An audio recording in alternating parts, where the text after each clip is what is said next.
indicated to you before, I need to understand what the point and the basis is for why you're trying to admit things in the record. I'll take a look at it myself. Each and every one of these documents was cited in our findings of fact. The relevance, the importance of each and every one of these documents is set forth in our findings of fact. There's not a single document that I'm talking about that is not in our findings of fact. There is no surprise. We're not trying to hold something in abeyance for some sort of appeal point. These are core documents of our case, and Apple is aware of that. All right. Any other issues? I'm sorry, any other issues, Your Honor? No.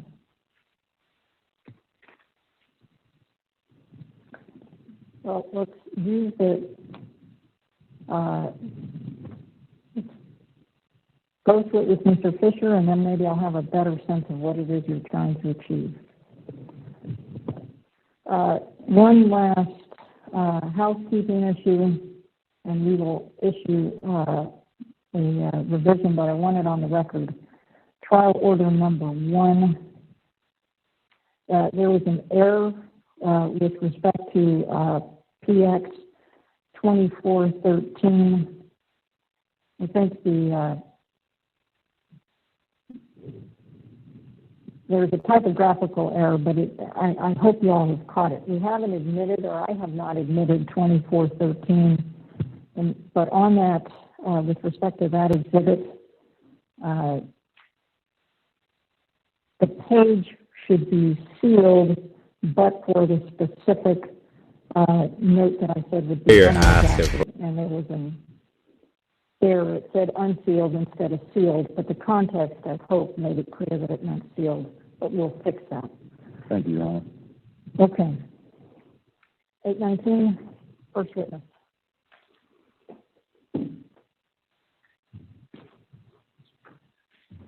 Oh, speaking of which, did you all talk about the developer counsel or the class action attorneys? Can they be in the room or not?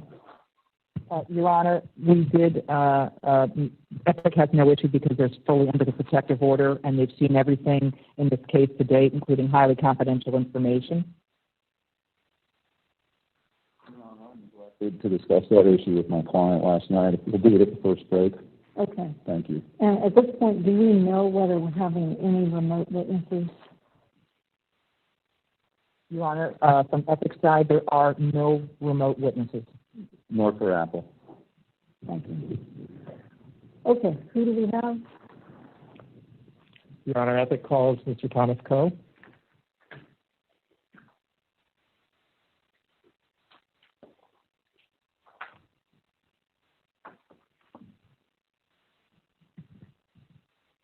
I may approach the witness to give him a binder trial of it.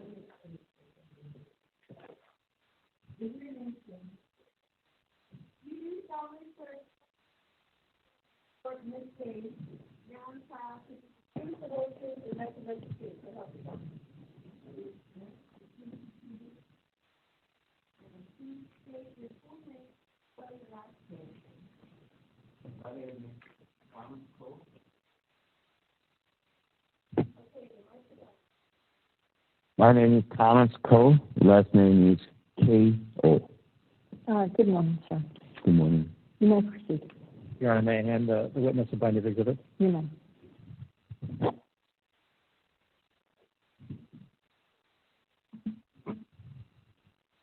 And counsel, again, if you'll state your name for the record. Your Honor, Brent Byers for Epic Games. Mr. Coe, could you please introduce yourself to the court? My name is Thomas Coe. I am head of online business, strategy, and operations. When did you join Epic Games? October 2019. Could you briefly describe your career before you joined Epic? Sure. I was a banker at Citibank in New York from 2007 to 2014. In the particular positions, I created many mobile payment products. One product called City Direct, mobile, processed several $1 trillion in first few years, ended up winning Banking Innovation Technology Award in 2012. What was your next position in your career? That made an interest for Samsung to hire me as a general manager for Samsung Pay in 2015. What is Samsung Pay? Samsung Pay is a consumer wallet solution available for Galaxy users so that they can use their phone instead of plastic credit cards. Did you have another role at Samsung? Yes. After Samsung Pay General Manager, I became Global Head of Content Services for Samsung. And as head of content services, what kinds of products did you work on? I manage many of Samsung applications, including Samsung Galaxy stores and music and media services. What is the Samsung Galaxy Store? Samsung Galaxy Store is a store to distribute Android applications to Samsung Galaxy users. And in that role, did you have occasion to interact with Epic? Yes, I did. What kind of interactions did you have with Epic? In that role, I helped Epic Games to launch Fortnite Android version in August 2018. Did you subsequently leave Samsung? Yes, I did. Is that when you joined Epic? Yes.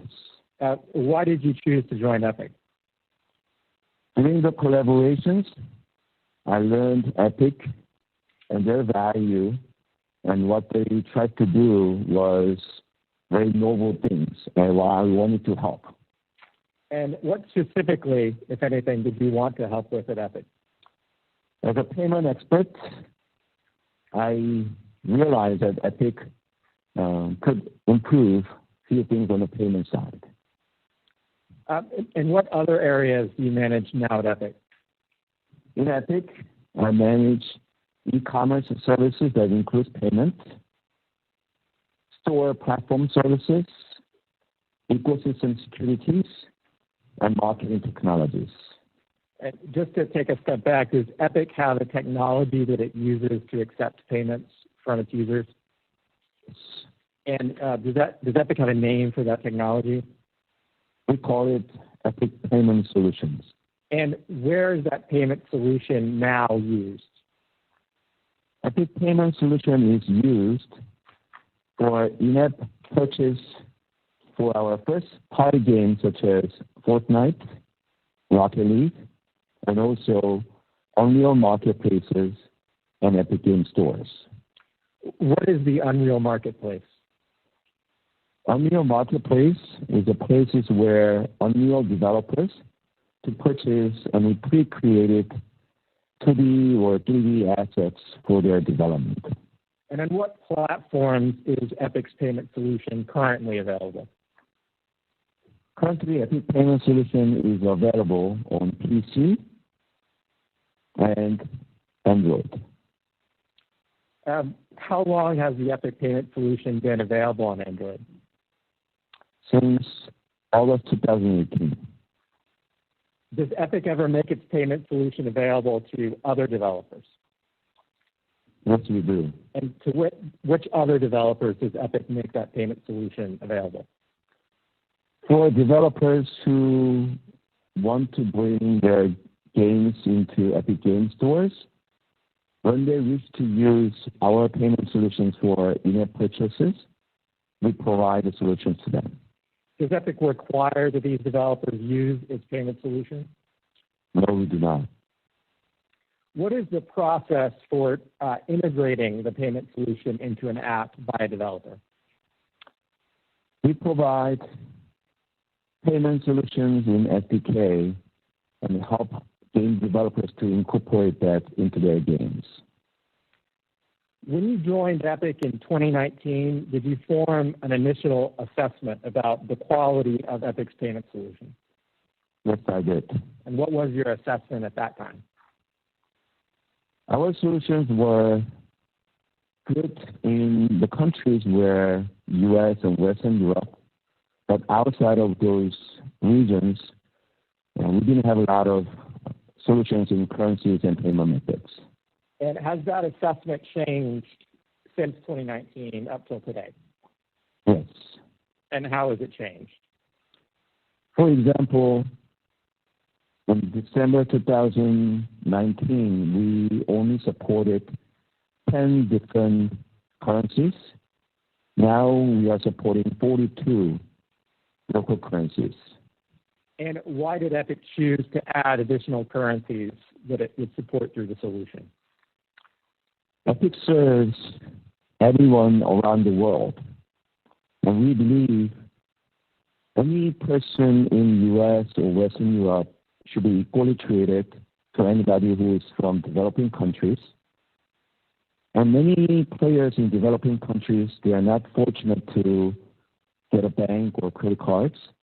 So therefore, it is important to serve them with the local currencies and payment methods that they can use. And in about how many countries can users access the Epic payment solution to make a payment? Local currencies currently available in 42 currencies, but we serve 100 plus countries around the world. And are you currently satisfied with Epic's payment solution today? I believe that we have made lots of improvement, but still there are more room to improve. And is Epic currently making efforts to improve the payment solution today? Yes, we do. Could you describe some of those efforts that Epic is doing? I could give a few examples. First will be Epic Wallet, where we are working to provide value storage for users to store their money and then use it for different transactions within Epic ecosystems. So, for example, could a parent use the Epic Wallet when it's available to add value to an account held by a child or teenager? That's correct. Are there any other efforts that Epic is making to improve its payment solution? I could give an example of smart pricing solutions, which is to protect developers from any unpredictable volatility of the foreign currencies. And how would it do that if and when it's implemented? When it's implemented, it will grab all those real-time informations of foreign currency exchange rate and volatility, and warn the developers if anything is materially changing the pricing so that it could be protected. Does Epic itself process the transactions that occur using the payment solution? No, we do not. Who does that? We work with payment service providers to process the payments for us. Could you identify some of the payment service providers that Epic uses? We use several. Chase Payment Tech is U.S. and global credit card processor. We use PayPal globally, and also Xsola and Avian for international transactions. Why does Epic use separate payment providers for international transactions? Payments is in such a way that it requires regional players that has local banking networks to be able to process much better. We call it as higher conversion rate. And these international processors tend to bring higher conversion rate for us. Could you please explain to the court what you mean by conversion rate? Conversion rate is when any good customer with a good credit card wants to make a purchases, that credit card becomes successful in transacting. Does Epic ever receive the credit card numbers, for example, that users may use to process transactions in its solution? No, we do not. Who receives that information? Payment service providers. I'd like to take a step back and talk about something earlier. You discussed the platforms on which the payment solution is currently available. Has the payment solution ever been available on iOS? Yes. And when was it available on iOS? In Project Liberty. And what was your role in Project Liberty? My role was to provide epic payment solutions to Project Liberty, and also as I was executive at Samsung, advising how to communicate to the new management of Samsung. And from your perspective, what was the purpose of Project Liberty? From my perspective, Project Liberty is an attempt to provide developer choices for payment solutions and bring that benefit to the customers in a platform where the choice is not available. Do you believe that Epic's payment solution is safe to use? Yes. And was that true also when that payment solution was being used on iOS during Project Liberty? Yes. And how do you know that the payment solution is secure? First of all, you should check the compliance requirements such as PCI DSS to make sure that all the service providers are equipped to have that certifications. And also you look at overall fraud and chargeback ratios in your ecosystems to be able to measure. Could you please explain what you mean by fraud and chargeback ratios? It is when anybody making a transactions using false credit cards, stolen credit cards, or when a kid is making a transaction using mom's credit card and later tells the credit card that they didn't make that purchase. Have you compared Epic's chargeback ratio overall to what you understand to be normal in the industry? Yes. And how does it compare? Normally, industry says about 1% is average of fraudback and chargeback ratio. We are currently under 0.9%. You mentioned, I believe, PCI certification. Could you explain what that is? PCI DSS stands for Payment Card Industry Data Security Standards. Basically, it helps the payment processors to make sure that they have implemented right technology and operations to protect customers' credit card information. Does Epic itself have a PCI certification? Yes, we do. Is it required to have a PCI certification? No, it's not. Why is Epic not required to have a PCI certification? Because you don't hold customers' credit card information. So why does Epic obtain a PCI certification if it's not required to? Because we believe that as a company that provides payment solutions and then working with payment service provider, that information may in transit with our solutions. So therefore, we volunteer to get PCI DSS certification. I'd like to speak again about Epic's payment service providers. Are you in charge of selecting those? Yes. And what do you look for when you're selecting these payment service providers? We look at all aspects from technical sophistications, user experiences, operational excellency, and their service level commitments. What is a service level commitment? Means that this company is guaranteeing 24/7, 365 days of operational working conditions. Does Epic consider the costs of using a payment service provider when it's choosing a provider?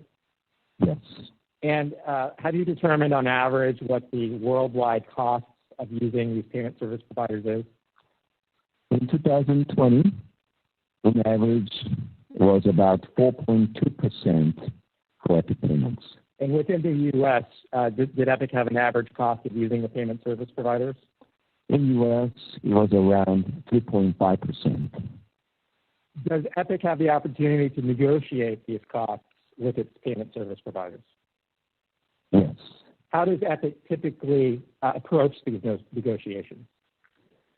We look at overall volumes, the conversion ratios, and then competitions to see how we can always bring additional discounts in the fees that they assess on us.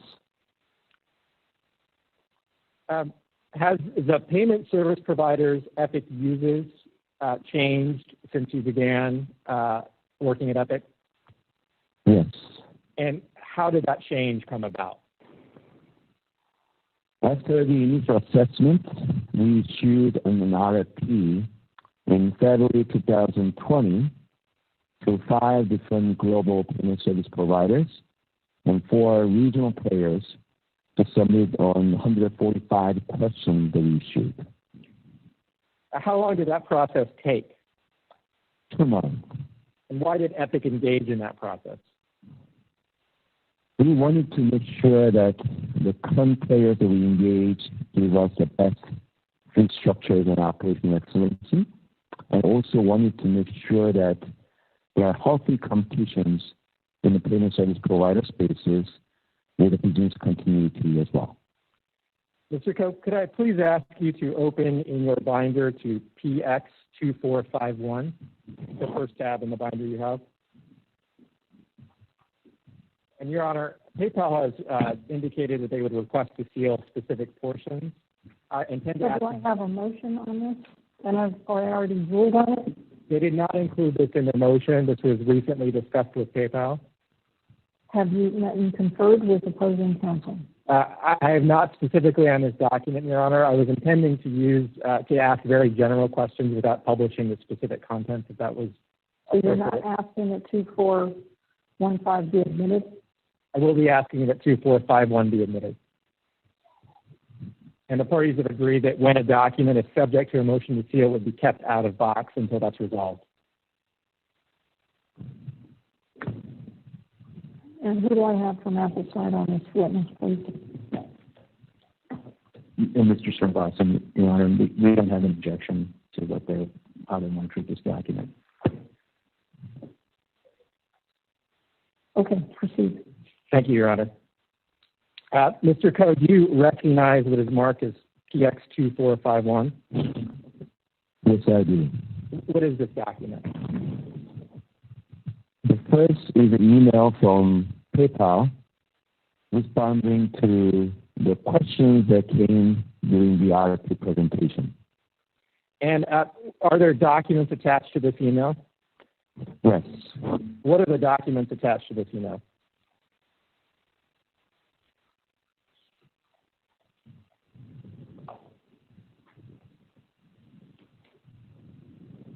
It has the formal RFP submission from Braintree, part of the PayPal company, as well as a presentation that was used as RFP response. And did Epic use the materials attached to this email? Yes, we did. How did Epic use those materials? We used this material to evaluate the submission of RFP responses and give a score. Your Honor, I offer in the evidence PX2451. Any objection? No objection, Your Honor. But we'll defer, because I still don't understand what portions you want sealed and not sealed. So, Your Honor, we will reach out to PayPal and ensure that they get a request specific to the specific portions on file promptly. all right, so it's provisionally admitted. It's not admitted yet. Thank you, Your Honor. Mr. Koh, you can put this away, and if you could please turn to what is in your binder as PX2452. Yes. Do you recognize this set of materials? Yes. What is this set of materials? So counsel, I take it, did you not identify these to us? We pull exhibits first thing in the morning, and I don't have any of these. Were these not on the list that you sent to us? Your Honor, I believe they were on the list. We anticipated that Mr. Koh might go on an earlier day, in which case they may have been pulled for an earlier day and not identified today. I can pass up a binder to Your Honor if it would be helpful. No, let me see if I have them. Hold on. This one is 2452, Your Honor.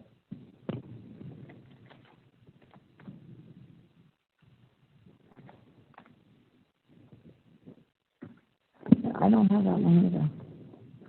Okay, just keep going. Thank you, Your Honor. Mr. Coe, do you recognize what's marked as PX2452? Yes, I do. What is this set of materials? This is the RFP summary presentation after conclusion of the RFP process. Your Honor, I offer into evidence PX2452. An objection. No objection. And is there a particular page in this document that summarizes the results of the RFP process? The document submitted. I'm so sorry, Your Honor. Thank you.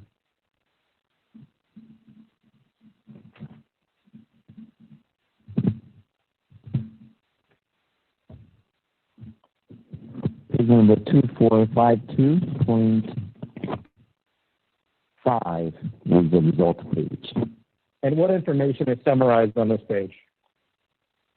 It summarizes the conclusion of the RFP selecting 3 payment service providers with their scores and highlights of the first company, Adient, and what their strengths and benefits were. Is there a significant strength that Adient provided as part of this process?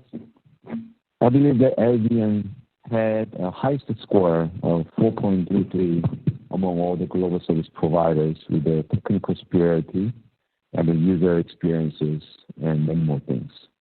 Thank you. And could you please turn to the next page, which would be page 6?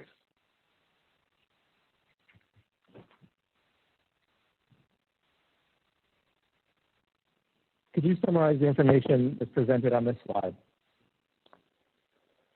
Page 2 summarizes the additional RFP winner, Braintree and Checkout.com, with their strength in providing services and benefits. And there is a section on the slide that says big wins. What information is presented there? The process, how companies were very competitive in fee structure, so showing what Adient. On the slide that says big wins. What information is presented there? The process, how companies were very competitive in fee structure, so showing what Adient was providing as a benefit in fees.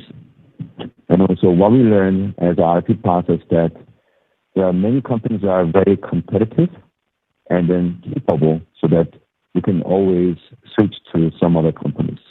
Thank you. You can put this document away now, please, Mr. Coe.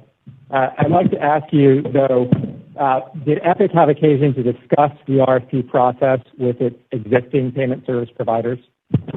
Yes, we did. And for what purpose did you discuss the RFP process with existing providers? The purpose of the RFP was to bring healthy competitions in payment service providing in Epic ecosystem. So therefore, I wanted to let the existing players know that we are looking into bringing additional providers into the ecosystem so that they can see what they can do to improve their services. And how did those existing payment service providers respond to knowing about the RFP process? A good example will be they reduce their fees. Thank you. Your Honor, I tender the witness.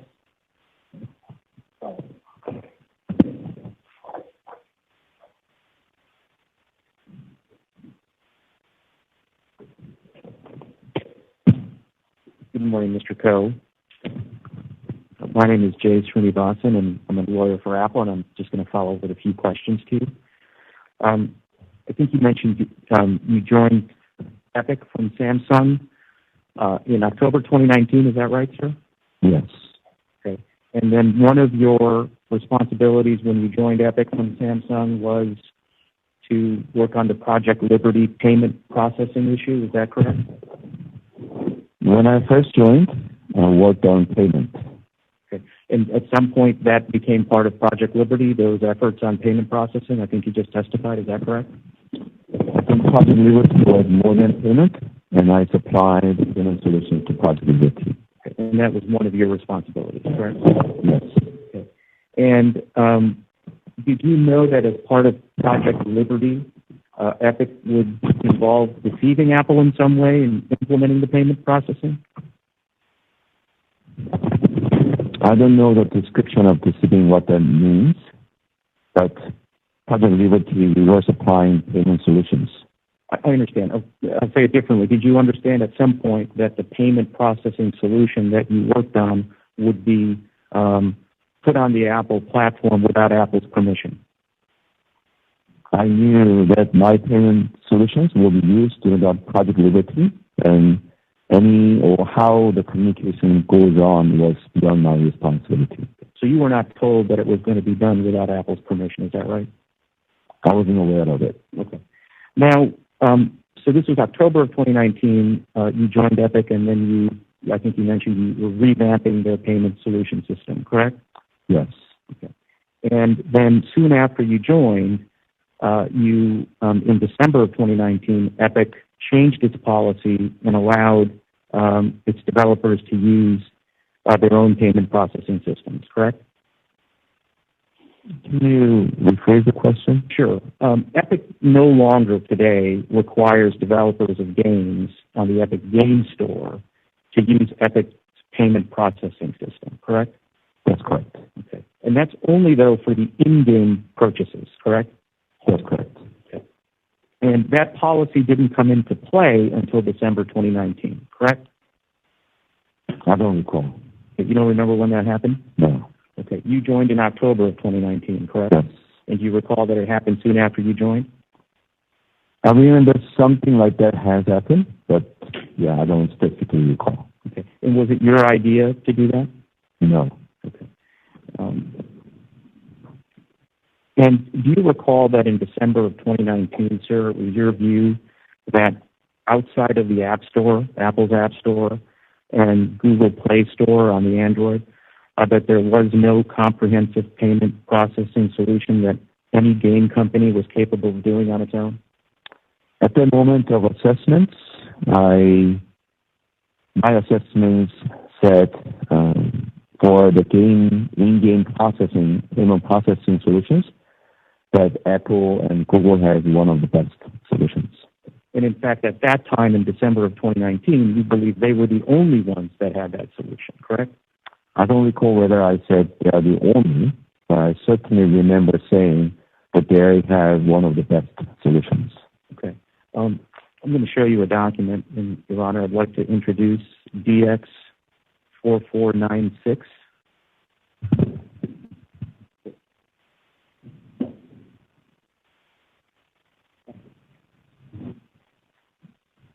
May I approach, Your Honor? Yeah.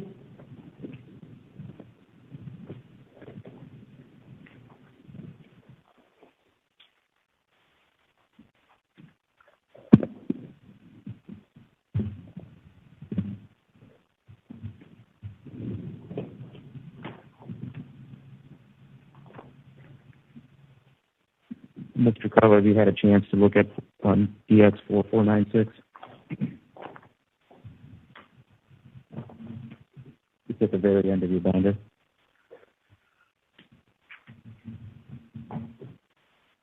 Yes. And do you recognize Exhibit 4496 as an email chain in which you participated on December 25th, 2019, involving Mr. Sweeney and others at Epic? Yes. And do you recall that you were discussing a different payment processor called Exala in this email? Yes. Your Honor, I'd like to move 4496 into evidence. Any objection? No objection, Your Honor. 4496 is admitted. Thank you. And if I can draw your attention, Mr. Coe, to the second full paragraph of your top email there that you wrote, do you recall where you say, currently, when you come to IAP within a game, outside of App Store and Google Play, there's really no truly comprehensive payment solution that does everything needed for a game company, end quote. Did I read that right? Yes. And that's what you wrote? Yes. And that was your belief at the time? Yes. So at the time that Epic offered this option of allowing the game developers on the Epic Game Store to use their own in-app payment processing, your view was none of them could do it as comprehensively as Apple or Google, correct? None of the others can do it is, I think, too much of a statement. I think there are other companies who are able to process the game payment at the time. My assessment at the moment was that because the App Store and Google Play had such a dominance in processing the in-app purchases, so that they had a much more comprehensive solutions. Okay. So when you said that they were the only ones with a comprehensive solution, you were meaning to say that they were dominant in some way? I don't think I said they are the only. Okay, well, I'm not going to argue with what you said, but you did say there is really no truly comprehensive payment solution other than Apple or Google at that time, correct? Yes. Okay. Now, and again, just to be clear, this option was just for in-app purchases where you were giving developers the freedom to use their own payment processing, right? That's correct. Okay. And very few games on the Epic Game Store offer in-app purchases, correct? I don't recall. You don't know the answer to that? No. Okay. And the very few companies actually took you up on that option, correct? I don't recall. Okay. You don't know. Okay. I think you testified, moving on to a different subject, you can put that document away. You testified that you're in charge of the security ecosystem of Epic. Did I get that right? Yes. And that includes fraud, things like that, fraud prevention? Yes. What about customer data privacy? Does that fall within your ambit as well? No. Okay. So with respect to the payment processing, safeguarding the privacy of customer data, that's not your responsibility? No. So as part of payment processing, is that a function that Epic performs? The actual customer data privacy implementation is handled by InfoSec, InfoSystems Information Security Services, and they are not part of my duty. Okay, so in managing the payment processing function at Epic, part of your duty does not include the safeguarding of customer privacy. Is that right? That's correct. I'm sorry, InfoSec, is that an internal? Information Systems Security. So is it internal to Epic or is it external? It's internal. Thank you. Yeah. And do you have an understanding of whether Epic's customers would want their personal information disseminated in any way? I believe every single customer wants their data to be protected. True, and that would be true of Apple's customers as well. You would agree with that, sir? Yes. And to the extent Epic has had issues safeguarding customer information, is that something that would come to your attention? I believe that I am a stakeholder. So the answer is yes, that would come to your attention? Yes. Okay. And so to your knowledge, has Epic ever had issues with improperly collecting or using customer personal information in the past, whether it preceded your time there or since your time there? I don't believe so. You're not aware of any of that? No. Are you aware whether Epic has ever had issues with improperly using or collecting personal information about children under the age of 13? Whether it happened before or since you arrived at Epic, are you aware of any of those issues, sir? I don't recall. You don't recall if you've heard about that or not? I was part of the attorney privileged team that are handling requests from FTC, but that was it. That are handling what? Request from the FTC, you said? Yes. All right, thank you. So, Your Honor, I would like to follow up on that answer, but I think maybe we might want to seal the courtroom before we do that. We can do it later. Okay. And then I'm done with my questioning. In fact, let me be very clear. I have another portion that needs to be also done under seal, and I'm finished with everything else. Okay, let's get cross. Redirect with respect to the scope of cross.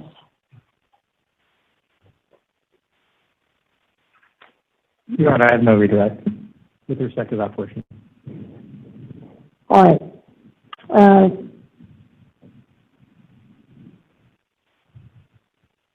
Who is your next witness? Your Honor, the next witness will be Matt Fisher, who is an Apple witness we're calling in our case. All right. Well, I don't think this will take too long, so let's go ahead and seal the courtroom.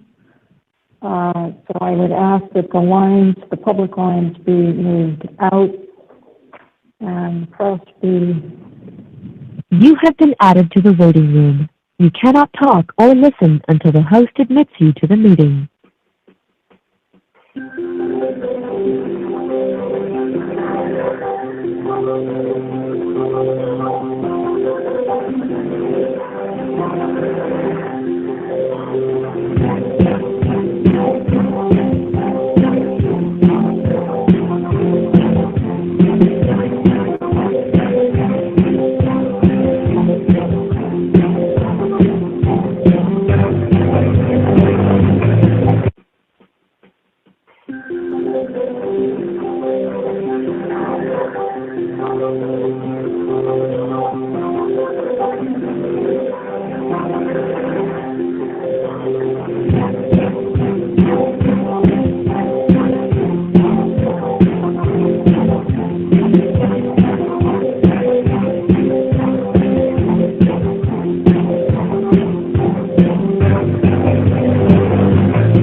You are muted. You can mute or unmute yourself by pressing star 6. Again, Ms. Forth, I'm not sure I understand what you're attempting to do. For Rule 32, the deposition of an adverse party can be used at trial. It can be used whether or not that person is available. That's a basic principle under Rule 32. And I'll cite to Wright and Miller, Section 2145. So you can read the deposition testimony. I've never suggested you can't. There's nothing in Rule 32 that says, as a rule of evidence, the court admits the document. You admit it as part of the deposition testimony, which can be read. Your Honor, I would agree with you on how you are reading Rule 32 with one exception, which is that when deposition designations are submitted pre-trial, which is part of Your Honor. Then they're submitted during trial. I allowed you to do it outside of trial. As well as during trial, Your Honor. You've allowed us to take additional time out of our time.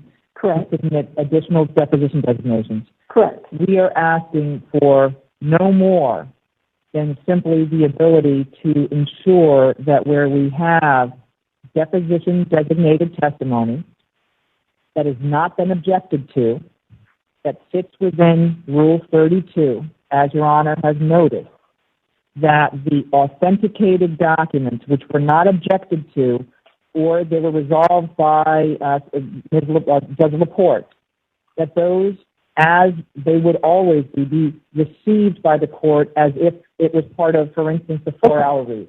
Okay. That is all we're asking for, Your Honor. All right. So now that I think I understand what you're attempting to do,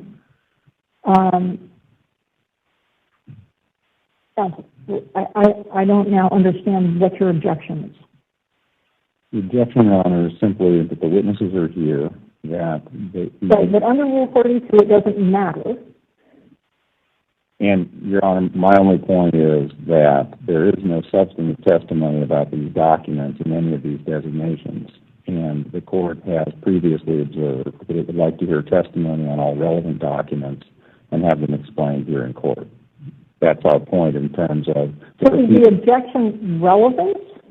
The objection on some of these 30 is, I'm going to say, foundation as to the designating witness when all they have done is agree that their name is on it and it's a document that they may have received in the ordinary course. Now, if Your Honor finds that sufficient to establish the necessary foundation, then they can come in There's just no information about the documents beyond that.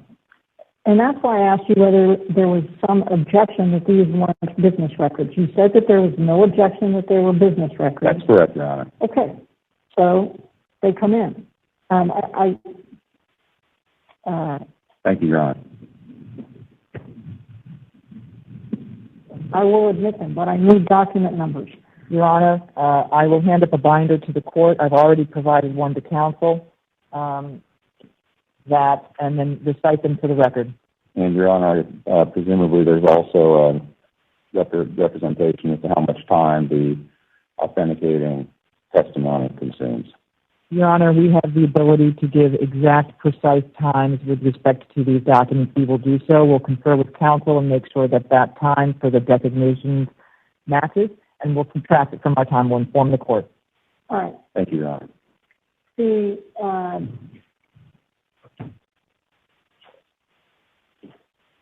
As you all know, I do pull, there are 50 binders apiece for you.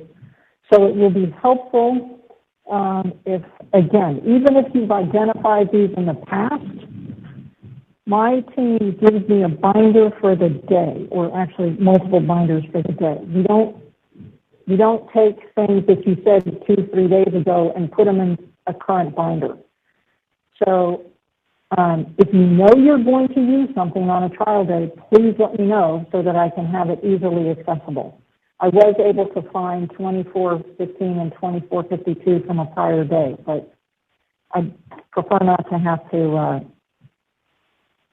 scrounge around looking for it. All right. Your Honor, the documents which we have provided in a binder that are the subject of our prior discussion are PX0006, PX0052, PX0060, PX0061, PX0072, PX0112. There's a confidentiality issue, and so I believe until that's resolved, it should not go into the box. As to PX201, that is from, I believe, Apple side, so PX0201 would not go into the box. The same is true with respect to PX0202. The two final documents are PX0827 and PX0854. All right, all of those are admitted pending resolution of 201 and 202. Next witness. Your Honor, Epic calls Mr. Fisher, please, to stand. And, Your Honor, so that we don't complicate things, there was a second group of documents that we mentioned this morning, which had some evidentiary objections. I'm just going to go through those with Mr. Fisher one by one.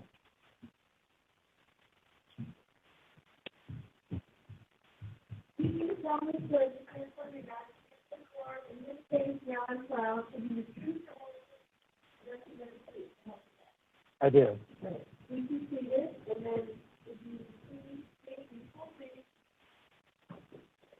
My name is Matthew Fisher, Fischer. Good morning, Mr. Fisher. Good morning. The last time I saw you was over Zoom. Good morning, sir. You may proceed. What is your current position, Mr. Fisher? I am the Vice President of the Appstore at Apple. And in layperson's terms, does that mean that you're the head of the Appstore? I wouldn't describe it as that. I'm responsible for the Appstore business at Apple. And you joined the Appstore team in January of 2010, is that right? That's correct. And you were promoted to your current position in 2016, is that right? That's right. And in your current job, you're one of the people that's held responsible for the revenue growth of the Appstore, is that correct? That's correct. And is it also true that you report to Mr. Phil Stiller in your current position? Yes, I do. And is it true that you reported to Mr. Eddie Q until 2015? That's correct, yes. And in connection with your job at Apple, involved in the preparation of various business plans. Isn't that true? Yes. I'm going to hand you a binder, sir, of documents, and we have one for counsel and the court. I'll have my associate give one. You've got one for counsel? You need to speak into the mic, Ms. Fisher. I'm sorry, Ms. Thorson. All right, sorry. I'm going to hand to the court a binder of documents. I'll hand one to the witness if it so please the court, and we'll hand one to counsel. You may approach.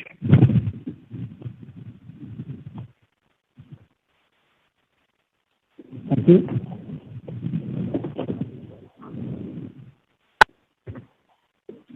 And for Your Honor's information, this is the second binder that I was referring to this morning. All right, thank you. All right. Mr. Fisher, could you please turn to the first document in this binder, which is identified as PX57? Okay. And do you see, can you identify this document? Yes, I can. Is this a document that you were copied on? Yes, I was. Did you receive it as a copy on or about April 11th, 2011? Yes, that's the date. And did you receive it in connection with your duties and responsibilities at Apple? Yes, I did.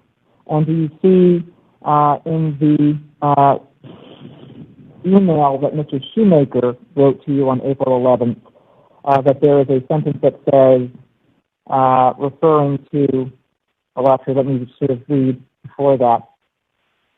11.2 apps utilizing a system other than the App Purchase API, IAP, to purchase content, functionality, or services in an app will be rejected. Do you see that? Yes, I do. I think it's an in-app purchase. In-app purchase. Pardon me, you're correct. And then below that, in the next paragraph, there's a sentence that begins, and while we have some outliers in the store right now, I cannot guarantee that we will allow them to continue. Do you see that? I do see that Philip Shoemaker said that, yep. Your Honor, I would offer PX057. No objections? Your Honor, the only issue is there's What's the evidentiary objection? hearsay, Your Honor, but to the extent it's not being used for the truth of the matter, we have no objection. Admitted, and the court will, well, it's admitted that particular statement is an admission in any event. Would you please turn, Mr. Fisher, to the next document in your binder, PX58? Okay. Can you identify this document for the court? Yes. What is it? This is an email. There's multiple emails in this email. One was from Elizabeth Lee to someone named Andrea. Her name is not mentioned here, her full name. And then a forward of that email from Sarah Herlinger to myself. And then I forwarded the email to Tanya Washburn. All right, and who's Ms. Washburn? Tanya Washburn is a leader on my Appstore team, and at the time was the leader of my editorial team. And did Tanya report to you, or did she report to you at this time? Did Ms. Washburn report to you at this time? Yes, she reported to me at that time and still reports to me in a different capacity. Did you receive what is the mark for identification as PX58 on or about June 7th, 2016? Yes, I did. And did you receive it in connection with your duties and responsibilities at Apple? Yes. And do you see on the bottom of the first page of this document, it says in the middle of that paragraph, under the Elizabeth_Lee email, quote, Mac feels extremely strong about not featuring our competitors on the App Store. I do see that is what Elizabeth communicated, and as I shared with you in my deposition, that is missing. You can bring that can be brought out on by your counsel. Thank you, Your Honor. I would offer PX58. No objection? No objection, Your Honor. 58 admitted. Let's move on to the next document in your binder, Mr. Fisher, which is to be PX65. Okay? And when you have had an opportunity to review it, can you please identify this document for the court? Yes, just give me a moment to look at this, please. While he's looking at that, he stipulated as to admissibility, Mr. Schumann. Well, Your Honor, this is we don't, because this is an email from a third party. Therefore, it's not an admission, and we also have an issue as to whether Mr. Fisher has personal knowledge of its contents. All right. Okay. All right, Mr. Fisher, is your email matt.fisher@apple.com? Yes, it is. And did you receive this email on or about July 27th, 2018? Yes, I did. And did you receive it in connection with your duties and responsibilities at Apple? Yes.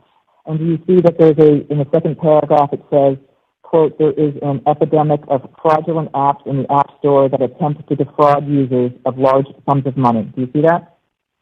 Yes, I do. Your Honor, we offer PX65. We have the same objections.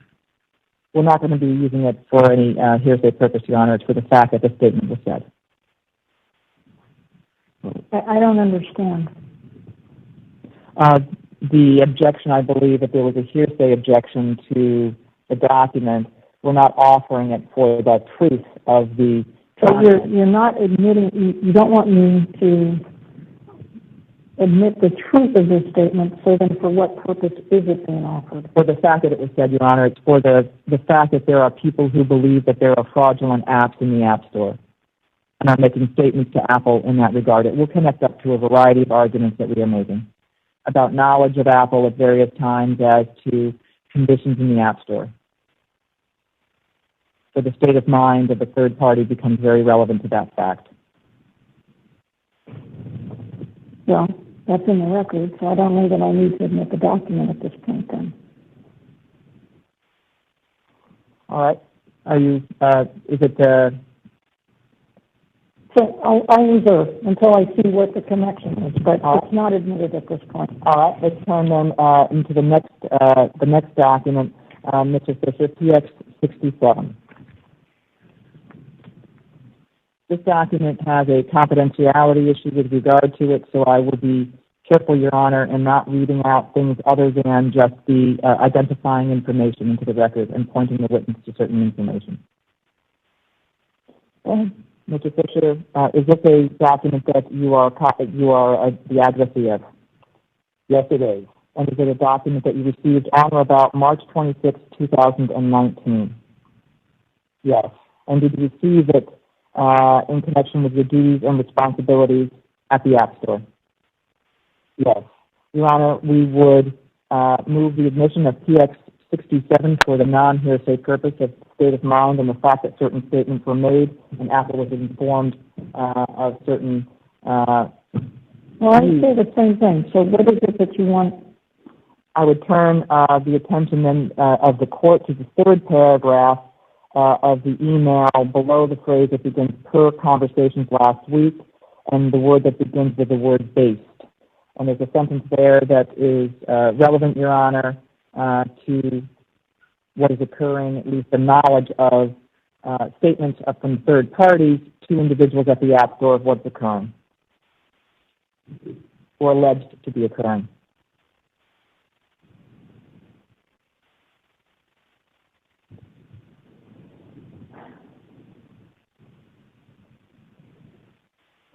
So the issue is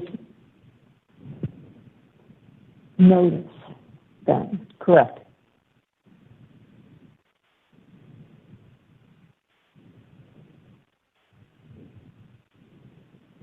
And Your Honor, we were able to connect up through admissions from Apple's own documents, the facts that underlie the notice that is going on here. All right. So I'll reserve on this one as well until we get the whole picture in front of us. Your Honor, if I could just interject on something unrelated.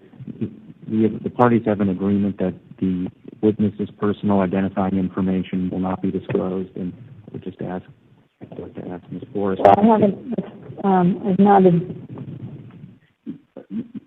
when she's reading off these emails, she has mentioned Mr. Fisher's email address, and I would just ask counsel to not do that. All right. There had been an issue as to whether or not he had personal knowledge of that particular email, Your Honor. That was the only reason I raised that. I will not do that if that objection is not raised. On 67 as well. No. Would you please turn to the next item in your binder, Mr. Fisher, which would be PX 146. Okay. All right. And do you see that you are a copyee on this document? Yes. And do you see that there's a date, August 27th, 2013? Yes. Is it correct that you received as a copyee of this document, PX 146, the document on or about the 27th of August, 2013? Yes. And would you have received this document in connection with your duties and responsibilities at Apple? Yes. And do you see the subject line says, quote, seemingly benign, quote, Jekyll, end quote, app passes Apple review, then becomes, quote, evil, end quote, Ars Technica. Do you see that? Yes, I do. Are you familiar with the concept of a Jekyll app? No, I'm not. And you've never heard the phrase Jekyll app? Well, this email has refreshed my memory, but that's not something that I was familiar with. Okay. Did it refresh your memory, or did it create new knowledge? If it refreshed your memory, I'd like to inquire about it. If it created new knowledge, then we will not go there. It more created new knowledge after that description. Thank you. All right. So let's ignore then the subject line. Do you see that there's an email from Mr. Shoemaker to Mr. Q, which then gets passed on to Mr. Shoemaker and then ultimately to you? If we read the first page of PX 146. I believe the original email from Philip Shoemaker was addressed to a different person than Mr. Q.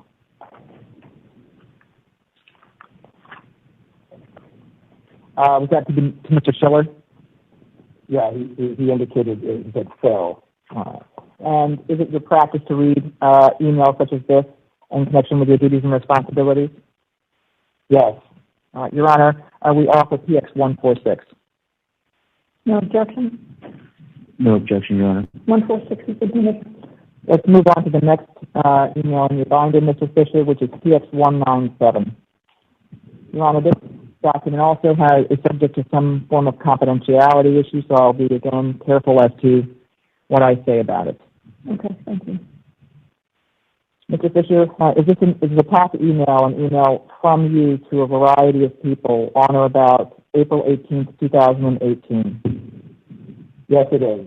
And I just would point the court's attention and your attention, Mr. Fisher, to the second full sentence in the paragraph beginning with the word on.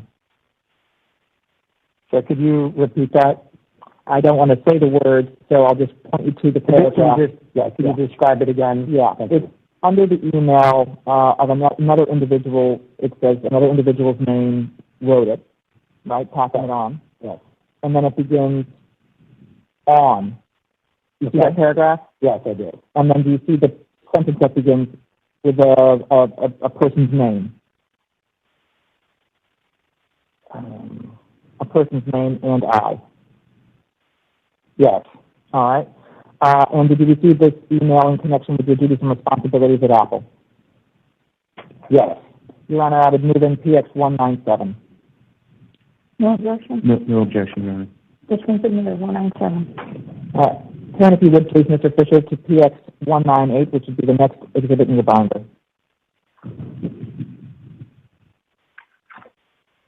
Your Honor, there's also a confidentiality issue that's been raised by Apple with regard to this document, and so I'll be again careful as to how I refer to it.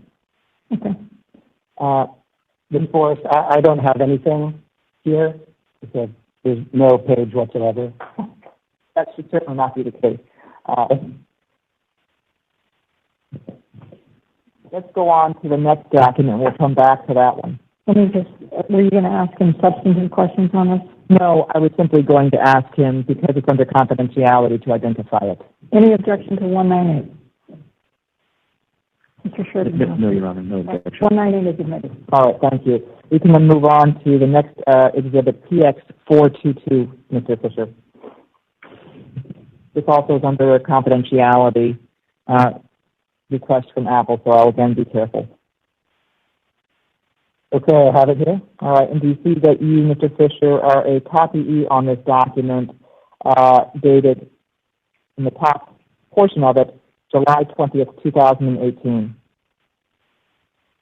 Yes, I do. All right, and did you receive this document in connection with your duties and responsibilities at Apple? Yes.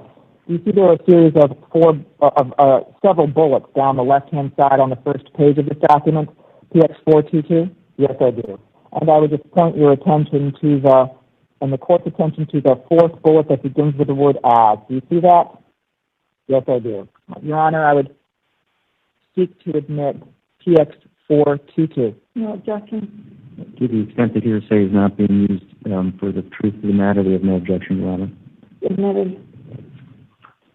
Your Honor, and Mr. Fisher, would you please turn to the next document, which is PX744.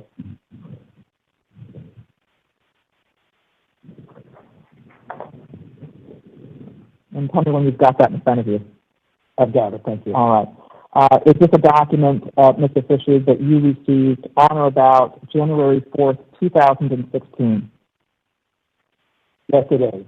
And did you receive this email in connection with your duties and responsibilities at Apple? Yes. Your Honor, this document is also under a confidentiality request from Apple, so I'll again be careful with how I talk about it. I'd ask you, Mr. Fisher, to turn to the second page of the document, and I would turn your attention to the very last paragraph on that page, beginning with the word "it's." Do you see where I am, sir? Yes, I do.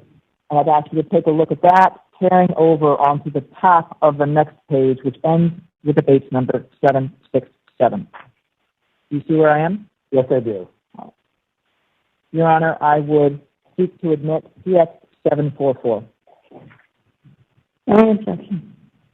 This is similar to the other ones. I believe Your Honor is deferring, and we put it in that bucket. Well, I've only deferred emails that have been written by others. And that's the case with this one, Your Honor. It's from a third party that the only Apple portion of this is an FYI tag at the very top. Your Honor, hold on. I'm looking. Oh, I see what you're saying. Okay. Your Honor, on this one as well. Then. Okay, and just so that the record is clear, we're not seeking to admit it for anything other than a non-hearsay purpose. And the statements that I pointed Your Honor to are the statements that we are interested in with this document, which we believe are simply for the state of mind of the sender. I'll make a note.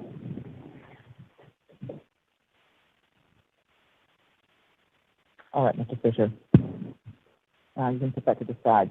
Do we have the other binder? Might I approach Your Honor and take away these binders that have become excessive over by the witness stand? Okay.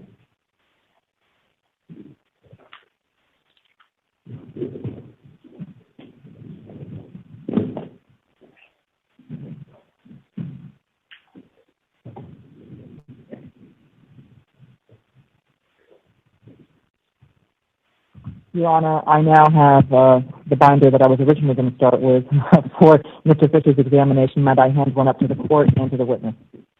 You can, although I hope I already have your exhibits.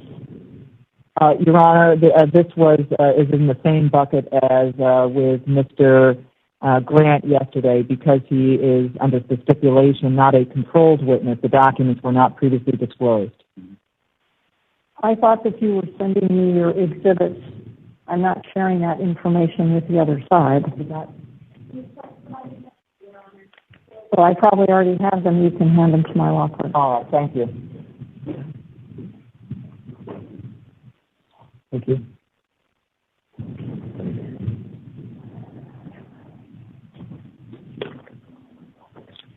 So what I might need is, well, I'll look at it myself, but I might need some briefing on this topic of whether you can introduce a document from someone else who's not here for that other third party state of mind.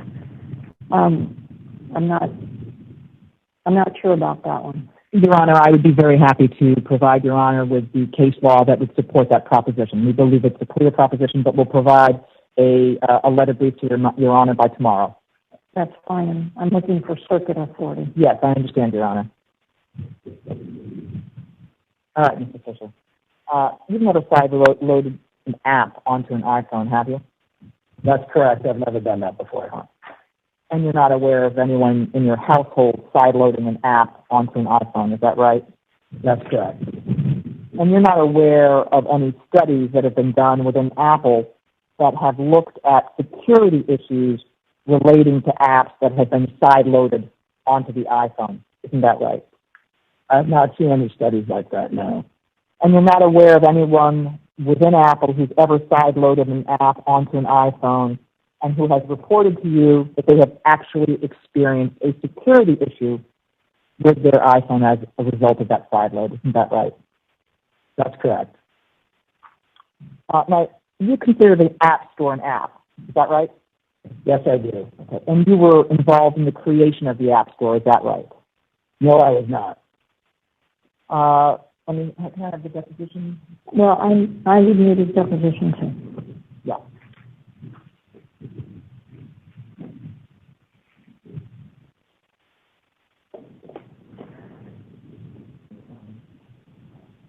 You may.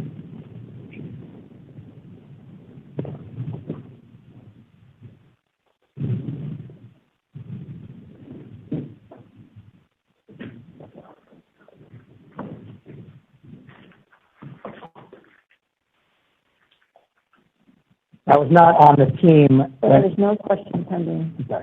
Just wait. I'm sorry, Your Honor.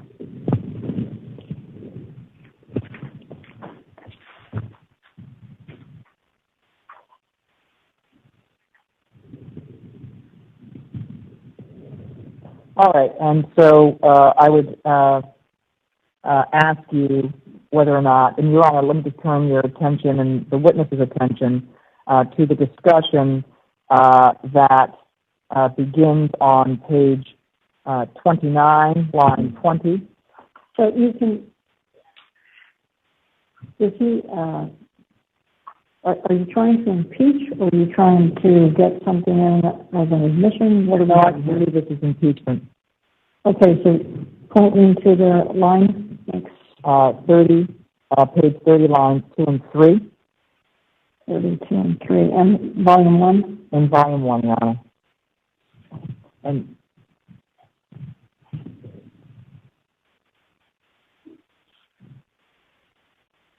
okay, go ahead and read it. all right, and Mr. Fisher, do you recall that you and I discussed during your deposition that whether or not you'd ever been involved in the creation of an app?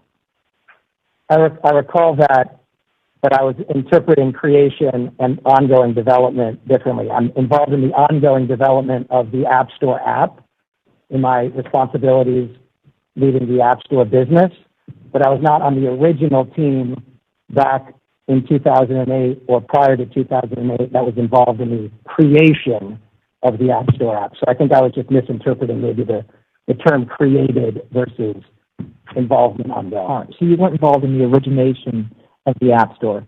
That's correct, and that's what I meant. I apologize if I misspoke. No, I understand. Thank you. Now, is the Appstore an example of an app that contains numerous other apps? Yes, it is. And the Appstore launched in July of 2008. Is that right? That's correct. July 10th, 2008. All right. And you know who Steve Jobs was, don't you? Yes. Who was Mr. Jobs? Stay next to the mic, please. Who was Mr. Jobs? Steve Jobs was the co-founder and CEO of Apple. And do you recall that in 2018 you sent your team a transcript of an interview, an audio interview that had been sent to you of Mr. Jobs? I don't recall doing that, but that's certainly possible. All right. In your binder, I would turn your attention to the document that is labeled PX2060.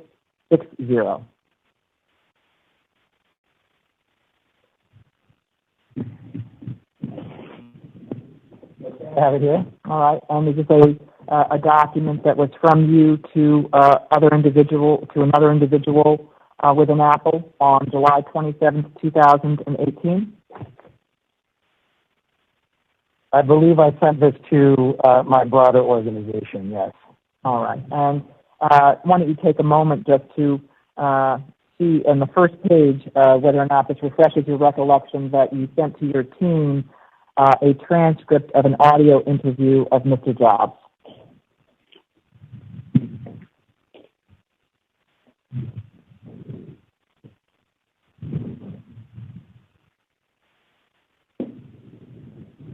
Yes.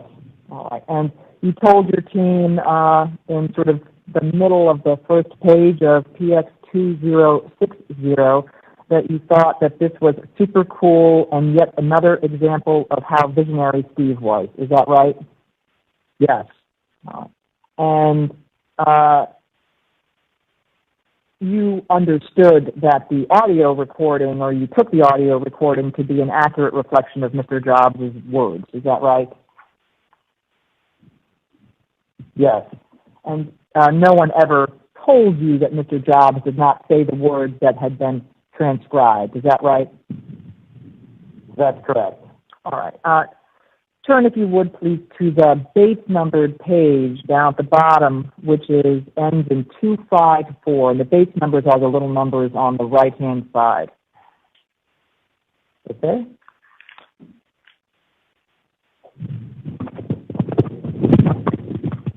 And you see,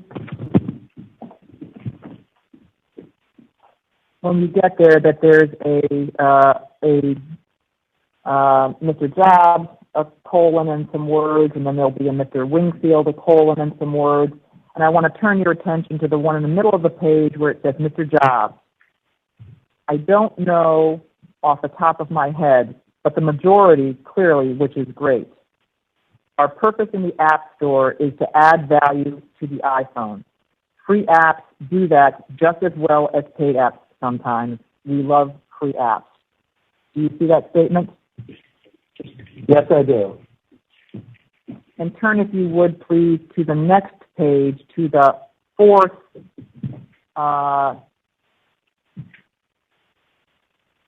bullet down where it says Mr. Jobs, and his first word is the word no. Do you see that? Yes, I do. All right, and it says no, it costs money to run it. Those free apps cost money to store and to deliver wirelessly. The paid apps cost money too. They have to pay for some of the free apps. We don't expect this to be a big profit generator. We expect it to add value to the iPhone.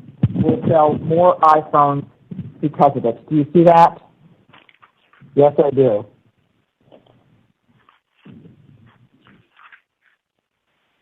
And turn, if you would, please, to page 256.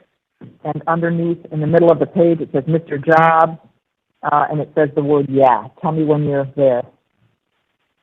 I'm here. All right. And underneath that paragraph, there's another one that says, who knows? Maybe it'll be $1 billion marketplace at some point in time. Do you see that? Yes, I do. And you would attribute that statement to one that's indicated as coming from Mr. Jobs, would you not? Yes. All right. Your Honor, I would offer PX2060. Any objection? No objection, Your Honor. Admitted.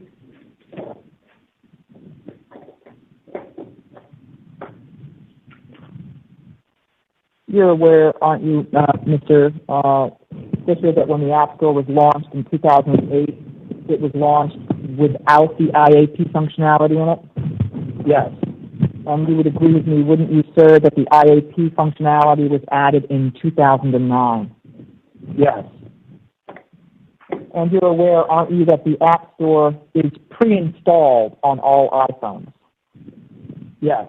And in fact, you're aware that the App Store is preloaded onto the home screen of the iPhone? Yes. You're not aware, are you, of anyone who has actually downloaded another app store onto the iPhone. Is that right? That's my understanding. Now, you recall in 2010, don't we, that the App Store billings were already $2.1 billion? I don't recall that, no. All right. Turn, if you would, to the document in your binder labeled PX2185.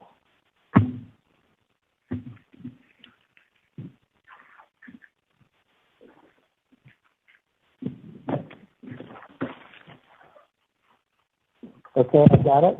And you see that this is a subject updated deck, and it was sent to you on or about 11 November 2010? Yes. And it states, here is the updated deck with changes we discussed yesterday, along with slides from Tanya added. Do you see that? Yes. And that would be Ms. Tanya Washburn, who we referred to earlier in your testimony? That's correct. Okay. Your Honor, I would seek to admit PX2185. No objection. I turn your attention, Mr. Fisher, to the base numbered page ending in 164.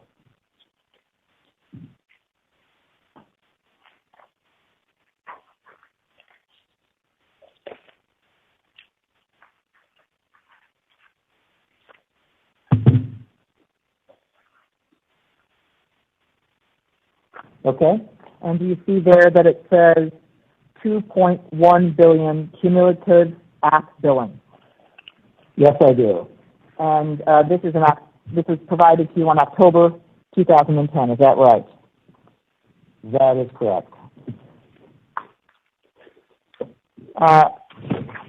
Now, turn, if you would, to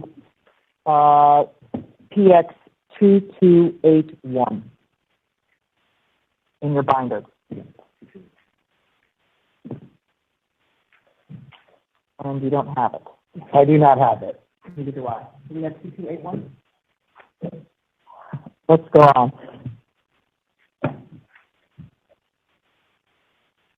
Let's turn to DX4178, which is in your binder. Now, Your Honor, this document is under some confidentiality requests by Apple, so I'm going to be careful. I'm going to try not to steal the courtroom and just refer to certain information. All right, proceed. Mr. Fisher, could you take a look at what has been marked as Defense Exhibit 4178?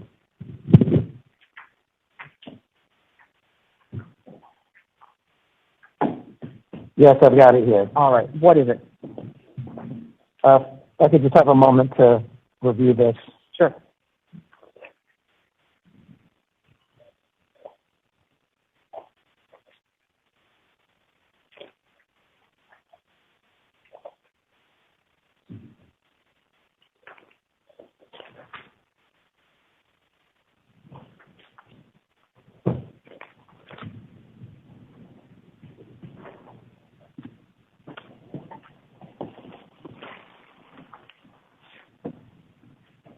Okay.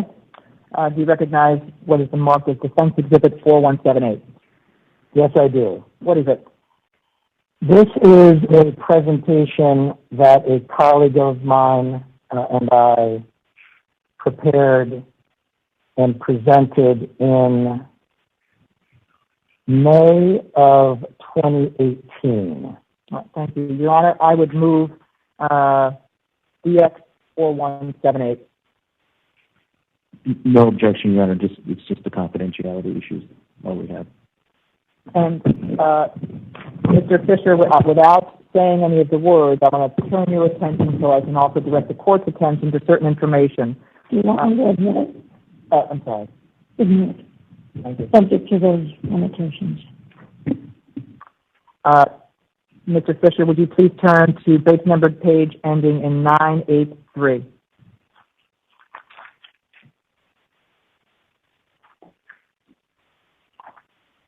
Okay.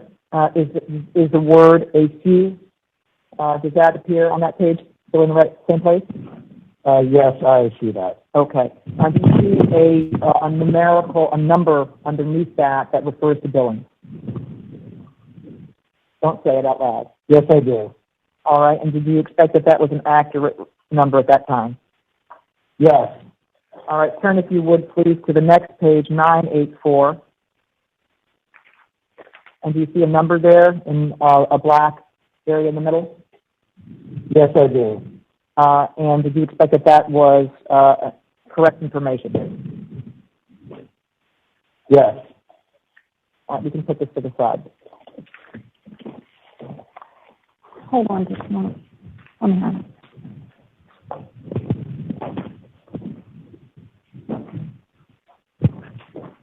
I just don't have enough pulled, so try to get our communication working.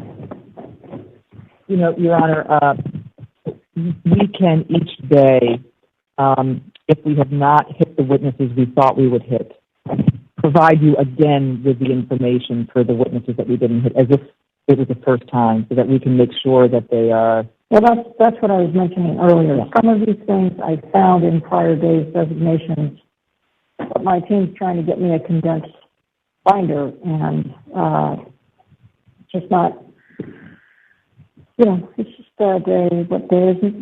Day 4? Day 3? Day 4. What's today, Thursday? So day 4. 3 days and 3 hours. All right, let's see if we can keep going. Okay. Mr. Fisher, would you please turn to the first exhibit in your binder, which is Exhibit 59. And, Your Honor, this document is also under confidentiality restrictions. I don't think we need to steal the courtroom because I can do the work without doing that. Okay. Okay, I've got it here. All right, can you please identify this document for us, Mr. Fisher? This is a presentation that some colleagues of mine and I gave to Apple executives in the summer of 2019. Your Honor, I would seek to admit PX59. No objection, Your Honor. All right, it's submitted subject to those confidentiality issues. And Mr. Fisher, I would turn your attention and the court's attention to the base numbered page ending in 516. Do you see that?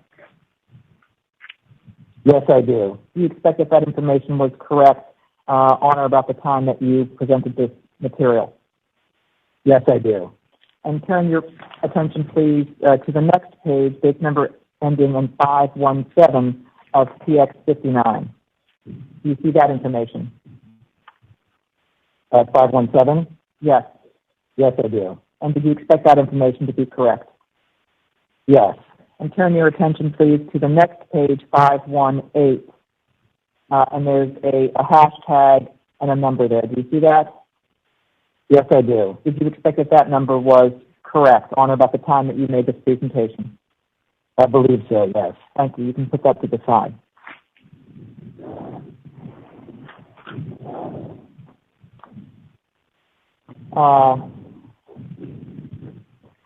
There is one number, Your Honor, that relates to 2020. That is from the deposition. If Your Honor would be amenable to it without filling the courtroom, I could simply turn, Your Honor, to that portion of the deposition. I believe Mr. Fisher would not contest that.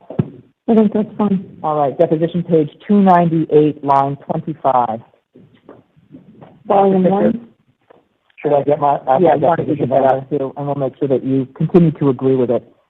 This wouldn't be the normal way we would do it. Volume 1 or Volume 2? Volume 1, Your Honor. And try to slow down, please. I'm sorry, Volume 2. I apologize.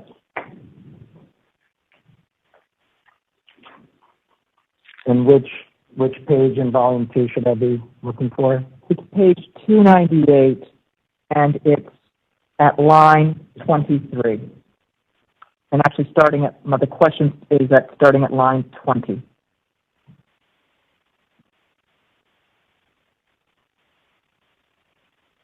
Okay. Is that information true and accurate?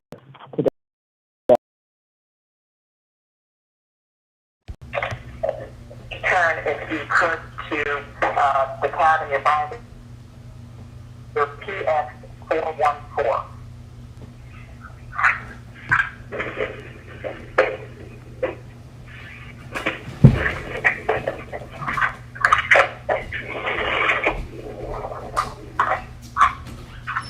The pages are stuck in my binder here. Let me just try to figure this out.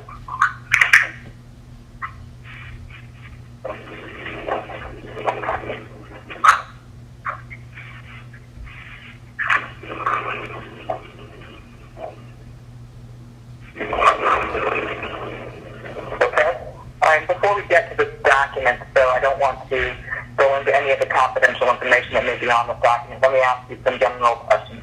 Did there come a time when the App Store began to provide the ability to buy search advertising? There was a time where Apple gave developers the ability to purchase advertising within search in the App Store, yes.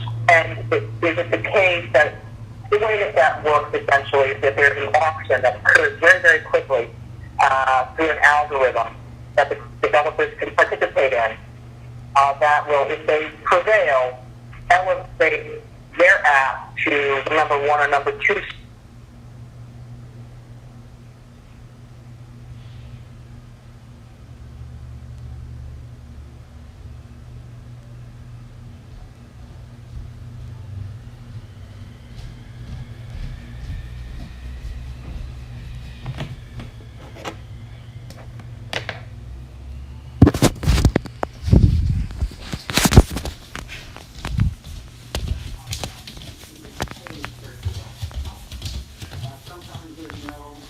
There's no advertising there, and sometimes there is.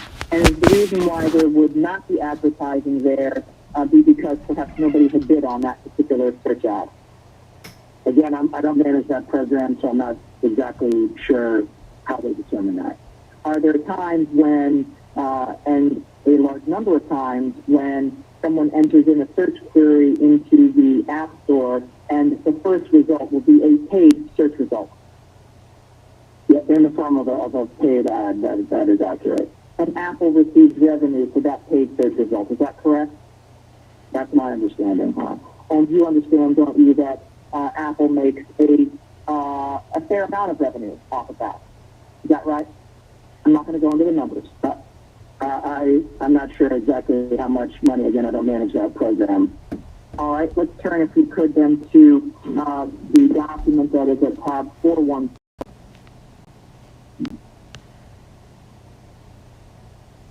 Okay, I've got it here. All right, and do you see that TX414, you are copied on this document, and it's dated September 2nd, 2009.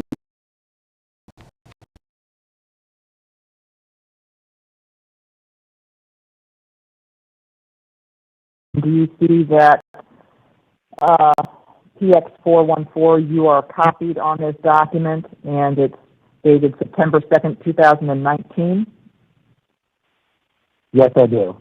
And is this a periodic report that is provided on a basis that is either quarterly and then sometimes even more frequently? Yes. All right. And you received this document on or about the 2nd of September 2019, is that right? Yes. All right. And I would point your attention to the portion of the page that says, referring to search ads, but I'm not going to say the number. Do you see where I am, where it says after the two names above it with an ampersand in between? Yes, this is kind of halfway down the page. Correct. And do you see a number there? Yes, I do. All right. And would you expect the information on these periodic flash reports to be true and correct? Yes. All right. Your Honor, we move the admission of PX414. No objection, Your Honor.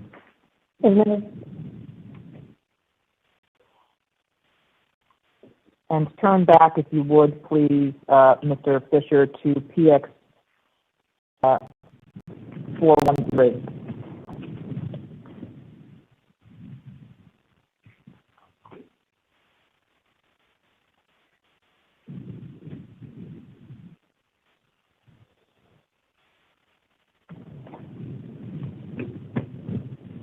This is stuck again. There's no question coming. Okay. You can't get to PX413 because it's... No, I've got it now. It was just stuck. I'm sorry. I thought you were trying to just talk. No. Not the way it works. Sorry, Anna. No, it was just, the page was stuck. I just needed a second to unstick it. Mr. Fisher, is this another one of the reports of the type that we just saw with PX414? Yes, it is. This, Your Honor, is also under some confidentiality restrictions, and so I will be careful with it. Does it also relate to search ads? Yes, it does. And did you receive this on or about the 14th of November, 2020?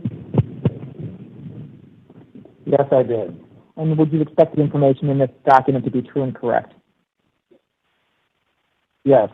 And I would turn your attention and the court's attention to after the names separated by the ampersand to where there's a reference to the amount of generated.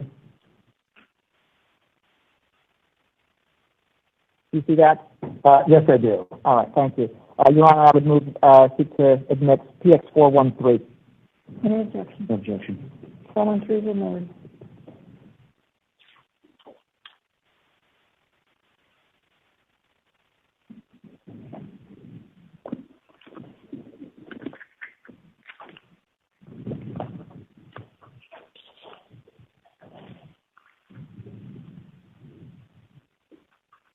Well, actually, those two were already admitted.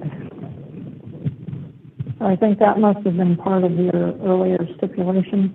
I'm sorry, Your Honor, and I apologize for that. I was in the rush of the things this morning. I didn't catch that. If you could turn back, if you would, Mr. Fisher, to what I think is the last document in your binder, DX4178. And I want to turn your attention to the base number page 034 on that document.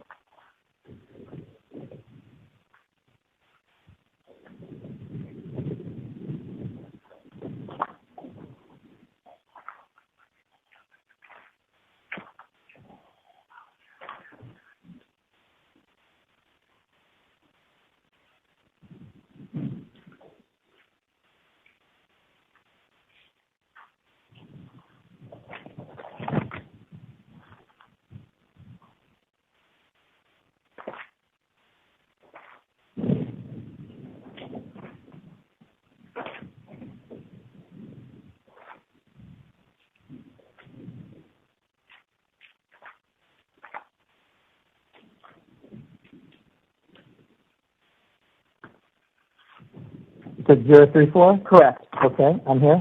And do you see there's, again, this is one of the documents that's got some confidentiality restrictions, but do you see, again, on the second paragraph down, it begins with the word more?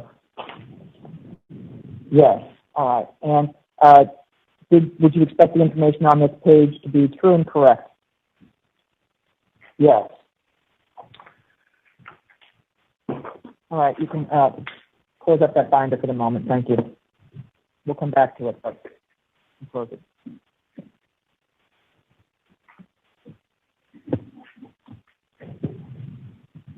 You're not aware, are you, Mr. Fisher, of any instances? Are you seeking to have this admitted? I'm sorry, that was already admitted, Your Honor. I just returned to it to be able to point out the base numbered page 034 to the witness in the court. Was it part of this morning's event? 4178, DX 4178. Was it part of this morning's representation? It was actually admitted during earlier in Mr. Fisher's testimony. Okay, thank you. Is there any dispute about that? We don't know. We don't. Actually, you're right. You're right. Okay. All right. Mr. Fisher, you're not aware, are you, of any instances in which the increased cost of an app has resulted in a user leaving the iPhone ecosystem and going to Android, are you? I have not heard of that, no. And you're not aware of any instance in which the increased cost of an in-app purchase on iOS has resulted in a user leaving the iOS world and instead switching to Android, are you? No. And if I change the word from cost to price in that prior question, the answer doesn't change, does it? You're not aware of anyone at Apple who has studied switching from the iOS ecosystem to the Android ecosystem because of the increased price on iOS of an in-app purchase. Is that right? I'm not aware of a study like that, no. And you're not aware of any studies that Apple has done as to whether the increase in price of an app on iOS could cause a user to switch to Android, are you? I've not seen a study like that either. And you're not aware of any studies that Apple has done that examine whether or not an increase in the price of an app purchased on Android has caused a user to switch from Android to iOS, are you? I haven't seen a study like that either. And you're not aware of any studies that Apple has done that examine whether or not an increase in price of an in-app purchase on Android has resulted in a user switching from Android to iOS. Isn't that right? That's correct. And consumers who own iPhones typically acquire apps from the Apple App Store. Is that right? If I'm doing my job, that's correct. Okay. And you're not aware, are you, of how much money the average consumer spends on apps from the App Store over the life cycle of his or her iPhone, are you? No, I'm not. And you're not familiar with any work that has been done at Apple to determine the amount that a consumer spends on apps over the life cycle of their iPhone, are you? No, and I wouldn't know how to go about that type of analysis or study. And you're not aware of any information made available to a consumer about how much they are likely to spend on apps over the life cycle of their iPhone, are you? No. The two main ways that people get their apps on their iPhone are through the App Store and pre-installation. Isn't that right? Yes. I would say that's accurate. And you would agree with me, wouldn't you, that the only apps that can be pre-installed on an iPhone are those that Apple has authorized? Yes. And the apps in the App Store have to be written for the iOS platform. Is that right? Yes. And you would agree with me that Android apps don't work on an iPhone. Is that right? Yes. And there is currently a technology that Apple has developed that allows iOS apps to function well on Mac OS. Isn't that right? Yes. And that technology is called Catalyst, correct? Yes, I don't manage that technology. That's in a different group, but that's my understanding, yes. And you're not aware of any technology similar to Catalyst that allows an iOS app to work well on Android. Is that right? I'm not aware of a technology like that, no.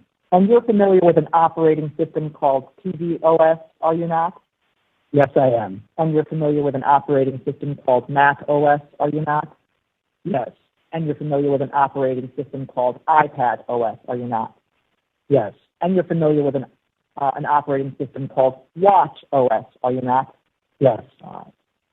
And these are OSs that are written for those devices or series of devices. Is that right? That's accurate, yes. So the Watch OS is written for the Apple Watch? Yes. And the TV OS is written for the Apple TV? Yes. And the Mac OS is written for the Mac, the group of Macs that Apple sells, correct? Yes. And the iPhone is the iOS, is that right? That's right. And iPad OS relates to the iPad, correct? Yes. And you would agree with me, wouldn't you, that a game that uses a remote may have different functionality from a game app written for iOS, right? Yes. And you think of Apple's products as a whole as part of an ecosystem, correct? Yes, I do. And part of that ecosystem is the operating system that powers the devices, correct? Yes, that's definitely part of the ecosystem. And for instance, you would consider iOS to be part of the Apple ecosystem, correct? 100%. And similarly, you would consider the iPad OS, Mac OS, Watch OS, and tvOS also to be part of the ecosystem for Apple, correct?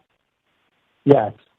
And you would agree with me, wouldn't you, that Apple does not offer downloads from the App Store for any devices powered outside of the OSs in the Apple ecosystem, correct? Yes. Now, you're familiar with an entity called the Executive Review Board, are you not? Yes, I am. And in fact, you've been a member of the Executive Review Board from 2010 until at least the time of your deposition, correct? Yes. Are you still a member of the Executive Review Board?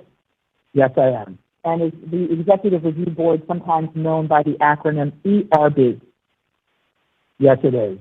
And at the time of your deposition, the other members of the ERB were Phil Schiller, Eddie Q, Ron Nakamoto, Tristan Kosminka, C.K. Hahn, Greg Joswiak, Ann Ty, Josh Schaefer, and Sean Cameron. Is that correct?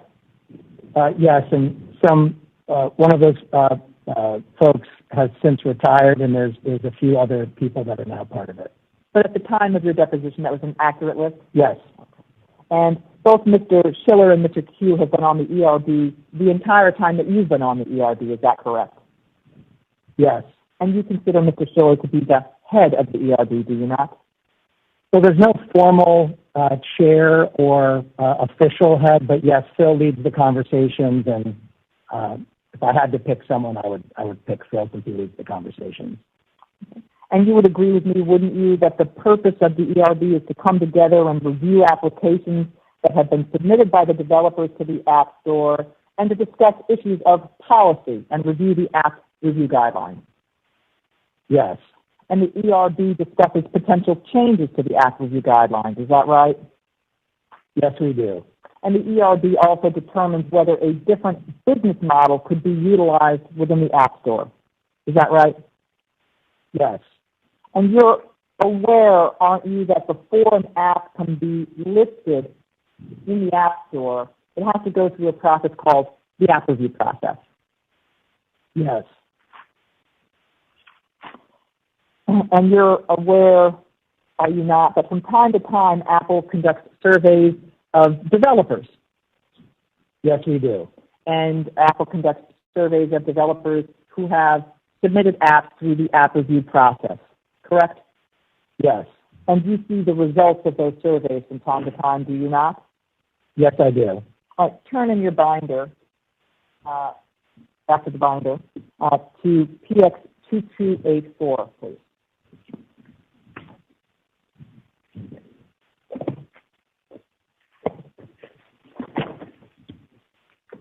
We have about 5 minutes. And let me just confirm, if I might, Your Honor, with counsel as to whether there's a confidentiality restriction on this one. Okay. There is not, Your Honor. Okay, I've got, you said 2284? Yes. Okay, I've got it here. All right. Do you see that this is a developer survey presentation for Phil? That's the subject line. Yes. And do you believe that to be to Phil Schiller? Yes. And it's from an individual to you, is that right? To me and to one other person, yes. And it was provided to you on or about the 20th of July, 2016, correct? Yes. And you received this document in connection with your duties and responsibilities at Apple? Yes, I did. Your Honor, I would seek to admit a PX2284. Any objection? No objection, Your Honor. Any minute. Now, the date of this survey was December of 2015. Was it not? If you could just give me a second just to quickly look over this, I'd appreciate it. Yeah, and I'll just to orient you to where you might find something that may provide you with information about the date. I would turn you to page number ending in 058. Okay, I'm here, yes. And do you see that on 058 it states that the survey was conducted in December of 2015? Yes, I do. All right. And do you see, if you would please, if you could turn to base numbered page 060 of PX2284, and tell me when you're there? 060? Correct. I am here. Do you see that it says developers don't believe that the App Store enables profitability of their apps, enables app discovery, or provides the tools to successfully market their apps? Yes, I see that in the speaker notes here. Your Honor, we would move the admission of PX2284 if I haven't already. You already did. I'm sorry.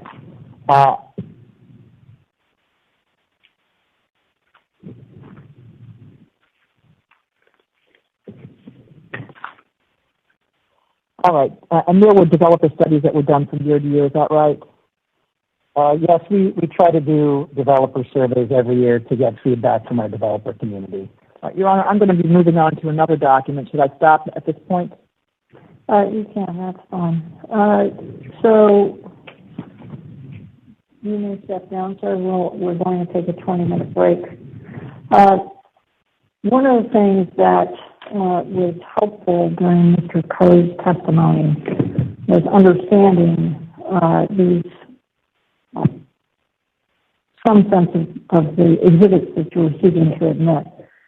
As I noted during the colloquy, there were two of them that I provisionally didn't because they weren't business records but were being offered for a different purpose.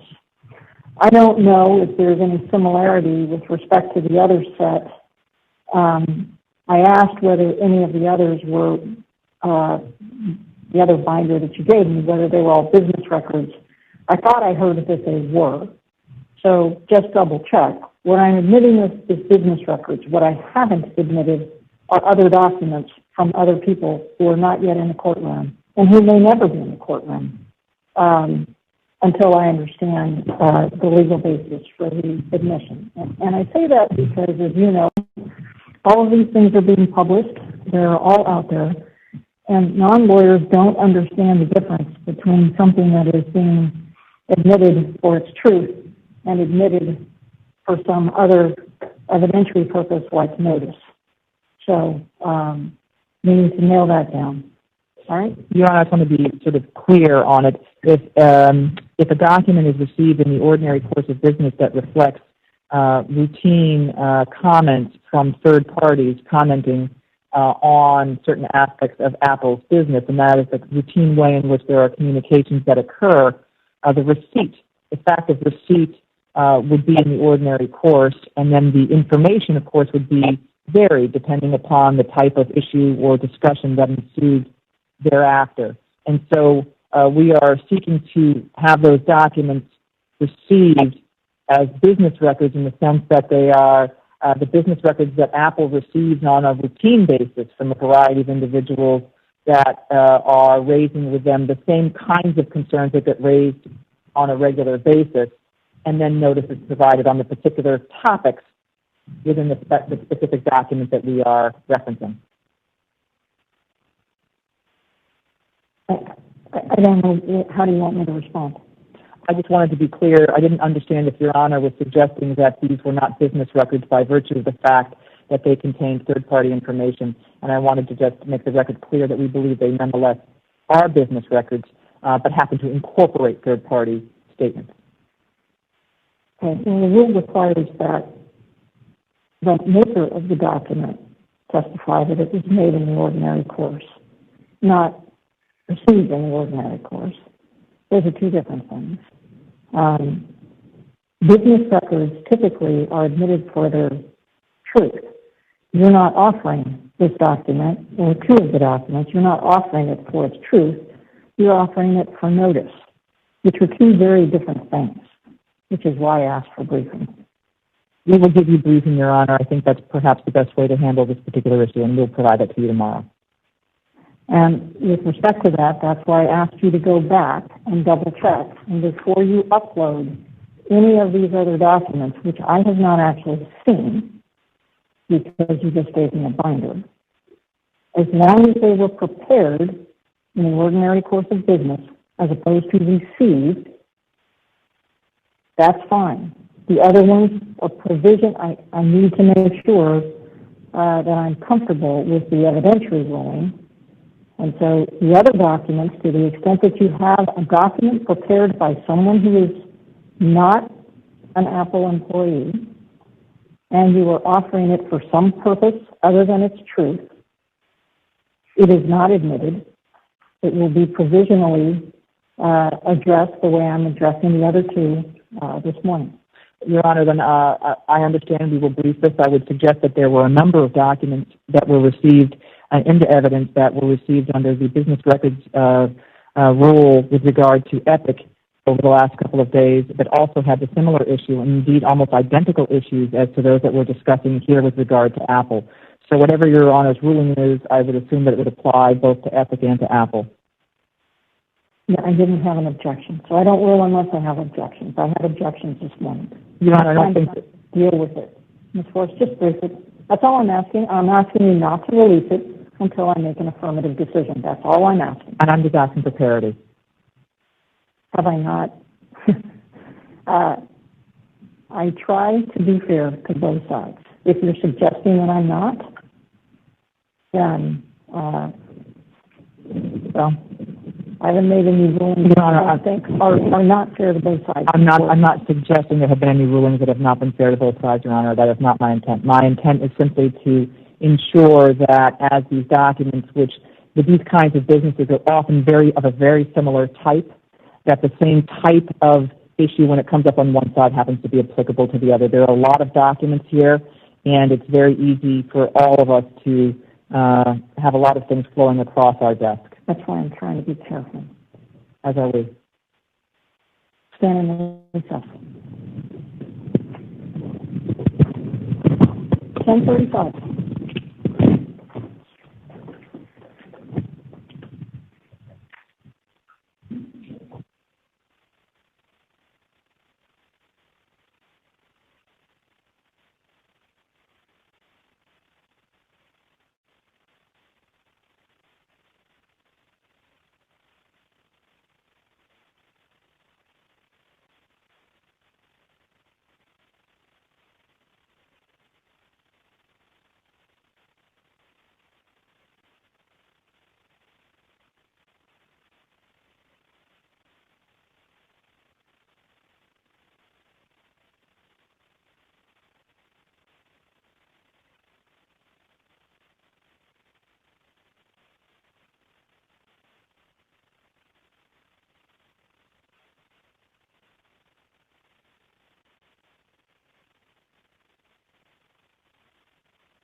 record, the record will reflect that the parties are present.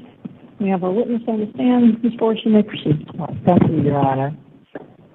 Mr. Fisher, could you please turn to the document in your binder, PX 2062, please?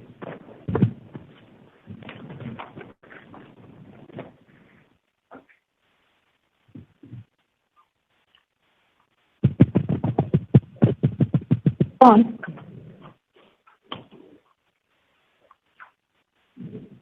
Okay, I've got it here. Mr. Fisher, is PX 2062 a document you received on or about September 16th, 2018? Yes. And received it in connection with your duties and responsibilities at Apple? Yes. And the subject says, Summary of Developer Writings from FY18 Survey. Do you see that? Yes, I do. Does the FY there refer to full year? FY in this case means fiscal year. So the fiscal year 2018? Correct. All right. Your Honor, I would seek to admit PX 2062. No objection. We do have an objection that this document contains hearsay. Always submitted for its evidentiary with its proper evidentiary consideration. And Mr. Fisher, do you see on the first page of this document, in the second bullet down, there's a reference to, quote, search in the App Store is still really rough around the edges? Yes, I see that. And is that your understanding that that was something that was being told to you by a developer? Yes, I believe the team that conducted this survey within Apple was taking feedback verbatim from developers. All right. And do you see below, 2 bullets below that, there's an indented 1 bullet, and it states, the App Store is plagued with outdated, low-quality apps, which make it harder for higher-quality apps to get the exposure they need. It's time Apple raised the bar again, and its standard of what gets into the App Store. It seems that nowadays some low-quality apps make the cut when they shouldn't. Do you see that?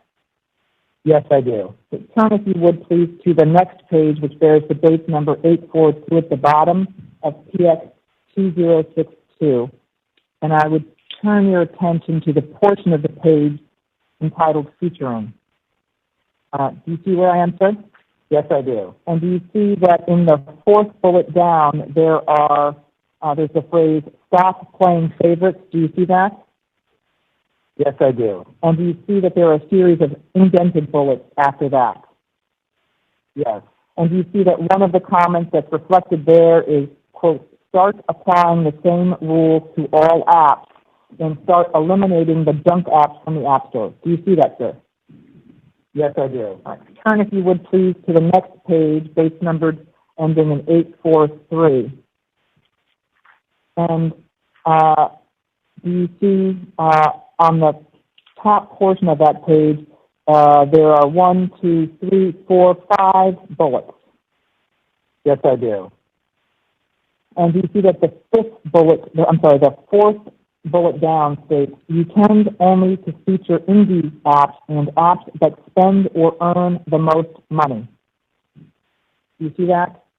I do see that, yes. And it continues, there are lots of great apps out there like ours and don't spend much attention because we focus our efforts on paying a fair wage to our staff and developing great games, not on sales and marketing. Do you see that?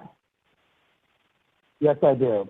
And then do you see further down under consumers and developers, it states in the first bullet, I am satisfied with it as a consumer. Again, as a developer, it's a nightmare. Do you see that? I do see that. And under app review, do you see that section? A little bit further down, yes. Okay, it states, in the first bullet, we release every week when our app is rejected by review for something entirely unrelated to the changes we have made. It's extremely disruptive and throws us off our calendar. Do you see that? Yeah, I believe it said cadence. Cadence. Thank you. Thank you, sir. And then do you see below that, there's a bullet that states, the app reviewers are sometimes arbitrary and unpredictable. The app reviewers are not consistent among competing apps. Do you see that? Yes, I do. And you see at the bottom of the page, the last bullet states, in part, the review process is arbitrary. Yes, I do. Turn, if you would, please, sir, to the next page under A/B testing. Okay? And this is now base numbered page ending in 844, and do you see the fifth bullet down there says, quote, review time should be hours, not days, end quote. I do see that. And turn, if you would, please, to base numbered page 845, which is the next page. Okay? And you see under search ads, it states in the first bullet, Apple has given in to payola, search ads. I see that, yes. All right. And turn, if you would, to the next page, base number ending in 846, to the portion of the page that says overall negative. Do you see where I am? Yes.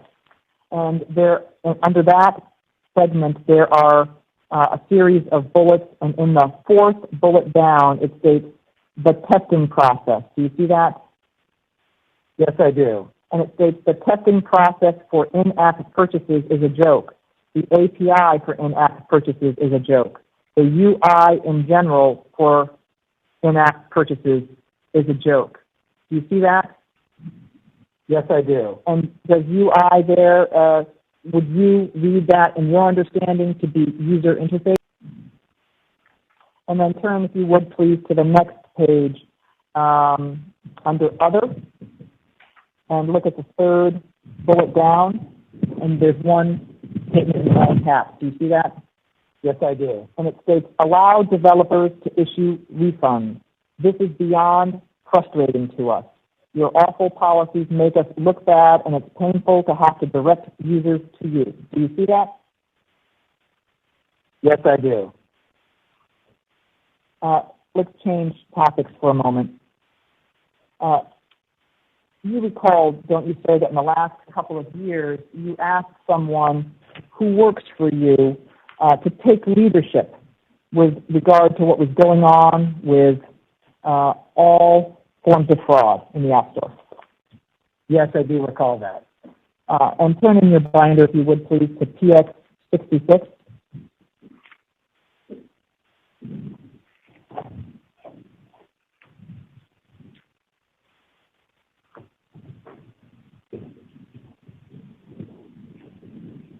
I don't have anything in my binder similar to before. It's an empty page. Why don't I hand you, Your Honor, are you missing PX66 as well? I'm going to check right now.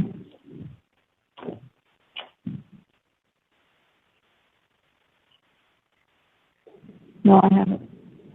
Can I approach the witness with my copy of PX66? Mm-hmm. Thank you. Mr. Fisher, do you recognize what's been marked for identification as PX66? Yes, I do. You recognize it as an email, the top portion of which you sent to an individual who worked for you, the subject line of which was forward, Appstore risk fraud. Yes, Appstore risk/fraud, yes. And you sent that top portion of the email to that individual who works for you on or about October 26, 2018. Yes. Your Honor, I would seek to admit PX66. No objection. No objection, Your Honor. 3 minutes. And Mr.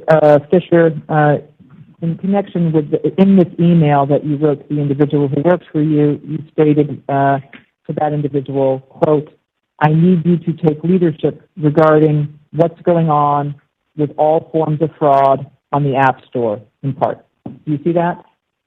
Yes, I do. And that's a statement you made, is that right? Yes, that's correct. So you can put that to the side. Would you agree with me, Mr. Fisher, that there are several forms of fraud associated with some apps that have been listed in the App Store from time to time? Yes.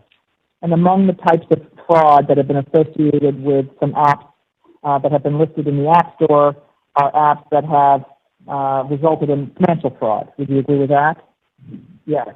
And fraud relating to customer ratings. Would you agree with that? Yes. And fraud relating to customer reviews. Would you agree with that? Yes. And do you recall that in even in 2012, let's strike that, the email that you wrote that we just looked at in PX66 is dated in 2018, correct? Yes.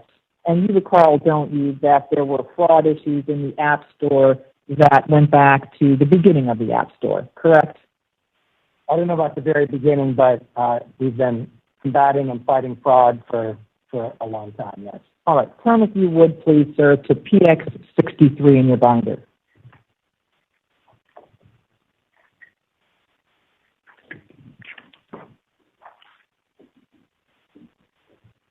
Okay, I've got it here. All right. And do you recognize what's the marked for identification as PX63?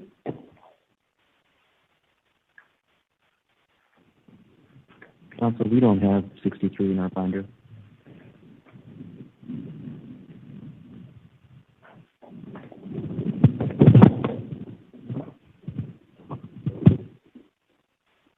You can have my copy.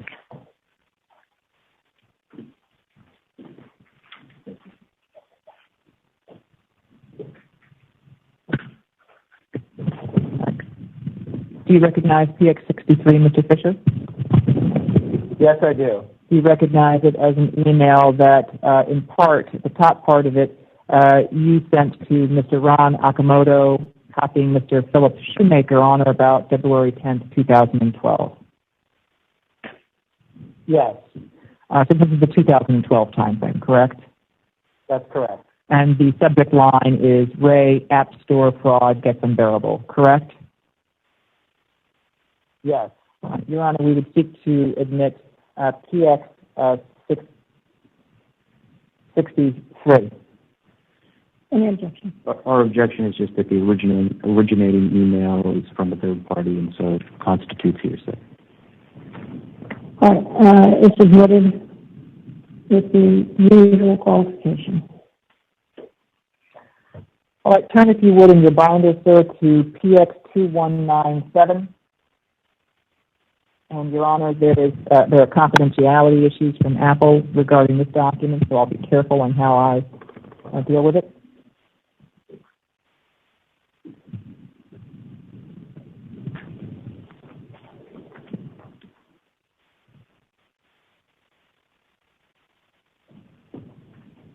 So I may just have a few seconds to review this email. Sure.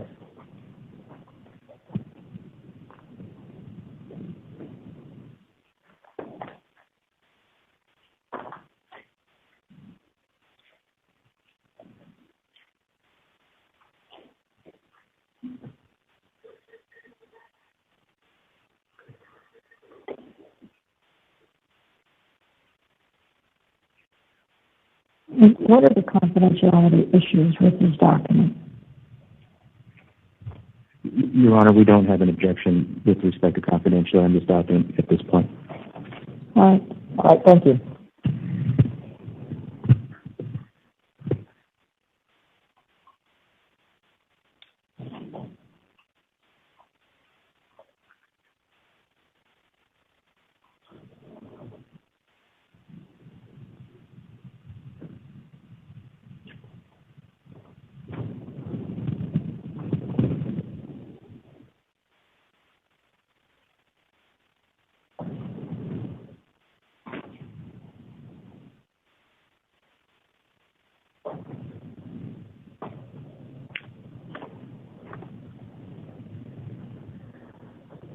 Okay.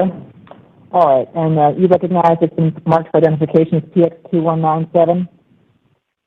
Yes, I do. And it's a document that the top portion of which you wrote on September 21st, 2015. Is that correct?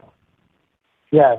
And if you turn the page to base number page 036, you also wrote a portion on that page dated September 21st, 2015, but at a different time at 3:48 p.m. versus 11 p.m. Correct? Yes, I see that here. All right. Your Honor, I seek to admit BX 2197.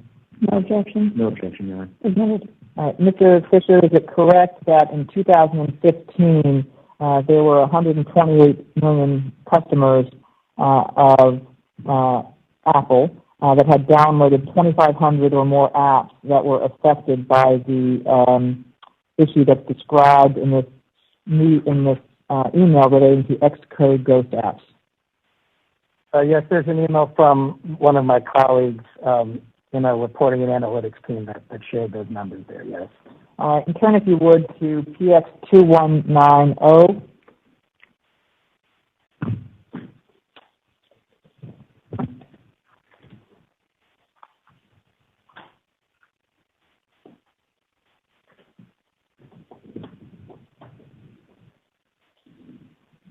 What's the number again?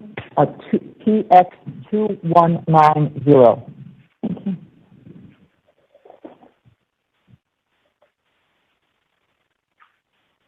Okay, I've got it here. All right, and is this a document that you were copied on or about July 22nd, 2016? Yes. All right, and let me just ask, there was a confidentiality issue with regard to this document, Your Honor, but that may or may not still be in place. All right, what's the issue? We don't have an issue any longer, Your Honor. Proceed. All right, Mr. Fisher, do you see that the subject here is Appstore Weekly Scorecard, week July 11, 2016? Yes. And on the second page, do you see that under base number page 046 of PX 2190, there's an area called transacting accounts? Do you see that? Yes. And there's a first bullet that says most regions sit in the 60 to 70% range for trusted accounts. Do you see that? Yes, I do. And under billing, on the bottom of that page, it says most regions are in the 45 to 55% range for the billings share from trusted accounts. Do you see that? Yes, I do. What did you mean by, or how did you understand the phrase trusted accounts? So, yes, this was a response from a colleague. I don't know the exact definition of a trusted account. That's not something that my team looks at, so I can't tell you. Okay. All right. Now, you're aware, aren't you, that apps have made it through the app review process that were considered by Apple to be ripoffs? We, I think, subsequently identified them to be, ripoffs, but certainly we would never approve an app in app review knowing that that app is a ripoff. And you're aware, aren't you, sir, of instances in which IAP has been used in support of money laundering schemes? I have heard that, yes. And you're aware, aren't you, sir, of instances in which fake apps have made it past app review and into the App Store? Yes. And you're aware, sir, aren't you, that there have been individuals that have actually sought fraudulent refunds? Yes. And individuals, in fact, have sought fraudulent refunds on from the App Store relating to either apps or in-app purchases going up to 2019. Isn't that correct? Yes. Okay. And you're familiar or have heard the term whitelisted developer, haven't you? I do remember an email from a number of years ago where that wording was mentioned, yes. Okay. Turn, if you would, sir, in your binder to tab to the PX64. So do you not want 2190 in evidence? I'm sorry, Your Honor. Thank you. Any objection? No objection, Your Honor. 2190 is admitted.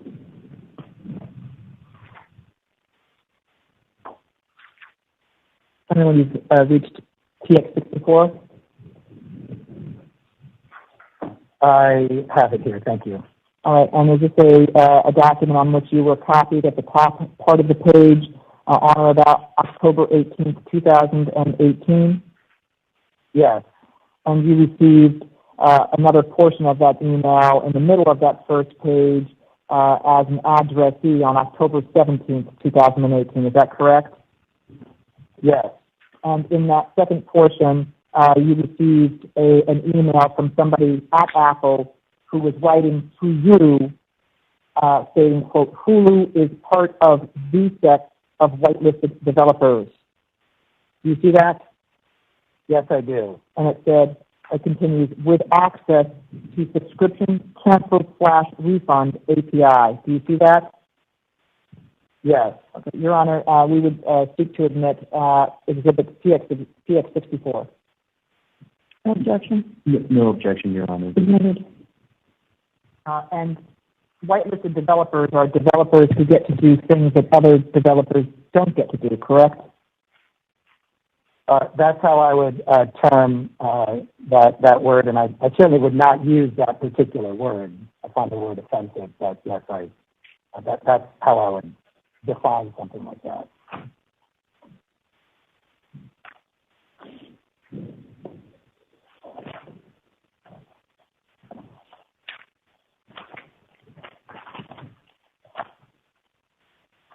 You would agree with me, sir, that Appstore review guidelines prohibit stores within stores? Yes. And it's because of that rule that Apple does not allow Epic to have the Epic Game Store in the Apple App Store. Is that right? Yes. And you're familiar with something called the Apple Arcade, are you not? Yes. And the Apple Arcade is Apple's own gaming app. Is that right? No, Apple Arcade is a feature of the App Store, and it is a game subscription service that's in the App Store. It's not a separate app. And Apple Arcade, would you agree with me, allows a subscriber to have access to numerous games. Is that right? Yes. To that extent, the Apple Arcade competes with other game stores. Would you agree with me?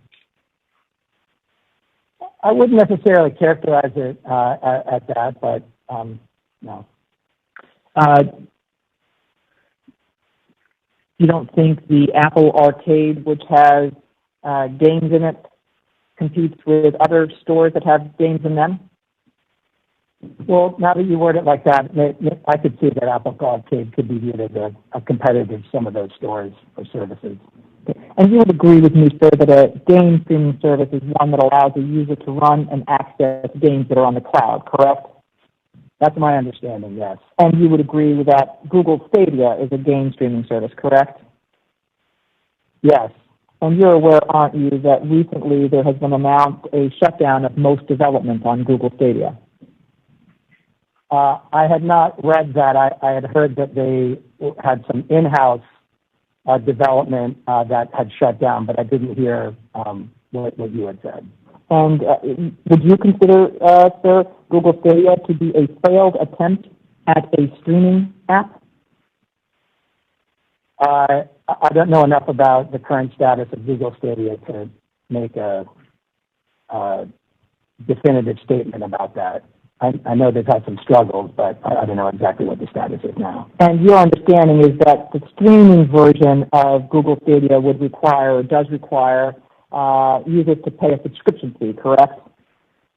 That's my understanding. I don't know if they have other business models to support that business or not. And you would agree with me that xCloud is also a streaming service, correct? Yes. And xCloud, as of the time of your deposition at least, did not have an app in the App Store, correct? That's correct. Does it have an app in the App Store since your deposition? No. You similarly understand that in order for a user to access xCloud, they have to pay a subscription fee, correct? Similar to Google Stadia, that's my understanding, but I don't know if they have other monetization models as part of xCloud. And you're also aware that NVIDIA has a game streaming service, correct? Yes. And you're also aware that NVIDIA does not have an app for its streaming service in the App Store, correct? Yes. And it's your understanding that at least a portion of NVIDIA's business model, they will charge users a subscription fee, correct? Yes, that's my understanding. And again, I don't know if they have other business models that support that business or not. Okay. And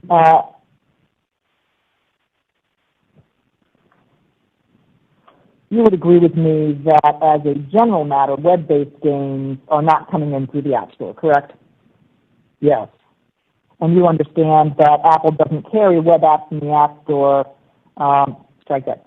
You understand that because Apple does not carry web apps in the App Store, it doesn't make money off of web apps, correct? Correct, yes.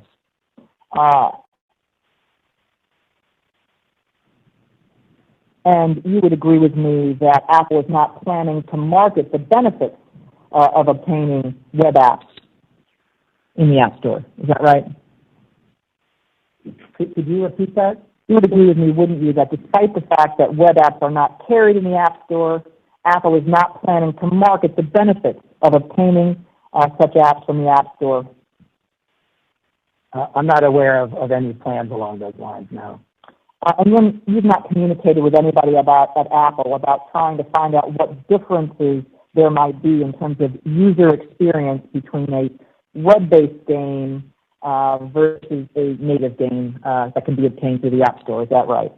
Well, in my role leading the global App Store business, I focus on the App Store and distributing native apps, but no, I haven't seen any type of differences like that. So the answer is no, you've not, correct? No, I have not. Okay, and you don't regularly receive reports, do you, relating to price differentials between the cost of an app on Android versus one on the iPhone, correct, or iOS? Correct. And you don't regularly receive reports on differentials in the cost of an app, of in-app purchases on Android versus iOS, correct? Correct. I don't receive those types of reports. And you're not aware, sir, are you, of any reports on price differentials or equivalency for apps that are written for iOS versus apps written for Android, correct? That's correct. And turning now to a different topic, you'd agree with me that the Switch, the Nintendo Switch, requires a cellular connection, correct? That's my understanding. And you know what IAP is, do you not? Yes. And you would agree with me, wouldn't you, that for digital goods consumed within the app on iOS, they have to use Apple's IAP, except under some limited circumstances? Yes. And you're aware, sir, aren't you, that many apps are rejected for violations of 2.111?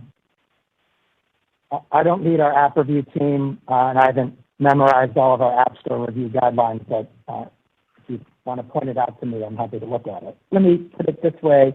You're aware, sir, that third parties have from time to time submitted apps with an alternative payment processing system, correct?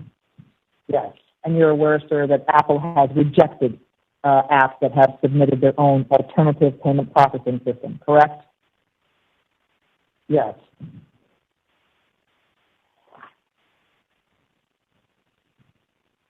And you're aware, sir, that there are third-party companies which have alternative payment processing systems that they believe to be safe and secure, correct? I haven't spoken to those types of companies. I don't know what they believe.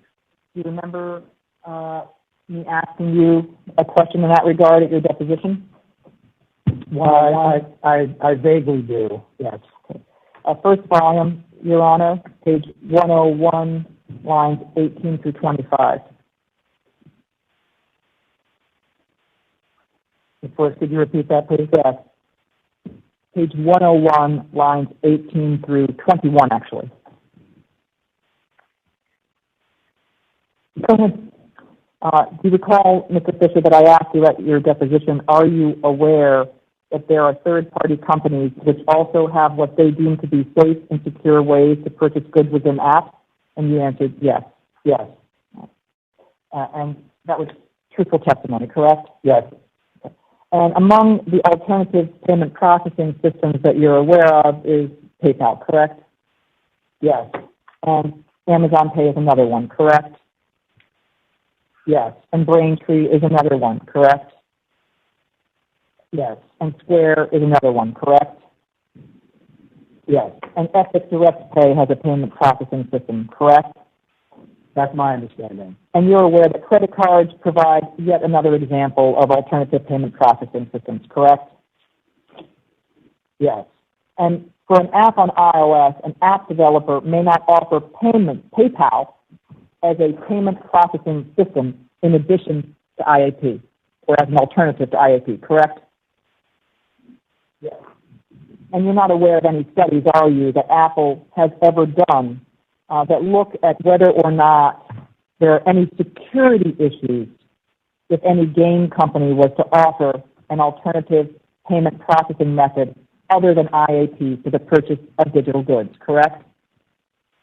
correct. I'm not familiar with any studies like that now. All right. And you're not aware of any study that Apple has ever done as to any security issues that Stripe has as an alternative payment processing method, correct? Correct. And you're not aware of any study that Apple has done with regard to whether PayPal has any security issues as an alternative payment processing method, correct?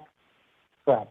And you're not aware of any study that Apple has done with regard to whether Amazon Pay is a secure alternative payment processing system to IAP, correct? That's correct. And you're not aware of any security study that Apple has done relating to whether Braintree provides a secure alternative payment processing system, correct?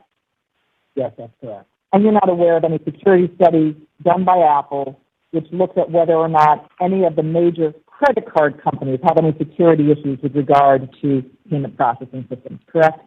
I'm not aware of any studies like that. And let's turn to privacy for a moment. You're not aware, are you, sir, of any studies that Apple has done relating to any privacy issues with regard to the alternative payment processing system by Stripe, correct? That's correct. And you're not aware of any privacy study that Apple has done with regard to PayPal's payment processing system, correct? That's correct. And you're not aware of any privacy studies that Apple has done with regard to Amazon Pay as an alternative payment processing system, correct? That's correct. And you're not aware of any privacy study that Apple has done with regard to Braintree's alternative payment processing system, correct? Correct. And you're not aware of any studies that Apple has done with regard to privacy issues relating to Square's alternative payment processing system, correct? Correct. And you're not aware of any studies that Apple has done to determine whether Epic's alternative payment processing system has any security issues, correct? I'm not aware of any studies like that. And you're not aware of any studies that Apple has done with regard to whether Epic's alternative payment processing system has any privacy issues, correct? That's correct. And you're not aware of any studies that demonstrate that Apple's payment processing methods are more secure than Stripe, are you? I'm not familiar with studies like that. And you're not aware of any studies that indicate that Apple's payment methods are more secure than PayPal, correct? That's correct. And you're not, in fact, aware of any studies that have compared Apple's payment services to any other third-party payment service, correct? That's correct. I haven't seen studies like that, no. And you've had communications with one or more developers about their desire to remove IAP from their app, correct?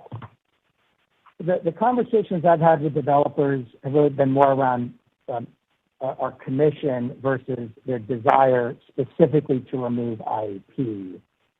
But yes, that's correct. Hold on.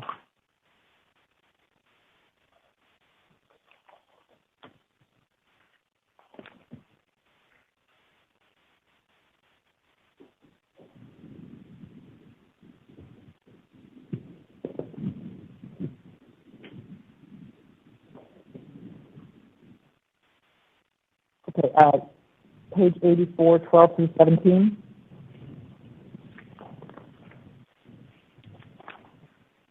Why is that up? It should not be up, yeah.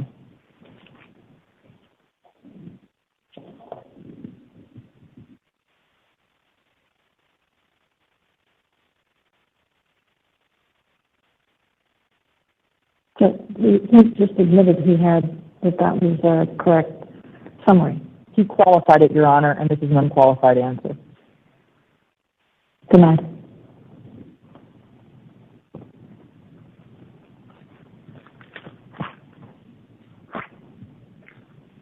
You're aware, sir, aren't you, of developers who have indicated to Apple their view that the 30% commission is too high, aren't you? Yes. And in fact, a few developers have expressed directly to you that they think the 30% commission is too high, correct? Yes. And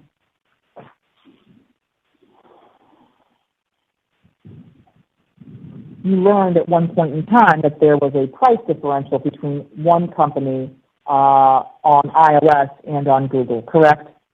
Yes.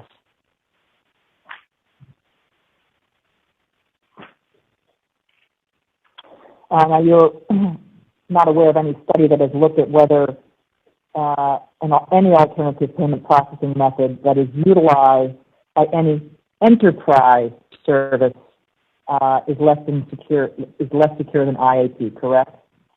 I haven't seen any studies like that. And the enterprise, you're aware that Apple has an enterprise program? Yes, I am. I'm not involved in that whatsoever. But you're aware, aren't you, sir, that the enterprise program allows certain entities to receive special permission to provide their apps directly to individuals within their enterprise? Within their company? Yeah, that's my understanding. I don't have a lot of knowledge of that program now. And you're aware that they can offer a payment processing solution in connection with those apps that are offered through the enterprise program, correct? I'm not aware of that. Again, I don't have a lot of visibility into that program. You don't know one way or the other whether any enterprise app offers an alternative, offers a payment processing system? I don't have direct knowledge of that to my recollection, but that's certainly possible. But you're not aware of any study that's ever come across your desk that has indicated that any payment processing method utilized by any enterprise app is less secure than IAP, correct? I don't recall something like that crossing my desk. And you're aware that there are some apps that sell person-to-person experiences, correct? Yes. And you understand that those apps may utilize payment methods other than IAP, correct? Yes. And you're not aware of any study that indicates that any of the alternative payment processing methods used by any of those person-to-person experience apps are less safe or secure than IAP, correct? Again, I haven't seen any studies along those lines. Okay. A couple of additional things. You would agree with me, sir, that I think let's do it in the document. We couldn't hear that.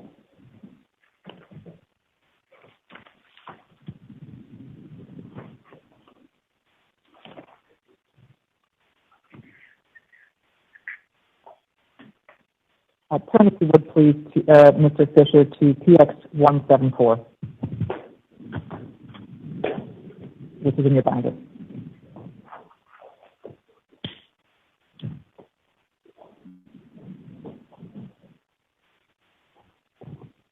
Okay, I have it here. All right. And did you see that you are an addressee of this document dated 27 March 2015? Yes, I do. And I'm sorry, you don't have that in my binder. 174. I can give you mine. Thank you. You received the document that's been marked for identification, PX174, on or about the 27th of March 2015. Yes. And the subject of this was forward fraudulent app on Appstore. Yes. And underneath, in the first paragraph, it says, Tim received a complaint about this app being a scam. Do you see that? Yes, I do. Is your understanding that that Tim there is Tim Cook? Yes. Your Honor, we would seek to admit PX174. No objections. Well, we have an objection that this witness lacks personal knowledge, and also there's the email with the substance in it is from a third party and therefore hearsay.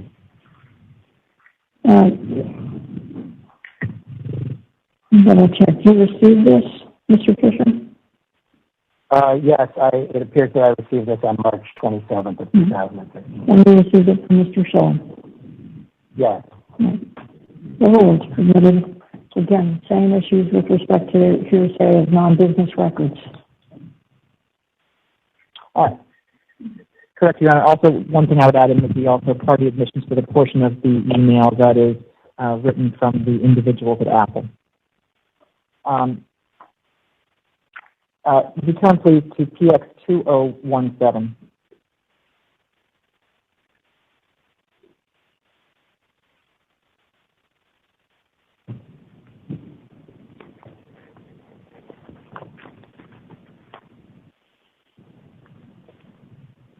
Okay, I've got it here, and you see that you are, the top email is from you to a number of individuals, well, to Mr. Q, I'm sorry, Mr. Q as a copyee and Mr. Schiller as an addressee, among others? Yes. And you wrote the top portion of the email on June 5th, 2012, is that correct? Yes. All right. And in the middle of the email, there's an email that Mr. Schiller wrote to you, correct? Yes. And in that email, he states to you, note that you had a scam app, quote, scam reading booth, end quote, on the top charts that should not be on the store. Do you see that? Yes, I do. Okay, and you received this in connection with your duties and responsibilities at Apple, correct? Yes. Your Honor, we would seek to move in PX 2017. No objection, Your Honor. 2017 submitted. If you turn, if you would, please, to PX 2076. I'm sorry, 2076.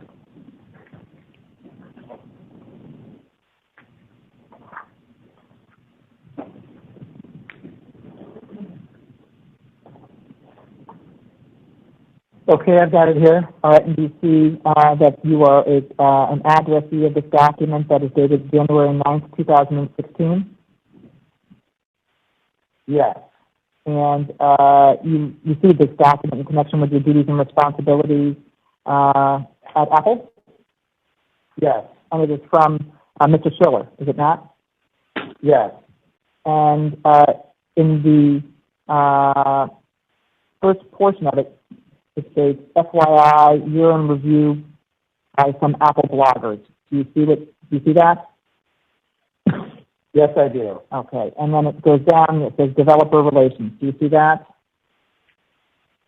Yes. And it says Your Honor, we just have an objection to this document in terms of that top part is from an Apple employee, but the rest of it is hearsay. Your Honor, let me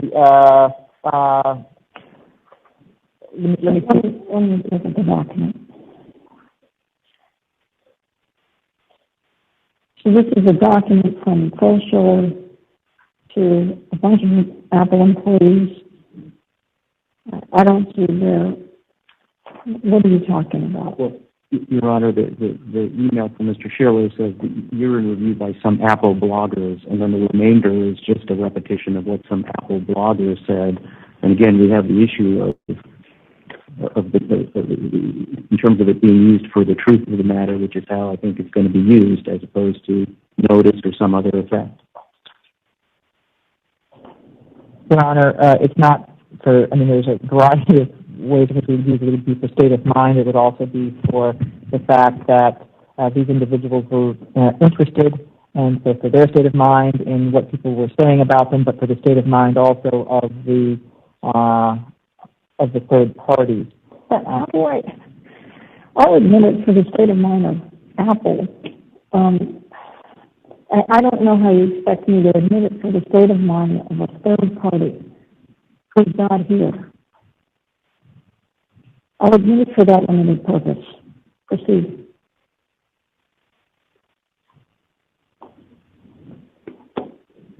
All right, turn, if you would, please, to PX 2173.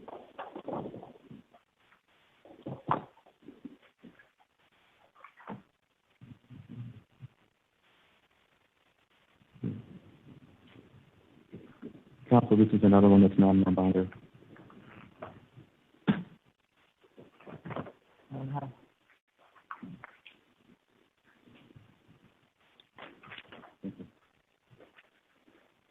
you bring up 2173? Is there any confidentiality issue with 2173? There is not. All right. Can you bring up PX2173, please? Mr. Fisher, could you please turn to PX2173 in your binder?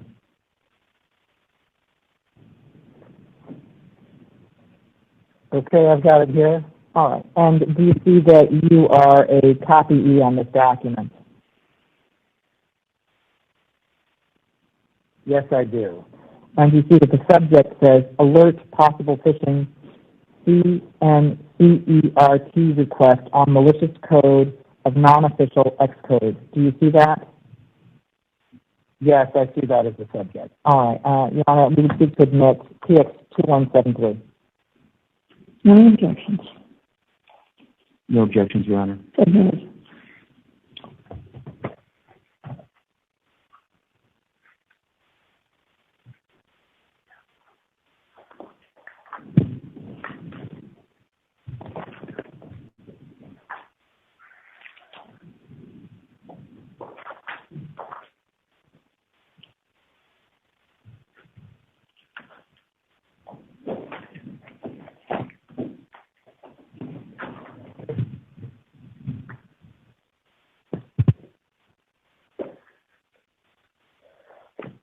Your Honor, I have no further questions at this time. Cross. And or I take it, do you have an agreement that this will also be direct?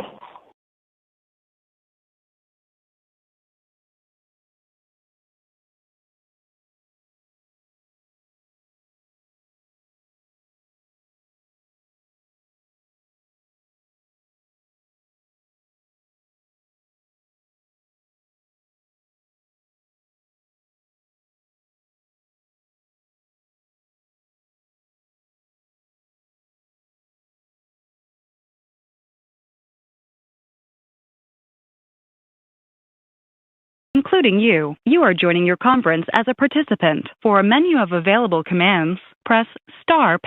Your connection is now in listen-only mode. That you provide me on the day of, and I'll have to just make day of calls.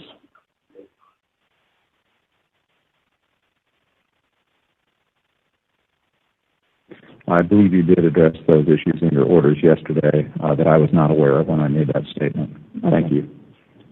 Any questions, Ms. Best? No questions, Your Honor.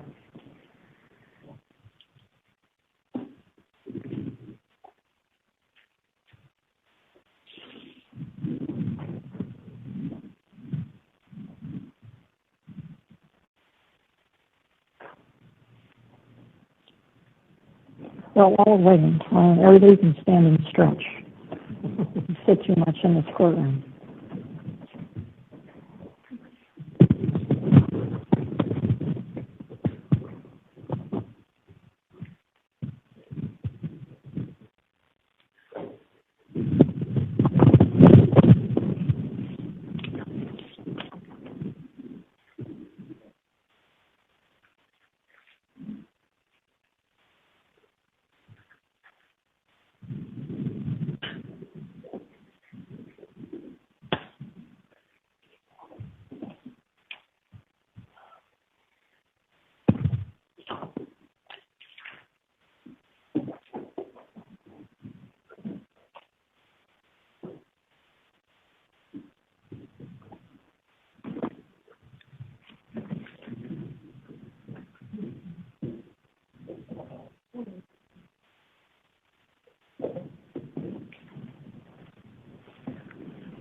I apologize for the delay, Your Honor.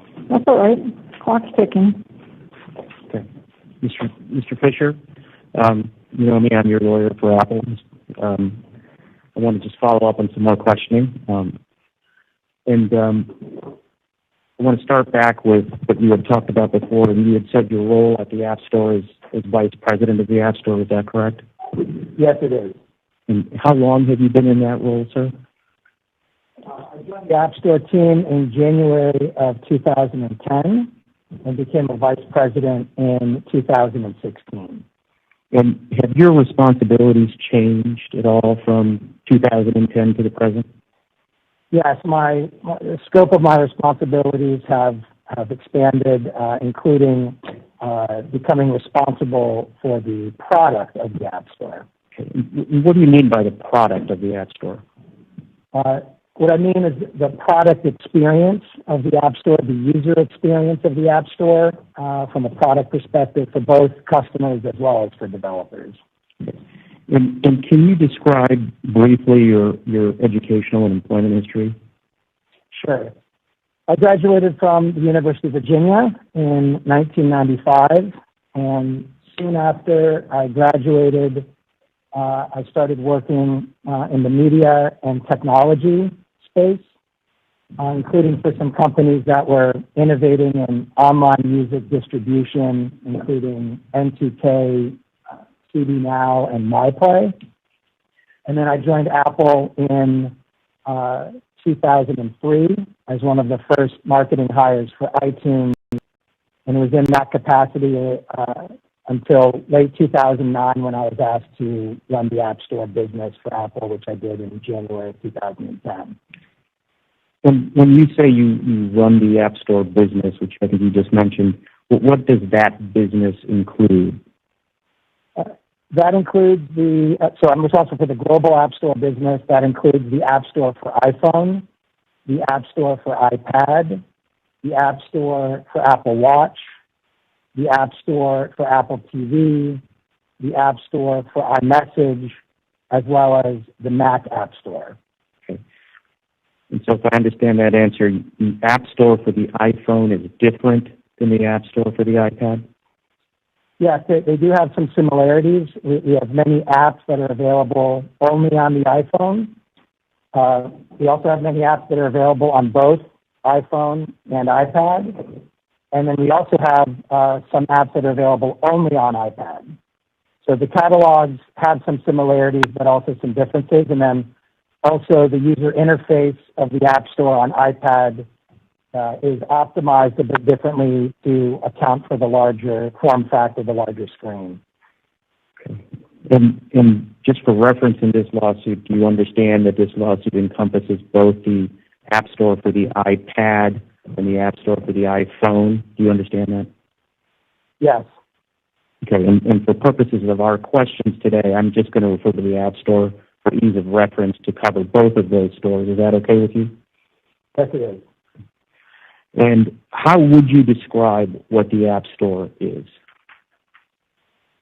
The App Store is a curated store where Apple works with developers to sell and distribute their apps to customers in 175 countries and regions around the world. And each and every one of those countries has their own storefront, so people in that market access the storefront for that particular market. And we work really hard to make the App Store a marketplace that's attractive to both customers as well as to developers. Okay. And can you describe your responsibilities in running whatever aspect of that store is? Sure. I focus on creating a great app discovery experience for our customers and helping developers succeed on the App Store. And what I mean by that is I love helping developers reach more users, gain global visibility to our global customer base, and help them monetize their apps and help them grow their business on our platforms. And are there areas of the App Store for which you are not responsible? Yes. The App Store is a very cross-functional business at Apple with many teams across the company supporting it. For example, App Review, which has come up already today, Worldwide Developer Relations, Design, Human Interface Design, Engineering, Fraud and Security, Payments and Commerce, Finance, Legal, HR. I don't manage any of those functions. Okay. You were asked a series of questions from counsel about studies regarding privacy. Are you responsible for privacy on the App Store? No, I am not. Okay. You were asked a series of questions about security. Are you responsible for the security of the App Store? No, I am not. Okay. And you were asked a series of questions about app review. Are you responsible for app review? No, I am not. Okay. And you were asked a series of questions about fraud. Are you the person responsible for preventing fraud on the App Store? No, I am not. Okay. And in terms of, I'm sorry,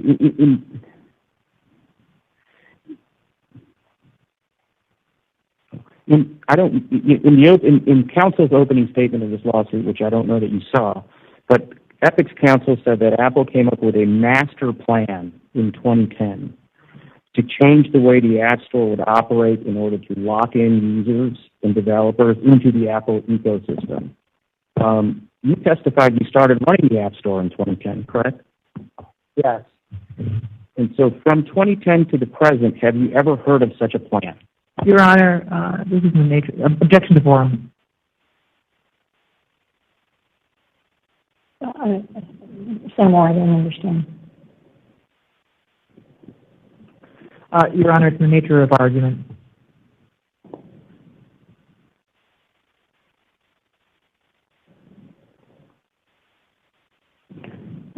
Looking at the phrase. I don't believe the objection. In any event, sir, you the started. The objection was that you tied it to the opening statement. Understood. Mr. Fisher, when did you start running the App Store?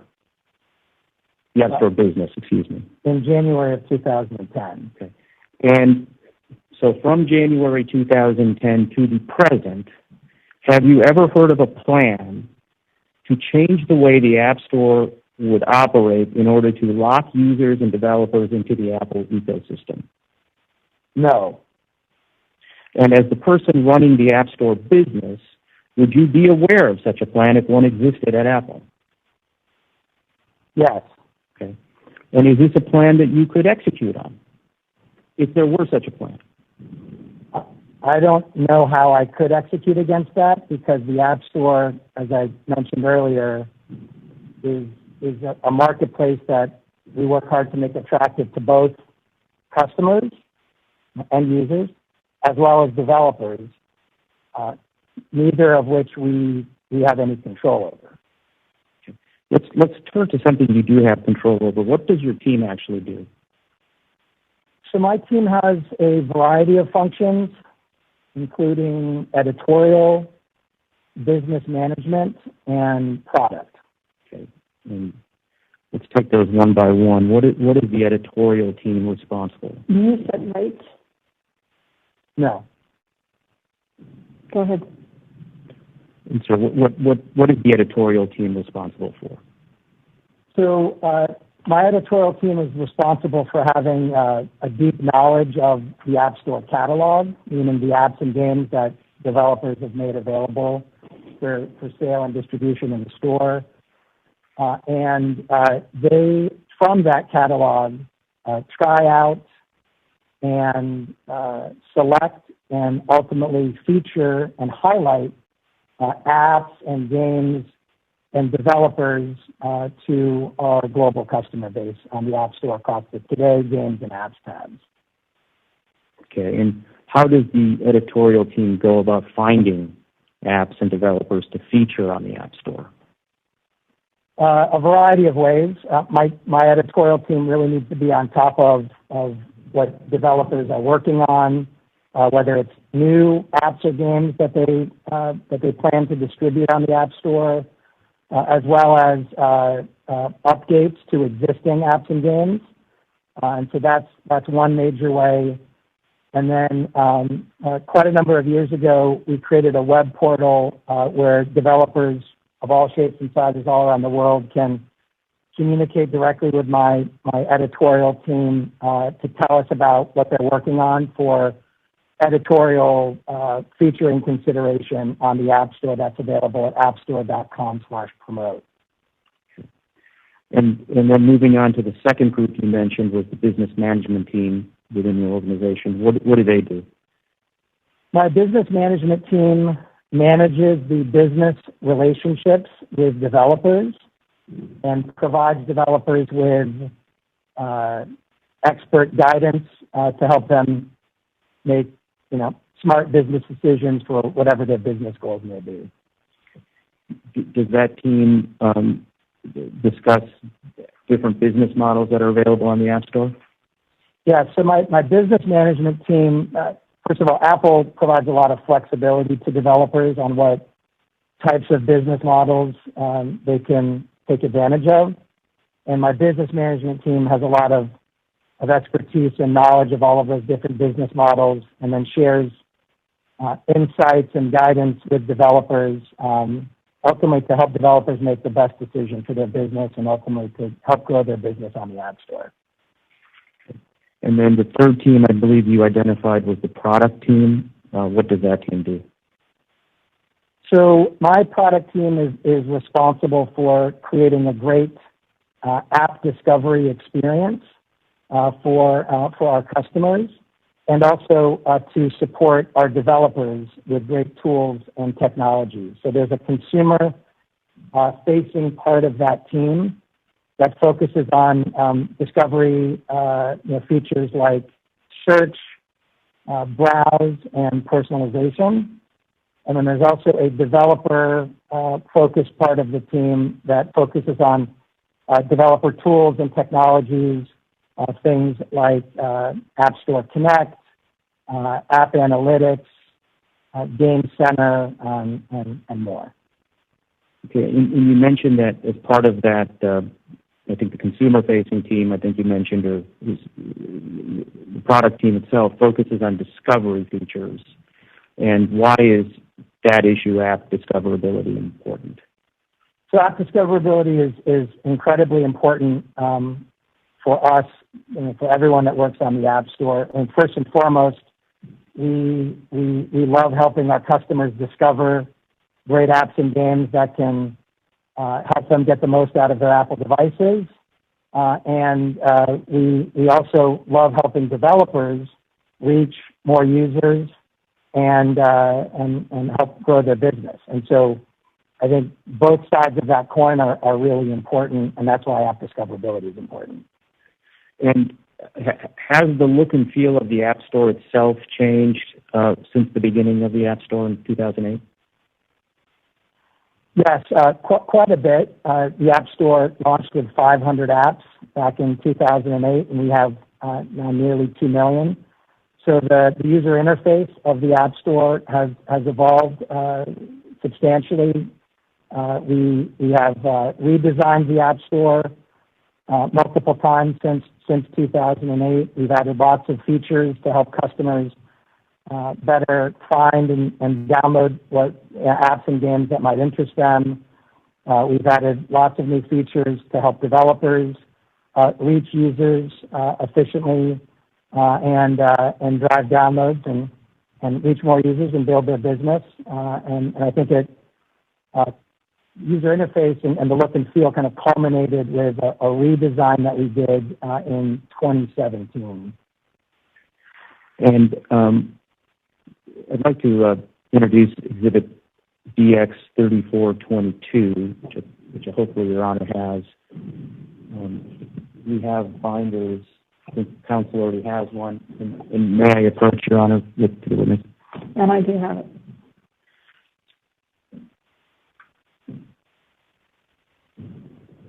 Thank you.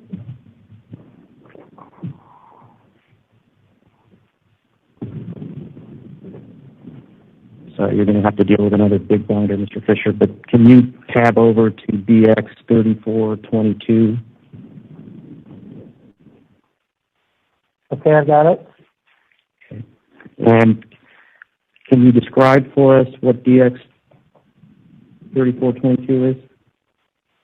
So it's multiple emails, but the first of which was an email that I sent to our global App Store team in June of 2014. This was, looks like a week after our annual Worldwide Developer Conference. And I was highlighting a bunch of the new features that we had just announced and would be launching later that year with the upcoming version of our iOS operating system to help customers discover apps more easily and to help developers build apps and grow their business. And I just wanted to send a note out to the global team thanking them for all their hard work to get us to that point. Is this email here that you're conveying indicating changes to the look and feel of the App Store? Yes, among other things, but yes, there were some design and user interface changes that we had done at that time frame. Your Honor, I'd like to move DX 3422 into evidence. Any objection? No objection. 3422 is admitted. Okay, Mr. Fisher, if you could turn now to DX 3642. Okay. And let me know when you've had a chance to familiarize yourself with it. I remember this, yes. First of all, did you receive 3642 at some point? 3642 is a press release that Apple sent out announcing the all-new App Store from 2017. It was a major redesign that we had done. Okay. And this was a press release from who issued this press release? The Apple PR team. And can you turn to the second page of this document? It ends in .002 at the bottom middle there. Okay. And can you explain what the Today section is describing in this press release? Yeah, so we with this major redesign that we did, we created a new homepage for the App Store called Today. And really the vision was to create a daily destination that's all about celebrating games and apps and developers and kind of app culture, how apps have impacted people's lives. And so this new homepage is something that we were really excited about and we're putting a lot of resources into. And forgive me if this seems like an obvious question, but how often is the Today page updated? Today is indeed updated every day. And as I mentioned earlier, the App Store is available in 175 countries and regions around the world, and we actually update this every single day all around the world. And Your Honor, at this time, we have a little demonstrative of what the Today page looks like. We've shown it to the opposing counsel, and I understand there's no objection. All right. Can we show it? No objection, Your Honor. Mr. Fisher, if you can take a look at your screen there, can you walk us through what we're seeing? So yeah, this is the Today tab. This is, I think, looks like it's probably from a few days ago on May 4th. Some Star Wars fans might know that's kind of a big day, May the 4th, instead of May the 4th, be with you. So we did a big, I think, kind of fun editorial feature where we highlighted a bunch of kind of Star Wars related apps and games. Now back on the Today tab here, here's a collection of apps that my editorial team we're highlighting top apps right now. And then scrolling down a little bit, this was something that our editorial team was doing around celebrating Asian Pacific American Heritage Month. With some apps to support the AAPI community.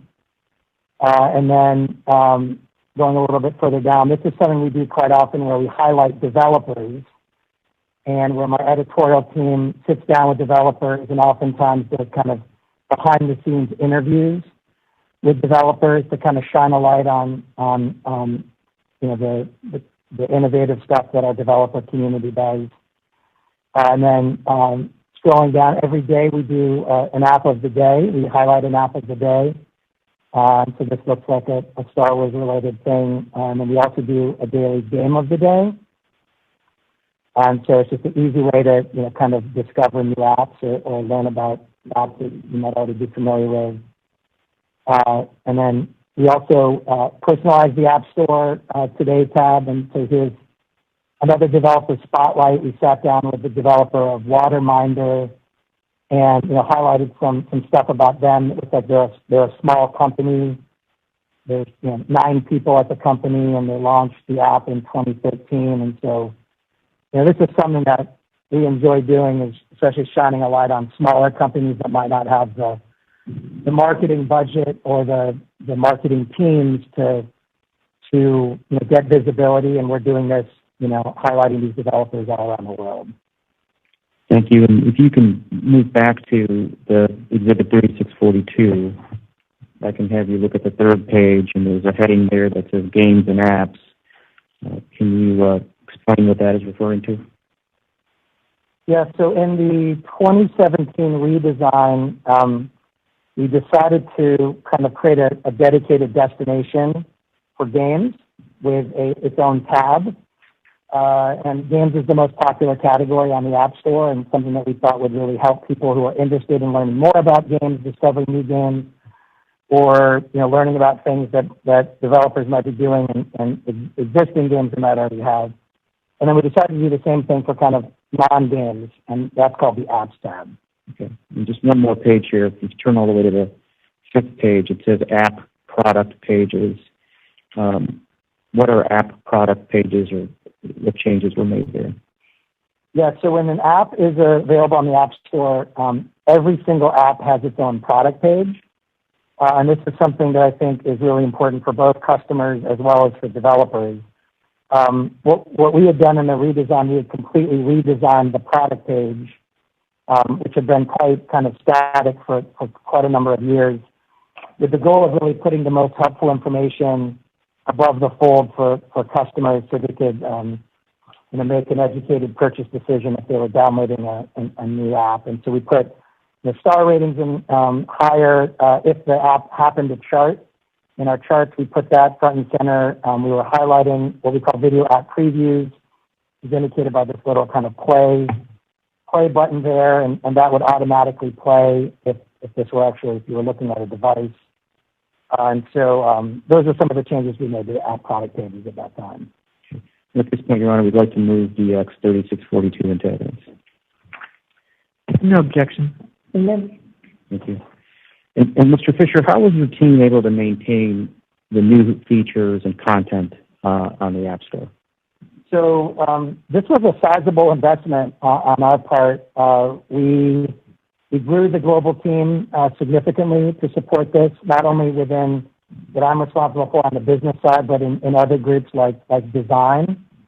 And to execute that Today tab on a daily basis all around the world, we hired what I feel are some world-class journalists as well as designers from leading publications all over the world to come and help us with that effort. Okay. And have you received any feedback from developers on the redesign? Yes, I have. And what kind of feedback have you received? The feedback that I've received and seen in surveys and things have been overwhelmingly positive, especially from smaller developers. As I mentioned earlier, a lot of smaller developers don't have the marketing teams or PR teams that really kind of help grow their business. They're really focused on just creating a great app. And so I think what we have done with this redesign has really kind of provided a huge boost of support, especially for smaller developers. And have you, as part of your job, looked at other app stores to see what type of editorial efforts that they are maintaining on their stores? Yes, I have. And to the extent you've done that, how does the Apple App Store team's editorial efforts compare to what other app stores are doing? Well, I might be biased, but I certainly think that what we do is incredibly unique, and I certainly have not seen any marketplace that distributes apps or games do what we're doing in terms of providing marketing and editorial support like this to developers. And do developers pay for any of this support? No, they do not. Okay. And does Apple do anything? What other initiatives does your team do to support developers, if anything? So there's a group that used to be in my organization that's no longer in my organization, which is our marketing team. And we do a lot of what we've talked about is kind of things we do on the App Store itself.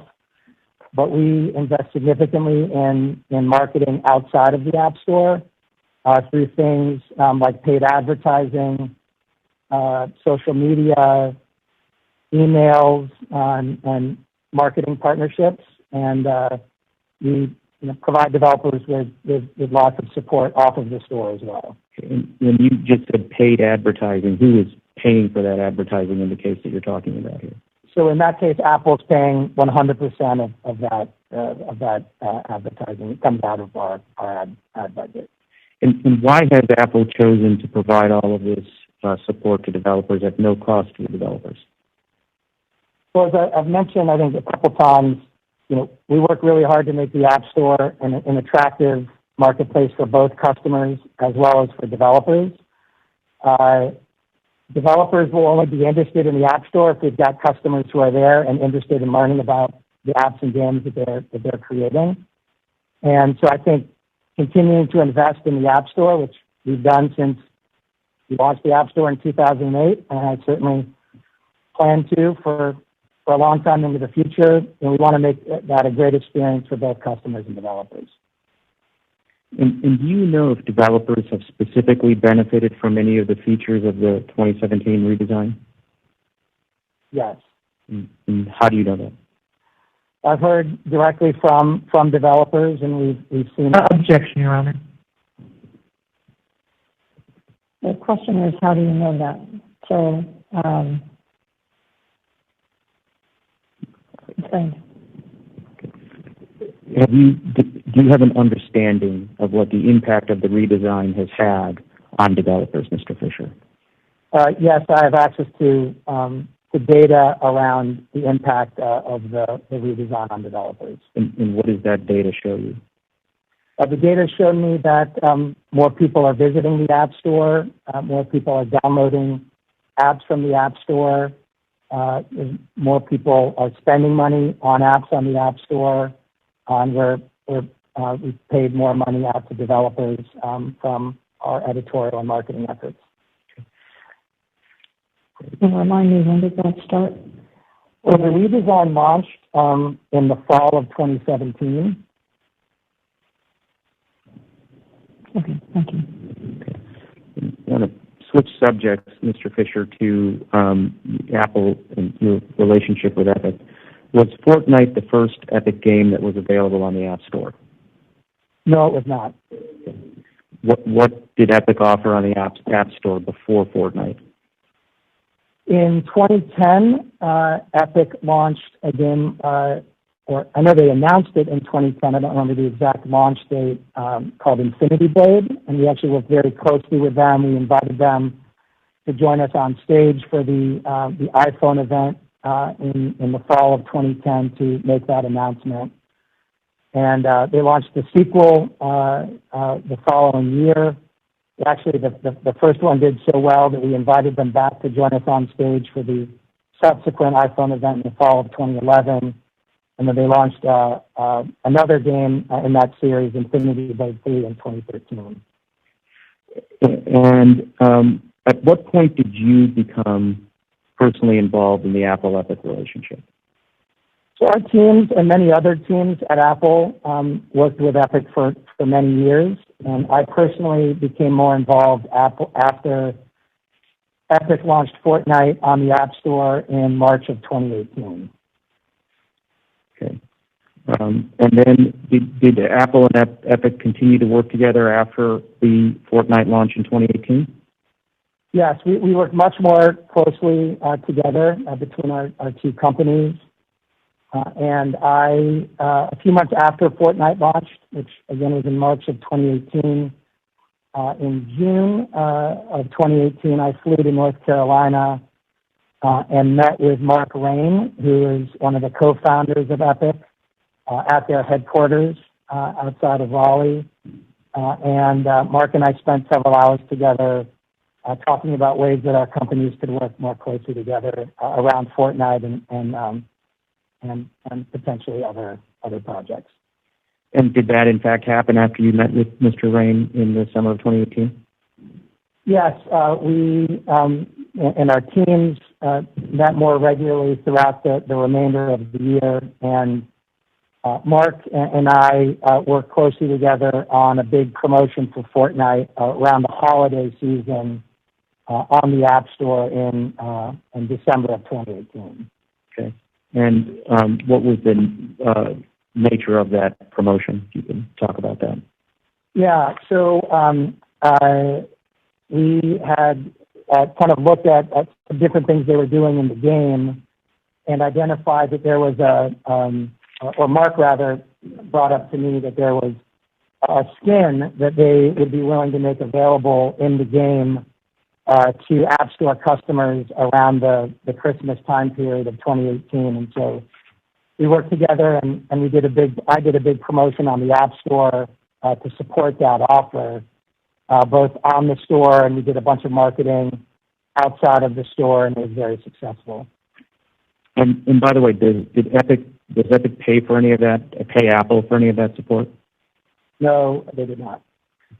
And did Apple and Epic work together in any other respect during the 2018 holiday season? Yes, Mark reached out to me. I don't recall the exact time period, but I believe it was sometime in the fall of 2018, and maybe closer to the holidays. And he let me know that gifting was becoming more popular within Fortnite on some of the other platforms that Fortnite was available on. But he pointed out to me that the App Store review guidelines had a guideline that did not allow for gifting. And I asked Mark to kind of educate me about how gifting worked in Fortnite on other platforms and things they were doing on their side to make sure that was a kind of a safe experience. And we so after Mark shared that information with me, I had a conversation with a handful of colleagues internally, and we decided to revisit the existing App Store review guidelines that did not allow for gifting at that time. First of all, what is gifting, if you could talk about that? So gifting is the concept, and what Epic had reached out to me about was the concept of in-app gifting. So like the gifting of V-Bucks, which is their virtual currency in Fortnite. And so that's what gifting is, gifting from one user to another.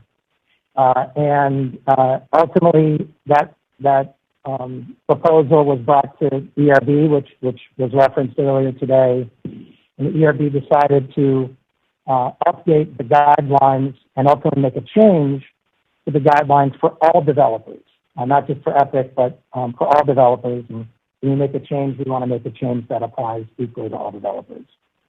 And can you talk to how Apple continued to work with Epic into 2019 and 2020 at a high level? Yes. So in early 2019, Epic had reached out to let us know that they were going to be conducting and organizing an in-game concert in Fortnite with an artist named Marshmello. And I was familiar with Marshmello and his music, so I kind of knew what they were talking about. And it sounded, to me, pretty cool. And my team and I got excited about it, and we worked closely with Epic to get marketing assets and things, and we promoted this Marshmello concert on the App Store, as well as through marketing outside of the App Store, and that was, I believe, early February of 2019. And any other notable initiatives in 2019 or 2020? No, the teams were working closely together throughout the year on a wide variety of promotions. Fortnite was launching new seasons, and so that would always be a kind of a marketing moment that we would collaborate together and highlight those new kind of in-app events that they were doing in Fortnite, both on the App Store as well as through marketing outside of the App Store. Okay.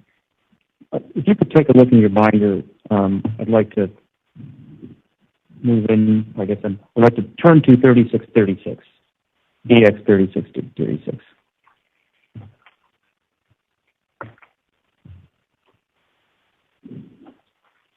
Okay. And Mr. Fisher, is this an email chain that you were involved in? Yes, it is. Okay. And could you describe briefly what this email chain is? Yes, this was from April of 2020, and kind of similar to the in-game concept that I was just talking about from 2019 that Epic did in Fortnite with Marshmallow. They had reached out to us in April of 2020 to let us know that they were doing something similar, but I think they viewed it as bigger with an artist named Travis Scott for a big in-game concert. And they told us about this quite last minute. I think maybe it was a week or so before it ultimately took place. And typically they had told us about things a little bit earlier in advance so we could plan for it. But I thought this was a really cool concept. And Travis Scott is a prominent artist. He said, "Hey, let's get behind this." And so we kind of dropped everything we were doing and scrambled and did a big promotion for this Fortnite Travis Scott in-game concert on the top of the Today tab, top of our homepage, as well as the top spot on our Games tab, which gets a lot of Appstore visitors on a daily basis. And I wanted to let the Epic team know about all the things that we were doing to support their Fortnite in-game concert. And in the middle of this email, there's an email responding back to you from Mark Rain. Is that right? Yes, that's right. And yeah, I think you've mentioned him before, but do you know who Mr. Rain is? Yes, my understanding is he's the co-founder of Epic. Okay. And Mr. Rain writes to you, in part at least, quote, "Thank you so much for the support. It's going to be a really fun event, and we've got more fun stuff planned for the next few weeks and months." Correct? Did I read that right? Yes. And how did you take that comment from Mr. Rain? I took it that Mark was very appreciative for our support and what we were doing to give them more visibility on the App Store. And the top email from April 23rd, 2020 is from a Mr. Adam Sussman. Do you know who Mr. Sussman is? Yes. Who is Mr. Sussman? Adam was the new president at Epic, and I've known Adam for at this point over a decade when he had worked at a variety of companies. And when Adam started working at Epic, we connected and we spoke several times leading up to this correspondence and explored ways that we could, our teams and the companies could work more closely together. Okay. And Mr. Sussman says to you, quote, "Thanks, Matt. This is great support, and we are so excited to see this in the store. We're looking forward to an amazing event and working together on our future calendar." Did I read that right? Yes. And what was your reaction in response to that comment from Mr. Sussman? Similar to Mark's response, I felt Adam was very appreciative of everything we were doing to support this in-game concert, and what was more important to me is that he was looking forward to working together on their future calendar, and I was very excited about that and receptive to that. Did you expect that you would continue to work with Epic on future projects? Yes, absolutely. Okay. When was the last time you interacted with anybody at Epic, Mr. Fisher? It was in June of last year, of 2020.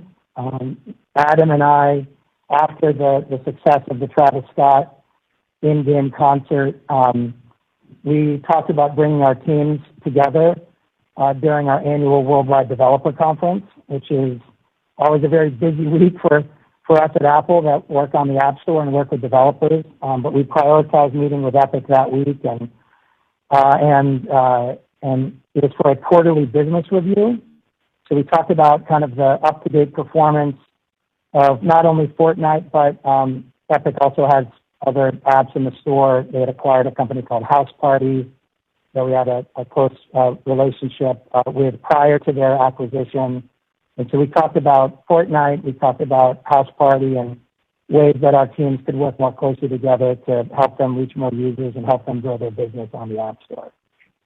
And so when were you one of the recipients of the email from Mr. Sweeney to the Apple team on August 13th, 2020, notifying that Epic was going to implement some kind of a hot fix? Yes, I was. Okay. And what was your reaction to that email?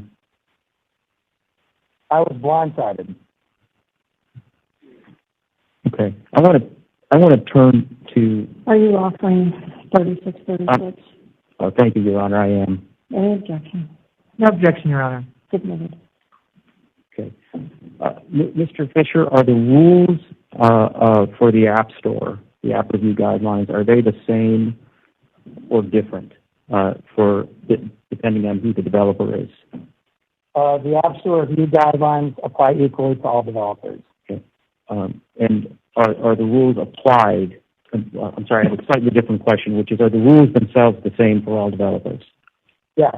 And are the rules applied the same way to all developers? Yes. Do any developers receive a special break or dispensation from those rules? No. Does Apple ever change those rules? We do change the guidelines. As I mentioned, that instance with when Epic reached out about this particular guideline, we always appreciate getting feedback from developers, and oftentimes if we think that an update to the guidelines makes sense for our developers, it makes sense for our customers, it makes sense for Apple, then we'll update the guidelines, and we've done that continuously since we first created the guidelines many years ago. Okay. And earlier in questioning by Epic's counsel, you were confronted with the term whitelisted developers. Do you recall that?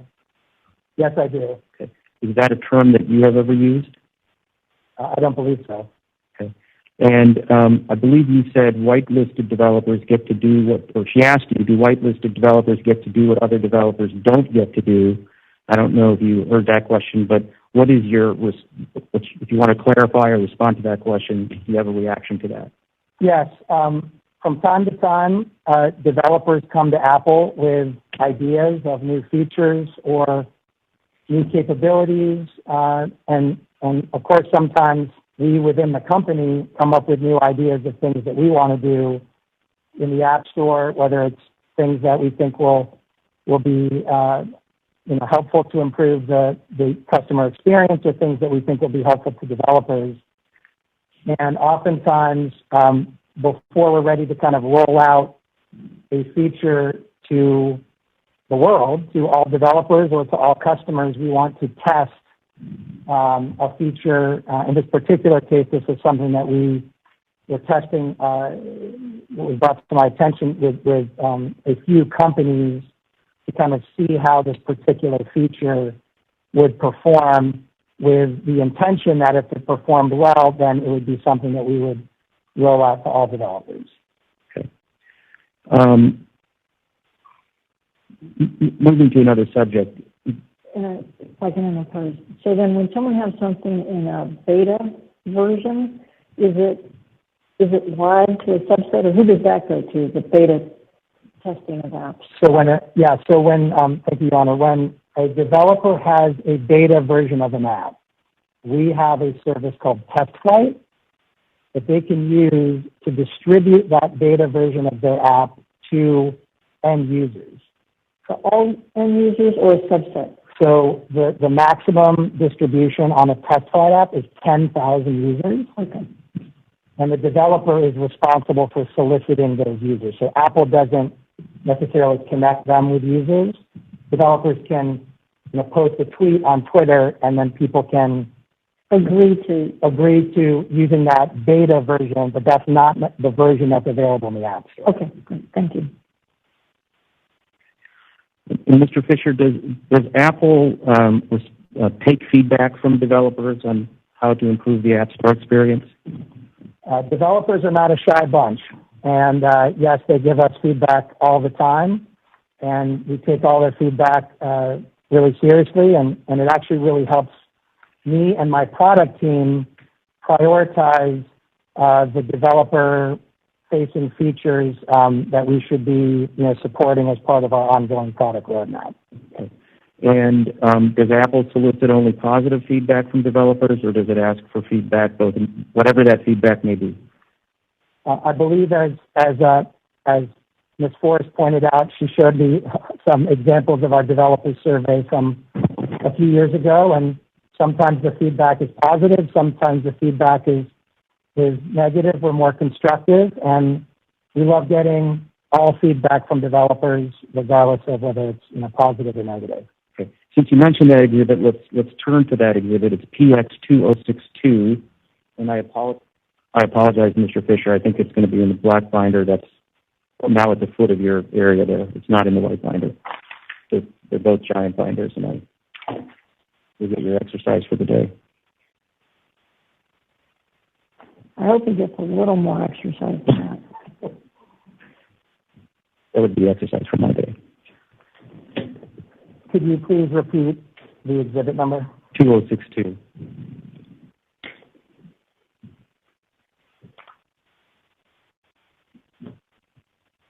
Okay. Okay. And if you look on the first page of 2062, it's 2062.1. You recall that Ms. Forrest directed you to a bullet at the bottom about a comment about the App Store. It's the very first sub-bullet at the bottom of the page. I think it's labeled number 1. You see it. The App Store is plagued with. Yes, I see that. Okay. And then she had you read some criticism that they had. Can you read the line right above that criticism? Although I gave the App Store a high rating, there are a few pitfalls which Apple can address. Correct. And then Ms. Forrest had you read one of those issues, right? Yes. Okay. You could turn to the third page. Of the same document, and there's a heading at the bottom that says App Review. Do you see that heading?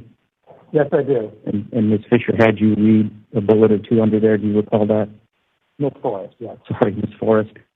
So, yes. And are you in charge of App Review? No, I am not. Okay. And if you can turn to the fifth page, do you recall that you were asked to read some headings under the search ads section? Yes. Are you in charge of search ads, sir? No, I am not. Okay. And then on the next page, in the middle of the series of bullets in the middle of the page, there was a bullet that you read about the testing process. Do you recall that? Yes. Are you responsible for that, sir, the testing of apps?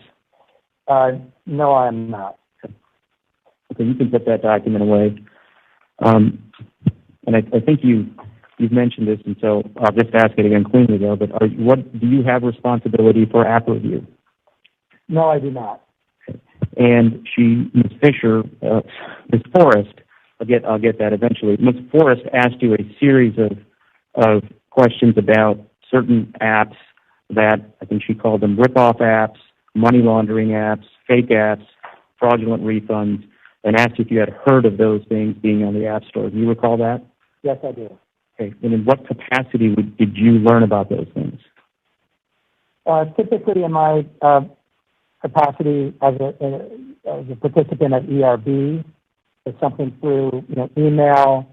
I'm often added to emails that are related to the App Store, or related to developers, or related to customers. People often add me just as an FYI or give me a heads up on something, even if I don't have a direct responsibility over it. Great. And are you responsible for remedying those issues for Apple? I'm certainly an advocate for anything that we can do to make the entire App Store better and the experience better for customers and developers, but oftentimes when it comes to those specific things, I'm not the person who's directly responsible for it. And what is your understanding of what Apple does when it discovers one of these types of issues on the App Store? Yeah, so whether it's me or anyone else, I mean, if I ever get an email about any issue of alleged fraud, I immediately forward it to our fraud and security team for immediate investigation. And if we can turn to Exhibit PX58, which was one, it's probably in the very thin black binder you have. This was one of the very first documents you were asked about, Mr. Fisher. It's in the other one, sir. That one. It's PX0058. This is my deposition. Okay. And I don't see another one with 58 on it.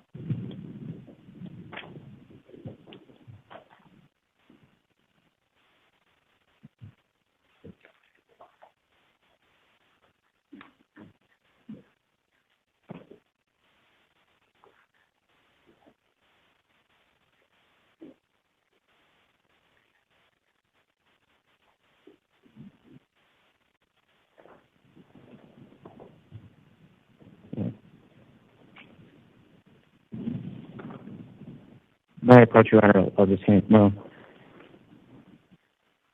You may approach. I'm sorry, actually.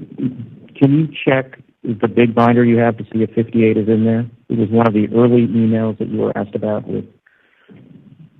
by Ms. Forrest. 59, PX 59 is the first one I have in here. Okay. Unless it's out of order, I don't. Okay. Well, I'm gonna hand it. I'll hand it to you. Hold on. Honor, this was, I believe, maybe in the binder of exhibits that were read in before Mr. Fisher arrived. But can I show him 50? Can I bring 58 to him? You can. 58 is admitted, and it is in that list. But I believe he was questioned on it because I have notes on it. Yeah, I'm surprised it's not up there, but okay. You were a questioner. Thank you. And Mr. Fisher, do you recall testifying about this email? Yes, I do. Earlier this morning. Right. And I think counsel for Epic asked you to read in a line, but you didn't provide any actual testimony on this email, correct? That's my recollection, yes. Okay. And just so we can set this up here, this is an email chain at the top of which it's you and Ms. Tanya Washburn from June of 2016 with this title, Competitor Apps in Voice Over Collection. Is that correct? Yes. Okay. And at the bottom of the email, I believe the line that was read had to do with a colleague of yours saying, quote, Matt feels extremely strong about not featuring our competitors on the Appstore. Do you recall her reading that? Yes, I do. Can you provide us a little bit more context around what this email exchange has to do with, and that comment in particular? Yes, this is someone who was and still is a person on my team who was communicating to someone named Andrea, who I don't know, saying that I feel extremely strong about not featuring competitors on the Appstore, and that is definitely not accurate, and she was very misinformed and followed up with her manager, who's Tanya Washburn. That's why I forwarded the email. And what is your view of featuring competitors on the App Store? So we have promoted apps that are competitive to Apple apps since before I joined the App Store team in 2010. And we continue to not only distribute, but to feature and promote apps that are competitive to Apple apps in the store. We do this all the time. I can provide lots of examples if there's any interest, but we do that. We do that regularly. Can you provide just a few examples? Sure. Apple has a video subscription service called Apple TV Plus. And before Apple TV Plus launched and subsequent to Apple TV Plus launching, we've promoted apps that are competitive to that, whether it's Disney Plus or Hulu or Paramount Plus or Peacock or many other examples of apps that anyone would say are directly competitive. And we not only promote them, and we work closely with these companies, we highlight them, we put them on the Today tab, we give them lots of marketing and editorial support. And close to the end of your testimony with Ms. Forrest, you had a colloquy about the use of the term commission versus the use of the term IAP. Did you want to clarify as to what you mean by those two terms? Sure. IAP is a set of features that are part of the Appstore commerce engine. And IAP in its simplest form is a way to sell digital content within an app.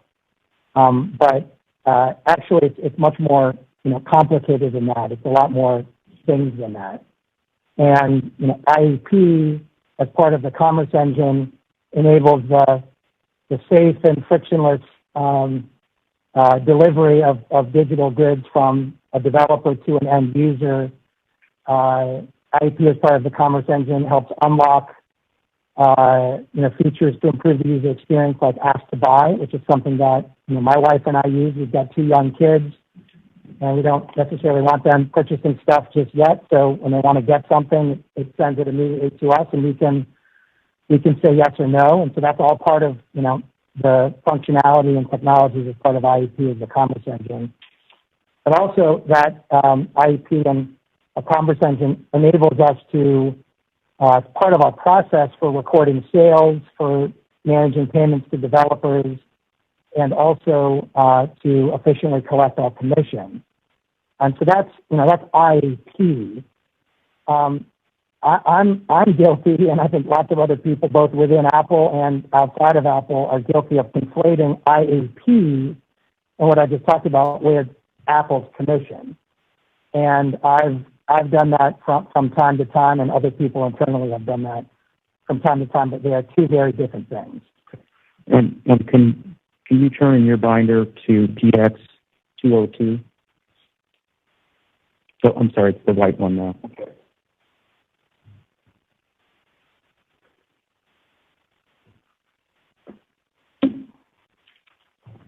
Could you repeat the... Yes, it's PX202.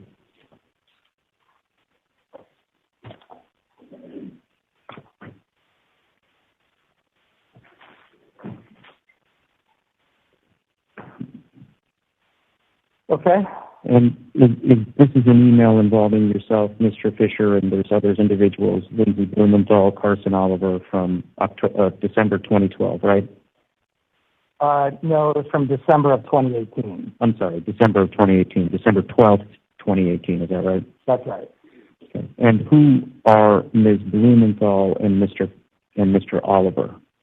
So Lindsay Blumenthal was at the time a member of my business management team, and Carson Oliver was and remains the leader of my business management team, and Carson reports directly to me. Okay. And it appears that Ms. Blumenthal has written a message to you, a copy of Mr. Oliver, regarding Lyft, the Lyft service. Can you describe what that email is discussing there? Sure.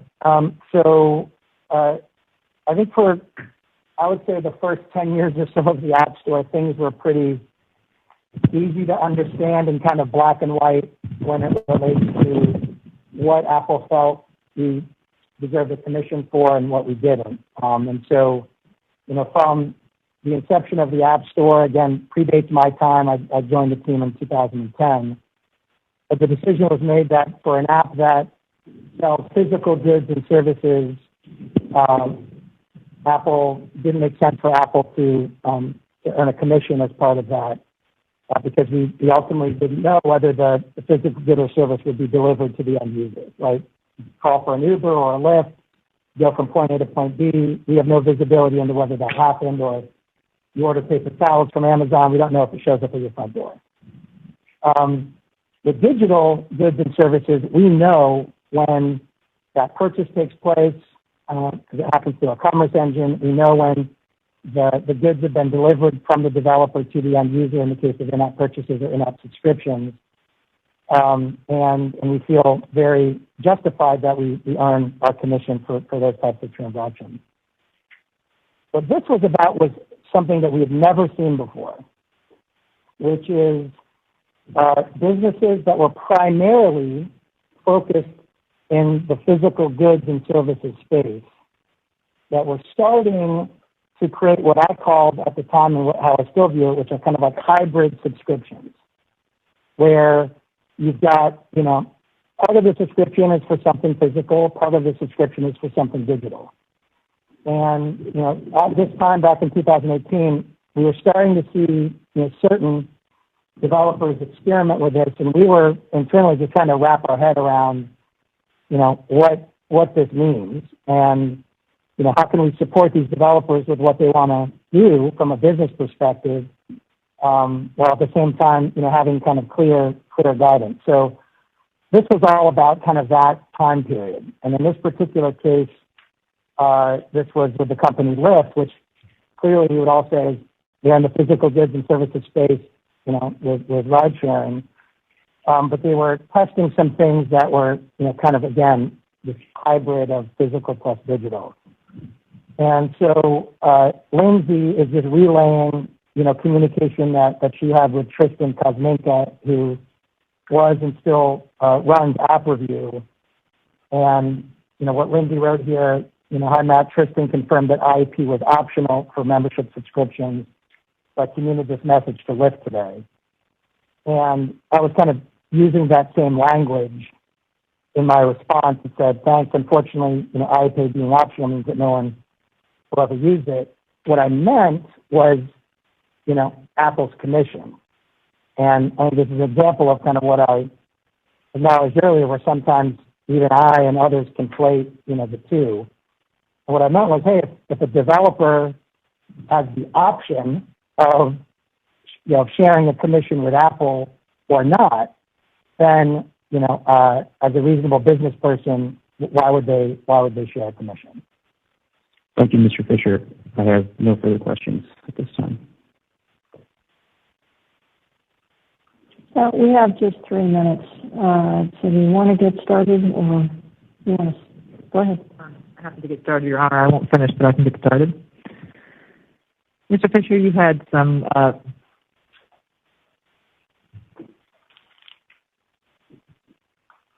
questions from counsel on things that you have responsibility for and don't have responsibility for. Do you recall that? Yes, I do. All right. And you mentioned earlier, and then again with counsel, that you are a member of the Executive Review Board, correct? Yes, I am. And the Executive Review Board has the acronym ERB, correct?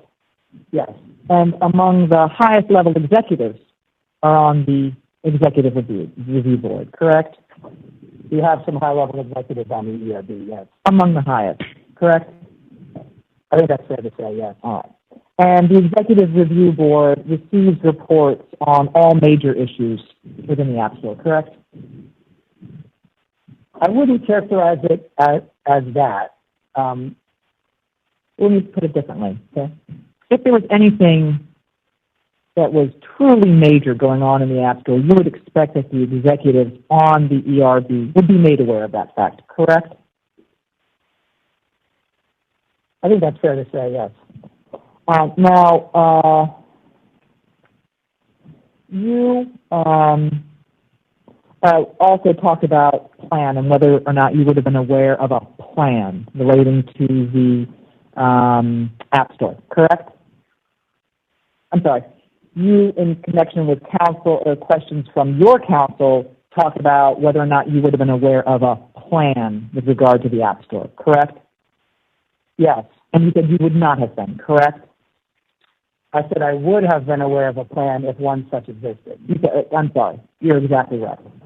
Now, you told me on direct that you were not, in fact, a creator of the App Store in 2008, correct? That is correct. I joined the team in 2010. All right. So if there had been an earlier plan than 2000, the time that you joined it, you may not have known about it, correct? For the type of plan that my counsel described, I would imagine that I would be aware of that plan as the person who's responsible for the global App Store business at Apple. When you say you imagine, you're speculating, right? I mean, you don't know what you don't know for the portion of the job when you weren't even there, correct? It's possible. Now, you also said that there are updates to the App Store around the world, correct? I don't know what you mean by updates to the App Store. I think that you were talking about the Today tab and changes to the Today tab, and they propagate around the world on a very regular basis, correct?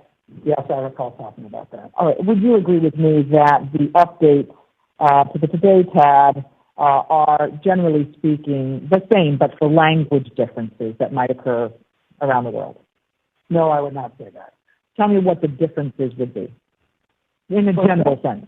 Sure. So, for example, in a market like Japan, there's many apps that are available only in the Japanese market. Or, for example, games that might be only either available in the Japanese market or only what we might feel is relevant to the Japanese market, or games that might be only localized into kanji or a particular language.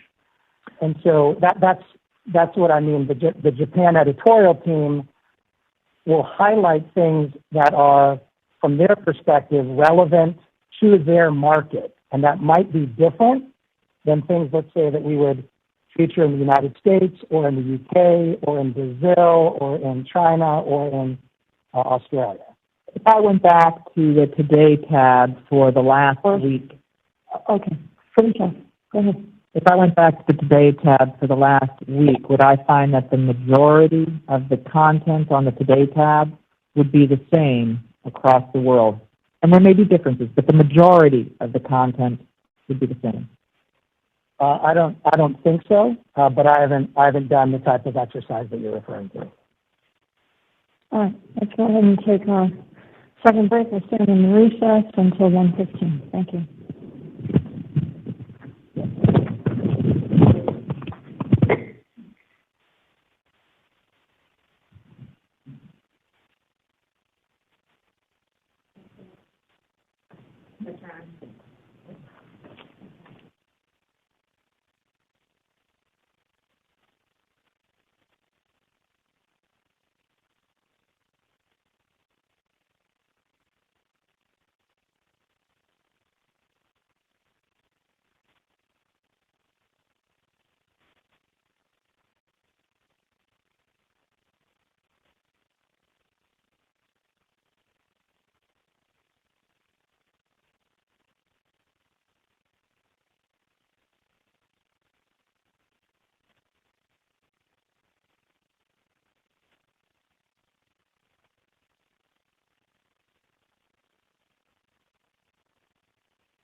You are muted. You can mute or unmute yourself by pressing *6.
All right, we're back on the record.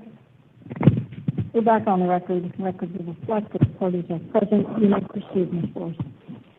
All right, thank you.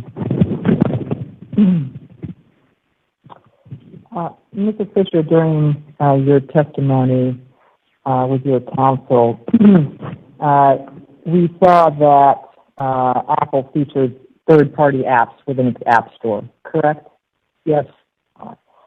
You would agree with me, wouldn't you, that Apple doesn't allow other companies to feature collections of third-party apps in the App Store? That's my understanding, yes.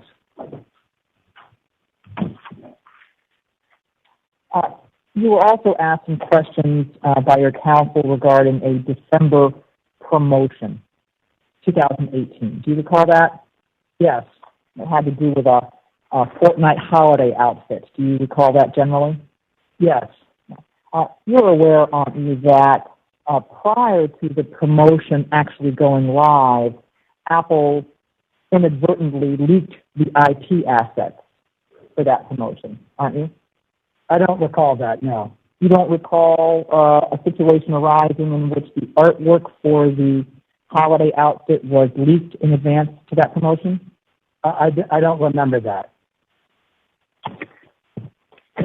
You were also asked some questions by your counsel relating to PX64, which is the document that says Hulu is part of the set of whitelisted developers. Do you recall those questions?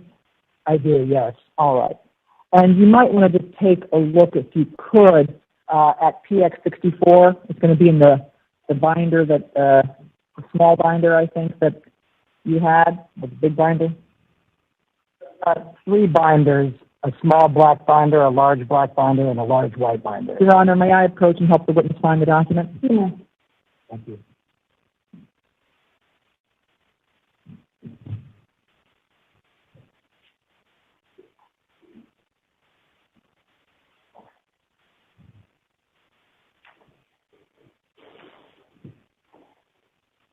Mr. Fisher, do you now have PX64 in front of you? Yes, I do. Thank you. And do you see in that same sentence that I was just referring to, Hulu is a part of the set of whitelisted developers, that it's referring to Hulu as part of a set? Yes. Do you know which other developers were in that set? I don't recall, no. And do you see how it refers to, in plural, whitelisted developers? Do you know who the other developers were? No, I don't. All right. You also referred in your testimony with your counsel to the Marshmallow concert. Do you recall that? Yes, I do. And you said you were familiar with Marshmallow's music, correct? Yes. And you were familiar with Marshmallow's music just in the world of listening to music. I've got a background, as I mentioned at the beginning of the day, working in the music industry, so I'm a big music fan and grew up playing music, yes. But you didn't, for instance, first hear of Marshmallow's music in connection with the Fortnite app, is that right? No, I did not. My kids are Marshmallow fans. And Marshmallow is a DJ, would you agree? That's my understanding of what he does, EDM, kind of electronic dance music. So Marshmallow, you would agree, is a well-known DJ in the music world, correct? Yes, I would say so. And there was a concert of Marshmallow that was hosted within Fortnite, correct? Yes. And you recall, don't you, that there were over 10 million attendees at that Marshmallow concert? I don't know if that's the correct number or not. Did you ever come to learn that there were millions, at least, of attendees at the Marshmallow concert within Fortnite? I think that the people that I worked with at Epic at the time mentioned that to me. And do you have any reason to disbelieve that information? No. And you're aware, aren't you, that Apple created a playlist of the Marshmallow music played during that concert hosted within Fortnite, correct? What I remember from that campaign is that I was so excited about this that I brought in the Apple Music team, which is in a different part of Apple, with Epic's permission, and Epic was excited to bring Apple Music in, and I believe that the Apple Music team did do something to amplify that in-game concert with Marshmallow. And you're aware, aren't you, that within Apple Music, a totally separate app, one could actually acquire the Marshmallow playlist that was played within Fortnite, correct? I don't recall exactly what Apple Music did to support that promotion. You just don't know one way or the other. I just don't remember it. It was a couple years ago. Now, you said that you also were aware of a Travis Scott concert that was hosted within Fortnite, correct? Yes. And Travis Scott is actually he's a musician, not a DJ, correct? He's a hip-hop artist, yes. And you were aware of Travis Scott's music prior to it even being raised by Epic as a possibility within Fortnite, correct? Yes. So you learned about Travis Scott's music completely separately from having heard about it in connection with Fortnite, correct? I first heard about Travis Scott's music through something besides Fortnite. In fact, just in terms of listening to music or talking to people about music, something like that. Yes, I don't remember exactly where I first learned about Travis Scott. And you said that Epic didn't give Apple a lot of notice before the Travis Scott event. Do you recall that? That was what my team mentioned to me, that it was later noticed than previous promotions and campaigns that we had done together. And you recall, don't you, that the Travis Scott concert occurred chronologically after the Marshmallow concert? Yes, I remember Travis Scott took place last year. Yes. And you recall, don't you, that Apple Music actually leaked the entire set list for the Marshmallow concert weeks before the Marshmallow event was hosted within Fortnite? Marshmallow or Scott? Marshmallow. I did not remember that at all, no. You never heard that before the Marshmallow event occurred, Apple Music had actually leaked the playlist? I don't recall ever hearing that, no. And you never heard that was the reason why Epic was concerned about giving Apple too much notice of the Travis Scott concert? I don't recall hearing anything about that. And you would agree with me, wouldn't you, that the the Travis Scott concert was a big success? I believe it was a big success, and what the people at Epic told me was that they were really pleased with how it went for them. And in fact, it was a full concert for Travis Scott within the Fortnite app, correct? I'm not sure about that. And you're aware, aren't you, that there were, again, millions of attendees at the Travis Scott concert that was hosted within Fortnite? That is my understanding, yes. And you're aware, aren't you, that as a result, Fortnite was discussed as the largest concert venue ever in the world? I don't remember hearing that, no. You never remember hearing that? I don't, no. You don't ever remember hearing that nobody else in the world had ever hosted a concert of over 10 million attendees at a single time? I don't remember that specific statistic. Now, you also talked about your knowledge of the inventory within the App Store. Do you recall that?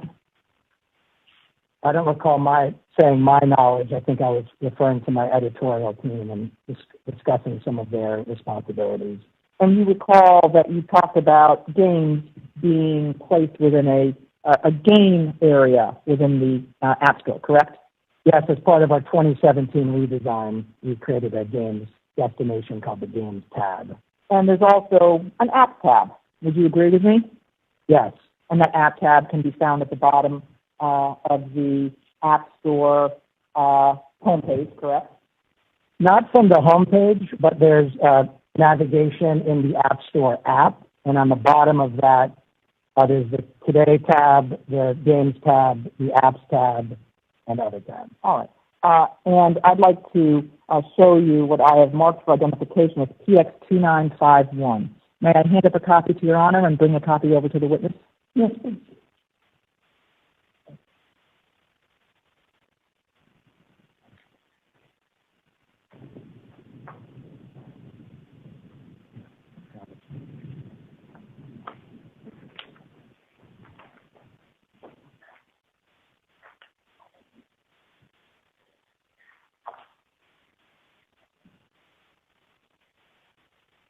And are you familiar, sir, with the app House Party? Yes, I am. And do you see House Party here? Do you recognize PX2951 as a screenshot of the House Party app on the App Store? Yes, this was an editorial collection that my editorial team created where we featured House Party. And House Party is, if you look at the bottom of PX2951, it's listed to be found under the App section of the App Store. Would you agree? Yes. Not under the Game section of the App Store, correct? Yes, I believe House Party is considered a social networking app. Your Honor, we would move for the admission of PX2951. No objection. No objection, Your Honor. Submitted.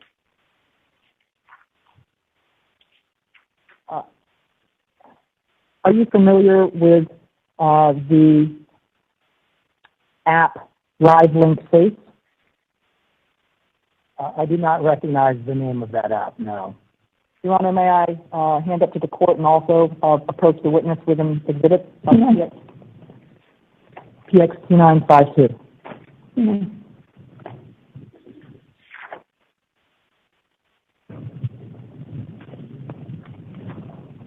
Thank you.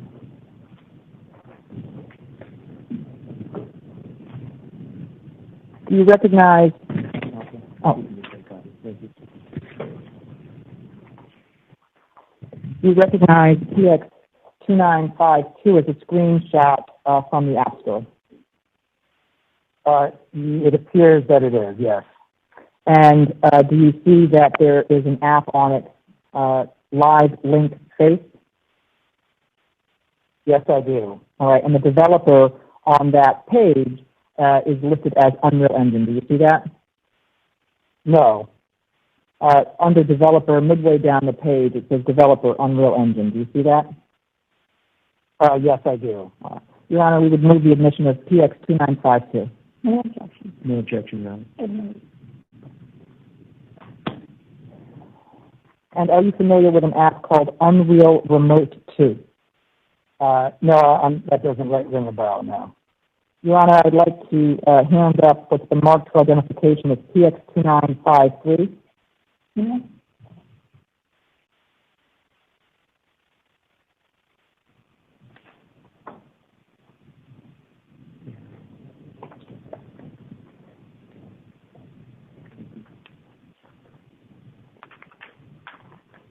Mr. Fisher, do you recognize what's been marked for identification as PX2953 as a screenshot from the Appstore? Yes, it appears that this is from the Appstore. And do you see here that there is an app reference on PX2953 as Unreal Remote 2? Yes, I do. And it's listed as a productivity app, is that right? Yes. And underneath it is another app called Unreal Remote. Do you see that? Yes. And that's listed as a utility app, correct? Yes, under the category utilities. All right. Your Honor, we would move for the admission of PX2953. No objection, Your Honor. Submitted.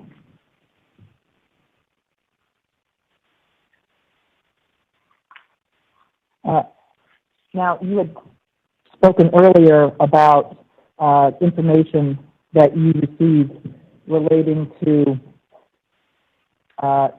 developer responses, developer surveys. Yes. In the binder that your counsel handed you are a number of developer surveys. So we're going to the white binder now that your counsel handed you. Okay?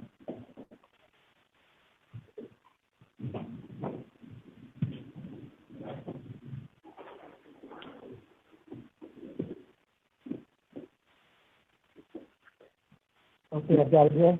All right. Your Honor, we objected to this being outside the scope. There was one document involving developer surveys that counsel showed Mr. Fisher. We asked a few clarifying questions about that, but that was all we did on developer surveys. What's the exhibit again? Your Honor, I was going to go through several of the developer surveys. The reason for that was because... Could you give me the number again, please? DX3781, Your Honor. And there are several others.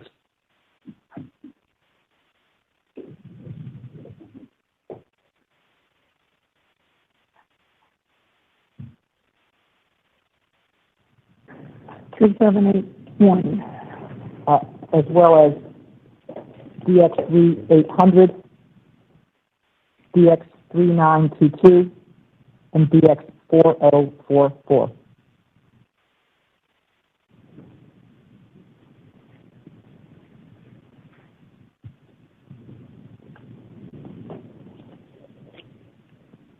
Did I miss these?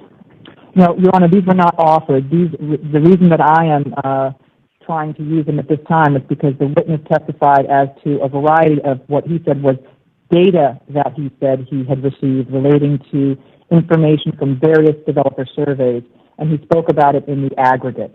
These are the documents from which we believe that data comes, and therefore, since that was opened on the direct, I would like to be able to at least use Okay, that. well, let's lay some foundation. And I don't have the documents right in front of me. So, Your Honor, please move hold on. I want to see the documents. So these were not provided, right? I need to go and actually find them. They're in the white binder, Your Honor, provided by Apple's counsel this morning in connection with Mr. Fisher's testimony. It's out of their documents that they provided this morning in the white binder.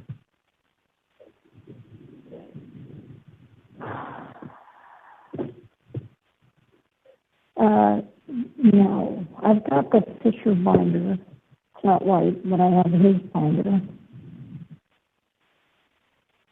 And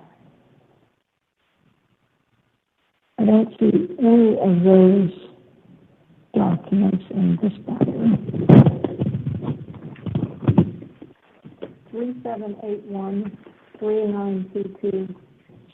3781-3922-4044.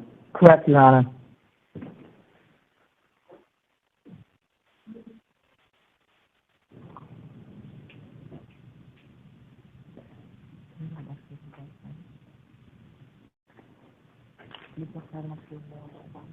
We just had this. Do they have an extra one?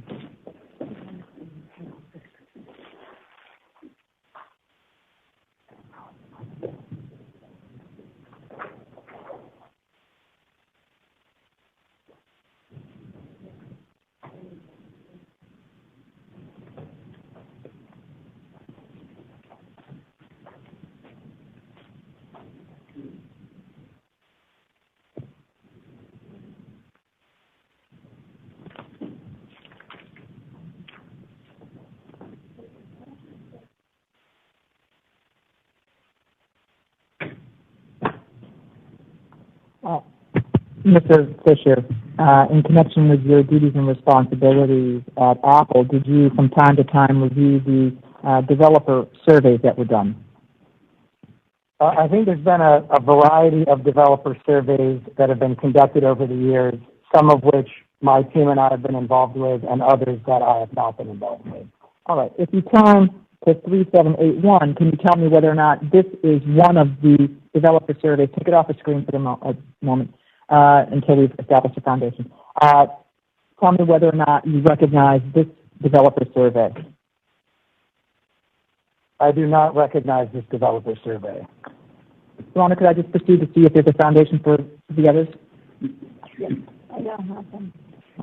Turn, if you would. Can you just be heard on what the issue here is specifically? Because we think this whole line of questioning is objectionable. Could you turn to GX3800 and tell me whether or not this is one of the surveys with which you have any familiarity in connection with your job at Apple?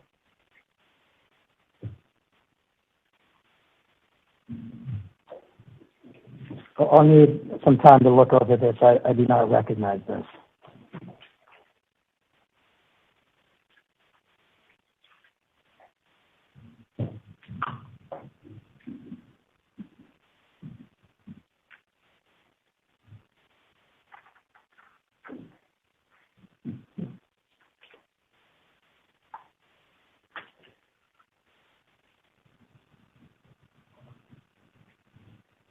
Why don't you turn, if you could, to page 742, where it refers to the App Store, to see whether or not you would have been made aware or were made aware of this information from this survey.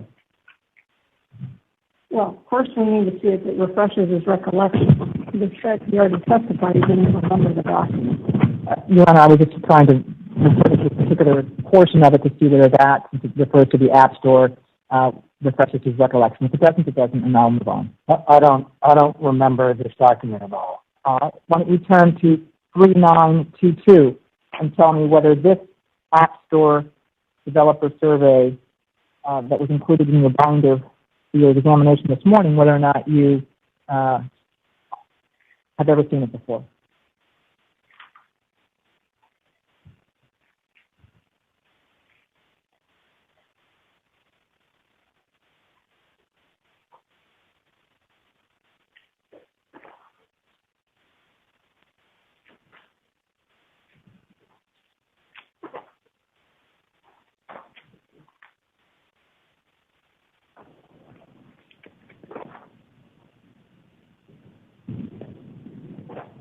I don't recall seeing this document.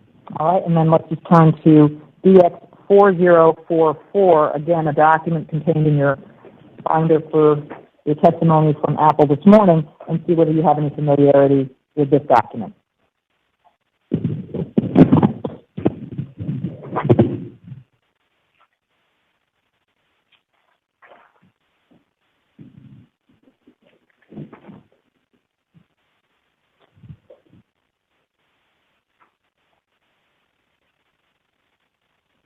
No, I do not recall this document.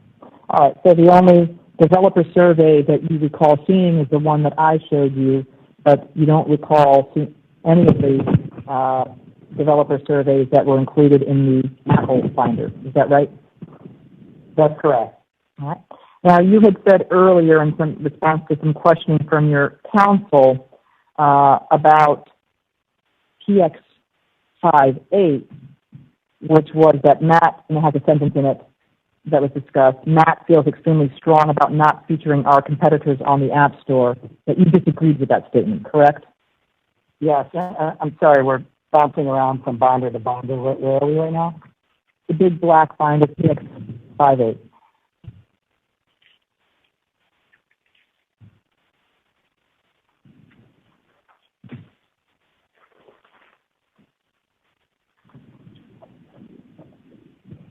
Okay, I've got it here. All right, and it says at the bottom, and there was discussion about the line, Matt feels extremely strong about not featuring our competitors on the App Store. Do you see that? Yes. All right, and you were asked questions about that from your counsel. Do you recall that? Yes, I do. You're aware, aren't you, that Apple is under a regulatory investigation from the European Union, or the European Commission, about self-preferencing apps on the App Store? I have heard about some of that regulatory efforts, but I'm not totally up to speed on all of the specifics. Thank you. No further questions, Your Honor.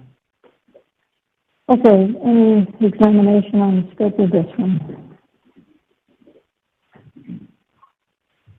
No, Your Honor. Thank you. Mr. Fisher, your excuse, sir. Thank you. Next witness. Your Honor, good afternoon. Lauren Moskowitz for Epic. We called Tristan Kuzminka, who's also an Apple witness. Okay, thank you.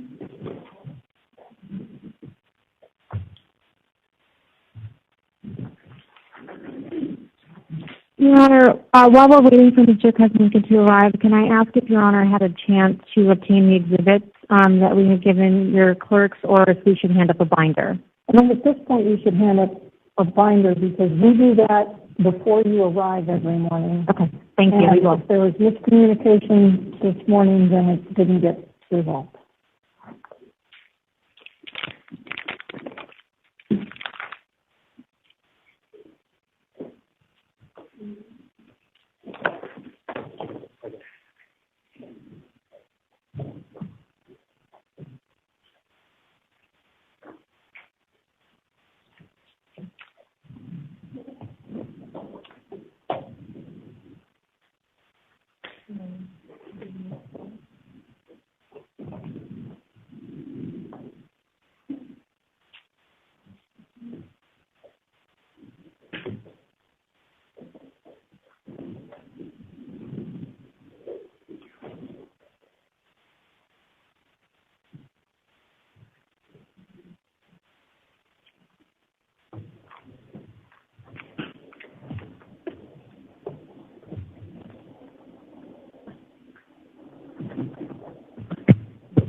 Sorry.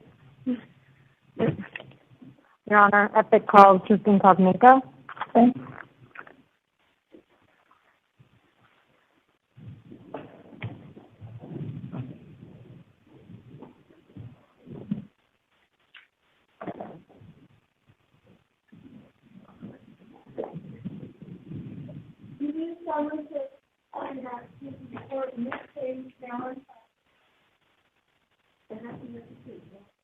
I do.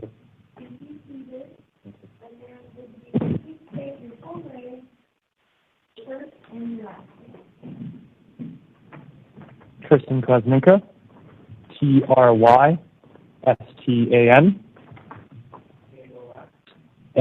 MYNKA. Good afternoon. Before you get started, Ms. Moskowitz, 202 was not offered. Someone will let me know if that was supposed to be offered, and is there an objection, Ms. Forrest, to 202? Your Honor, there is no, we would offer 202, and there's no objection to 202 from our perspective. Okay, 202. All right, 202 is admitted. You may proceed. Thank you, Your Honor. Good afternoon, Mr. Kuzminka. Good afternoon. I have a couple of binders and materials that we might be referencing during the examination. Your Honor, may I approach the witness? Mm-hmm. Thank you.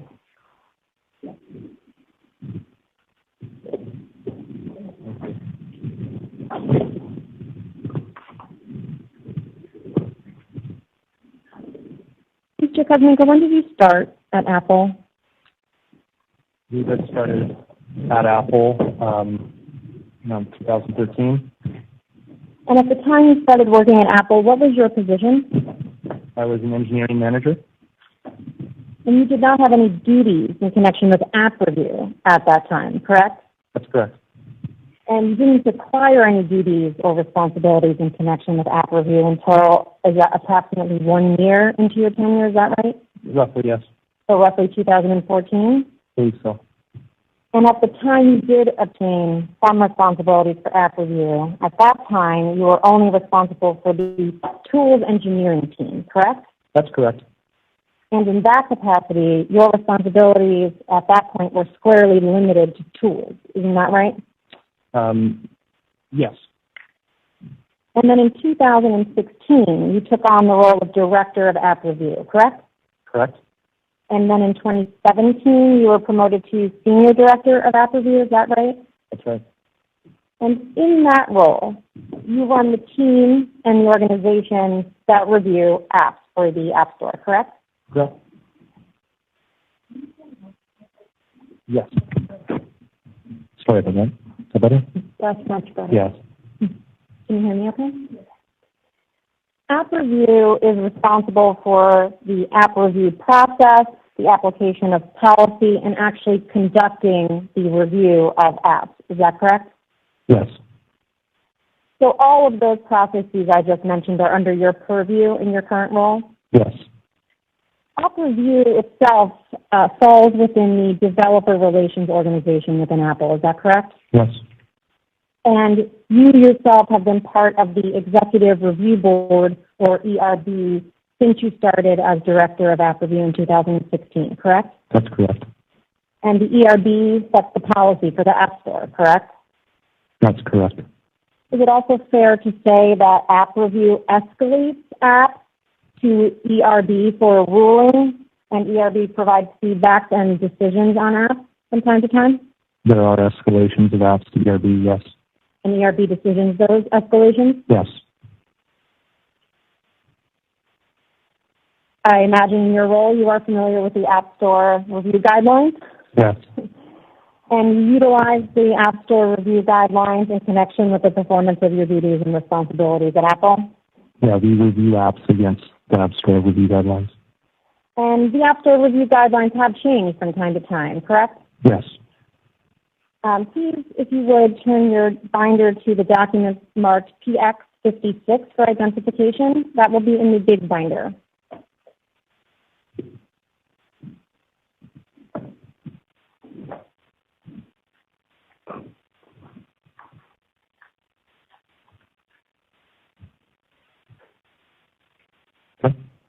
Do you recognize PX56 as the App Store review guidelines as of September 11th, 2020? I do recognize the guidelines. I don't see a particular date on the guidelines. If you look on the upper right-hand corner, there, in this version, there's not. Okay. Do you have any reason to believe that they are not a version of the guidelines that existed in 2020? I'd have to go through all the guidelines to see what changes may have been made, but this looks like the current format of the guidelines, and that would have been current as of 2020. Your Honor, I move that PX50 without it looks like you may have covered up the date. I think that may have happened. You have the original without the tag? I think these are hard stamped. We can come back to it. I think there is no objection to the exhibit. We can establish the date by stipulation, I imagine, and I don't think that the date in particular will be a subject of debate. Okay.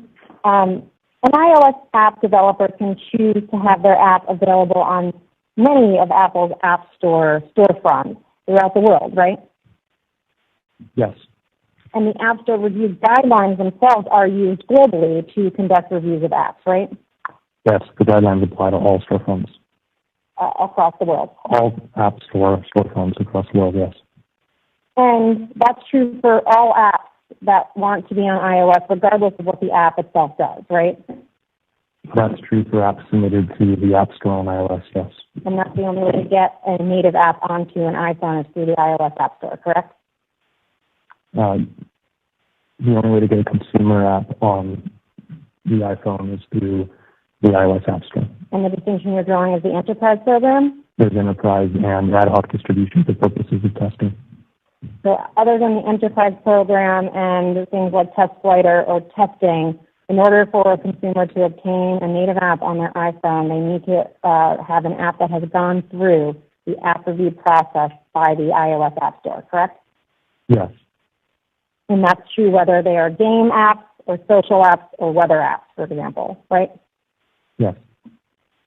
And there's not a different set of guidelines that applies depending on what type of app that will be submitted. Well, the guidelines apply to all apps that are submitted, but there's certainly guidelines that are specific to certain types of apps. You can imagine something like a VPN app has particular guidelines that a game app may not qualify for. Please turn to PX314. That actually, I apologize, that is not in your binder. If, Your Honor, if I may approach and hand that up. No. Thank you. So are you offering 56 or not? I am, but if Your Honor wants to wait until we can establish the date, I'm also happy to do that later on. Is there an objection to 56? Could we defer until we can find a date so that we have a clear record? Yeah, that's fine. The exhibit list, you didn't have it on there either.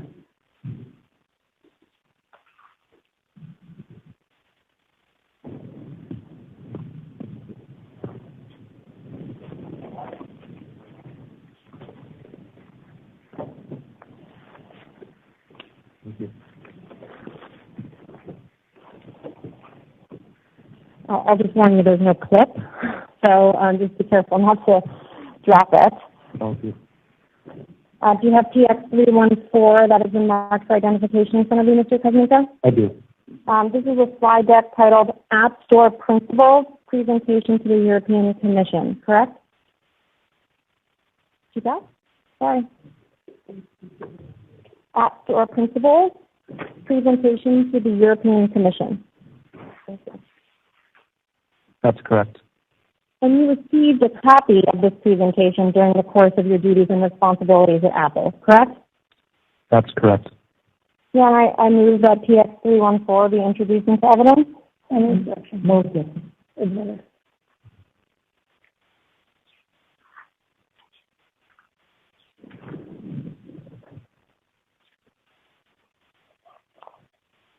Please turn to PX314.5, which should be the 5th page of the document you have in front of you, Mr. Kazinka. It's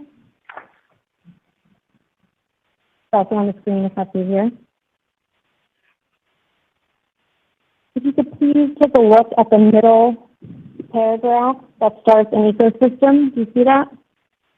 I do. It says an ecosystem including third-party apps made our products more attractive. Do you see that? I do. And that's referring to the fact that third-party developer apps add value to the iOS ecosystem. I think that's what that states, yes. And that's a true statement? I think we love third-party apps as customers on the App Store. Your Honor, just to return and square this away, if we could go back to PX56. On the very last page, we will see the date, and then we can move on from there. Ms. Moyer? No objection. Okay, so that's 2020. App Store guidelines, 56 is admitted. Thank you, Your Honor. Just switching gears just for a moment, and while you don't have the benefit of this, I'm aware the judge has heard some of this, so I just want to lay a little bit of foundation, even though I think Your Honor has heard a bit about web apps and native apps. I just want to ask a few web apps and native apps. A native app is an app written for a particular platform and downloaded onto a device, right? Yes. And a web app, generally speaking, is an app available from a website and utilized on a device through a browser. Is that fair? The web apps go beyond just use in an individual browser. In the case of iOS, it can be saved to the home screen. It's accessed through Safari?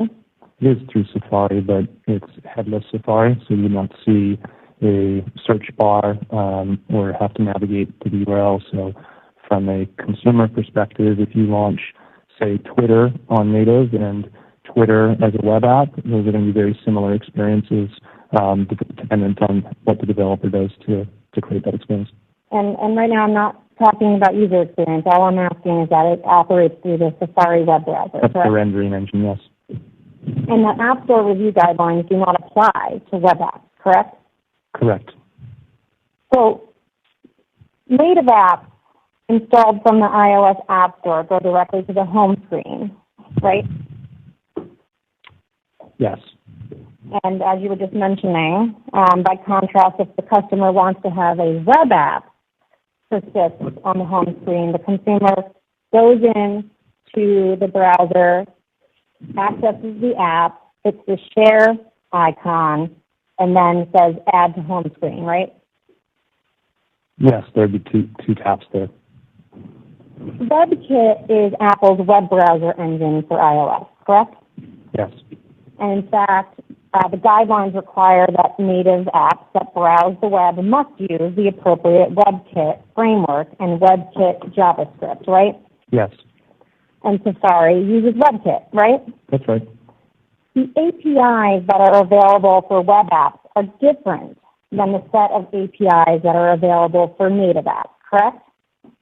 Yes, one is for web and one is for native, and it's very common to have different APIs for different app types. I'm just asking if they're different, yes? Yes. And for instance, the push notification API allows native apps to send messages or other notifications to a user, correct? Correct. And WebKit does not support the push notification API. Is that true? Yes. Let's take another example. ARKit is an augmented reality framework, correct? Yes. And ARKit is a native API available to native apps, right? That's right. So ARKit cannot be used by a web app, right? That's right.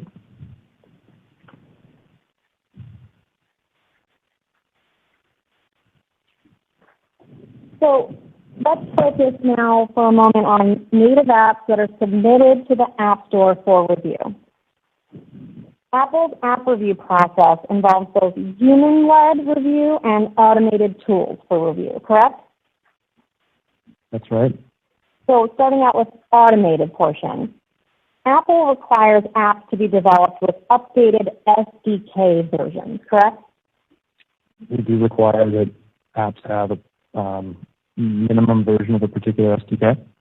And in order to comply with that requirement, developers have to know what the applicable required SDK version is, right? That's right. And so to that end, Apple publishes on its website its requirements for SDK versions, right? Yes. The app review process screens apps that are using out-of-date iOS SDKs, right? Well, the human process does not. When we tell a developer, we tell the developer community that a particular new version of an SDK is required, that's communicated to them months and months in advance. And then when that requirement fits, developers, if they are not on a compatible SDK, would be denied upload at the ingestion process, not a human rejection at that point. Right, and we're focusing on automated tools for the moment. And so part of the process, the automated process screens for out-of-date iOS SDKs. Yes. A private API is an undocumented API that is not intended for third-party developer use. Is that fair? Yes. It is, in fact, a violation of the app review guidelines for an app to use private APIs, correct? That's right. When apps get uploaded to the app review process, Apple scans using automated tools for private APIs, correct? Yes. And to scan for those private APIs, Apple does both a combination of static and dynamic analysis. Is that right? That's right. So just breaking down those terms, static analysis at a high level looks at the binary code of an app and searches for patterns or instructions in order to determine what the app may or may not do. Is that a fair summary? We look for a variety of facts, but yes, we do not execute the app during static analysis. And by contrast, dynamic analysis does in fact refer to executing the code or running the app as if the operating system would run that app to understand and observe how it would act in real life? Yes. During app review, Apple scans for malware using automated tools, correct? Correct. And one way that Apple scans for malware is through static analysis again, right? Yes. And also scans for malware using dynamic analysis, correct? Correct. Apple uses a system to perform static and dynamic analysis that was developed outside of Apple by a third party, right? No. All right, let's look at your binder, PX2052 for identification.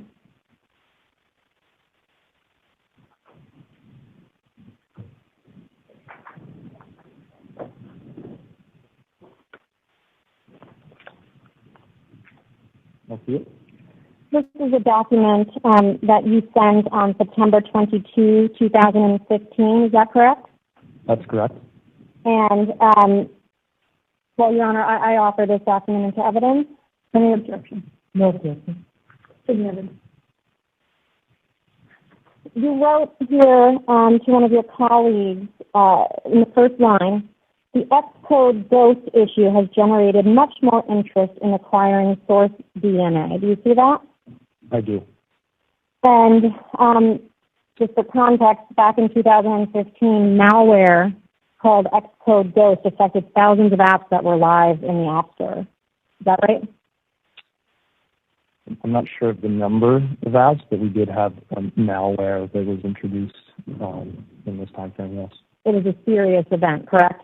It was a serious event, but the consequences to customers was not serious. And in fact, the malware command and control servers, to my knowledge, didn't actually activate and perform any malicious actions.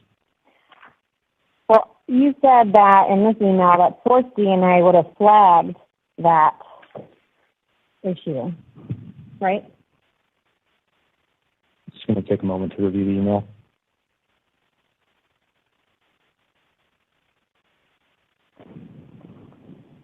Yes. And in fact, this email discusses acquiring or potentially acquiring source DNA to use their software to counteract threats in the future. Yes. And Apple, in fact, did acquire source DNA in 2016. We did. And the source DNA technology that's now used at Apple is renamed App Transparency.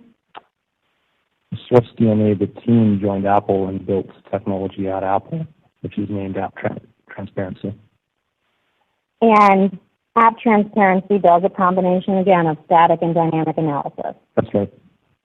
And Source DNA had built similar tools when it was still Source DNA.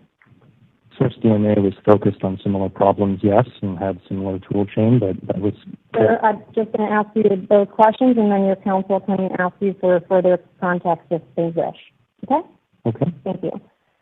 So, for example, another company called Data Theorem does both static and dynamic analyses. Also, Data Theorem does both static and dynamic analyses in connection with app review also, right? I'm aware of Data Theorem doing static and dynamic analysis. You might say it's in connection with app review. Sorry. Okay, I apologize. You can finish that. It's not in connection with app review? That's what I was about to say, yes. And Appsorty, AppThority, also does a combination of dynamic and static analyses. We do. The iOS platform places each native app in a separate sandbox, correct? That's correct.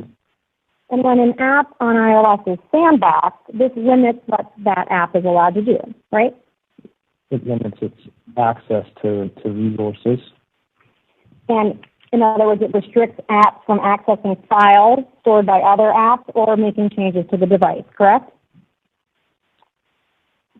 Yes. App Review does not perform tests for sandbox compliance in all cases, correct? That's correct.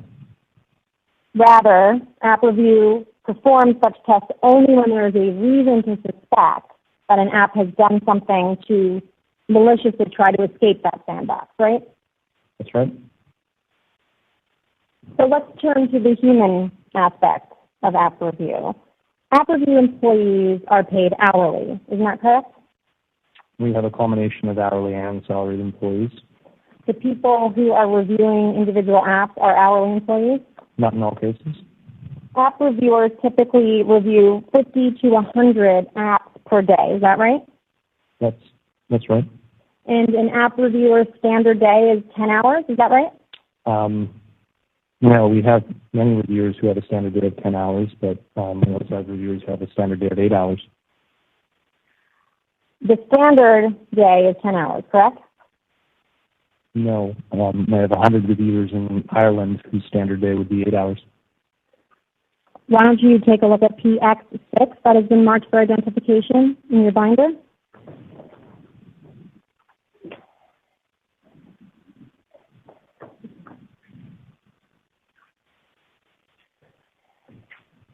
Let me know when you're there. I'm here. This is an email from Phil Schiller to you and others on Friday, June 21, 2019. Do you see that? I do. And it's a bit complicated because there's some inline responses to some quotes. So if you can try to follow with me, I'm going to point your attention to the bottom of page 1, just to set us up. Starts out with Phil following your meeting at CNBC. Do you see that? I do. And the email continues to the next page. And they talk about fact checking. The Apple employee talks about fact checking and refers to the below. Do you see that on the last line of the first paragraph on the top of page .2?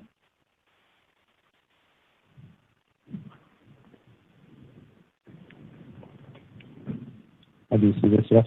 And then under the 6 or so stars, there's fact check and a bunch of bullets with some information. Yes. So, for example, just again, the first bullet, the second bullet there says app review employees are paid hourly. Do you see that? I do. Okay. And there's an answer, true, and then it goes on. Do you see that? I do see that. Okay. So that's just to orient us. The true part is Apple's response to what the CNBC article is going to be reporting. Is that a fair characterization? The whole sentence is a response to what they're reporting. Understood. But that's an Apple response to what was going to be reported. Objection Foundation.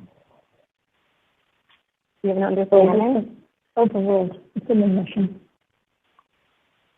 So the point here was app review employees are paid hourly. Sure. I actually am not asking about the substance of this. I was just trying to establish that you understood that there was Apple responses in line in this email. Yes. Okay. Thank you. So if you turn to the third page, there's a bullet that starts in summer 2016. Do you see that? Yeah. And then the hyphen, which is Apple's response. Do you agree? 2 lines down. I do see that. And it says our standard day is 10 hours.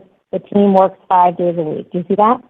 I do. And then it talks about giving people some extra hours, right? Yes. Your Honor, I offer PX6 into evidence. No objection. No. So, is it fair to say that app reviewers spend, on average, approximately 6 to 12 minutes reviewing an app? I think on average that sounds accurate, but there's a lot of variables to particular apps, so some will take much less. I'm just asking for an average. Average is 6 to 12 minutes, correct? Sounds accurate. Welcome to AT&T. You yourself have reviewed apps before, correct? Yes. And Your the last access time code you was not reviewed an app, you recognized. did not Please spend more re-enter than your 5 access minutes, code, correct? followed by the pound sign. There is always a backlog. Your access code was not in recognized. submissions of Please apps to re-enter your review. access Is code. that right? Yes. And from time to time, there are concerns about the size of the backlog in terms of the app review process, right? Yes. And developers have complained to Apple about the length of time that it has taken for their app to undergo app review, right? Yes. Is it fair to say that that is a frequent complaint that you receive or Apple receives from developers? No. You don't think that that's a frequent occurrence? No, I don't believe it is. Do you receive developer complaints along those lines? Yes. The app review guidelines provide that creating an interface for displaying third-party apps, extensions, or plugins similar to the App Store or as a general interest collection is unacceptable, correct? That's correct. And that's within guideline 3.2.2? I believe so. And in shorthand, that's the provision that prohibits stores within stores, is that right? Yes.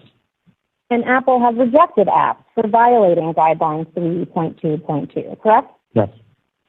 Do you recall an app called Tribe? Yes. Tribe. Please turn your binder to PX301, which has been marked for identification.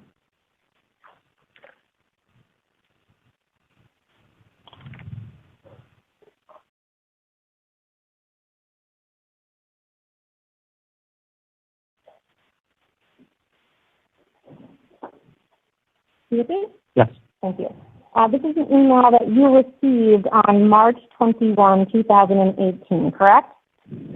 Correct. And you received that in a connection with your duties and responsibilities at Apple? Yes. Your Honor, I move PX301 into evidence. No objection. It's a name. This March 2018 email is about the Tribe app, right? Yes. And Mr. Havlicek, is that how you pronounce that? Havlicek. Havlicek. Havlicek. That is the author of this email? Yes. He works for the Worldwide Developer Relations team at Apple? Yes, he works for App Review. So he works within App Review under the Worldwide Developer Relations umbrella? Yes. Do you see here that Mr. Havlicek wrote that according to an ERB ruling, quote, the app will be hidden for being a store within our store. Do you see that? Yes. He also notes that the app has been live since 2015, right? Yes. So that's approximately 3 years that the Tribe app was on the App Store before the ERB ruling, right? Correct. And you're not aware of any specific security issues that had occurred with Tribe during the time it was on the App Store, right? I'm aware of a safety issue with 322. So it had a guideline violation. The guideline violation was being a store within a store? Yes. Okay. While it was on the App Store, before it was removed for being a violation of the store within a store guideline, you are not aware of any security issue arising with respect to Tribe while it was available on the App Store, right? I'm not aware of any issues outside this particular guideline issue. And the distinction you're trying to draw is that you believe guideline 3.2.2 is a security guideline? I'm trying to draw the distinction that we look at all the guidelines as critical to the safety and trust of the App Store. And you are not aware and do not recall any specific security issues with Tribe, right? I'm not aware of any issues outside of the 322 issue. So the answer is yes. You are not aware of any specific security issues with Tribe. Yes. In fact, you're not aware of any specific security issues with any stores within a store that occurred that were available during that time.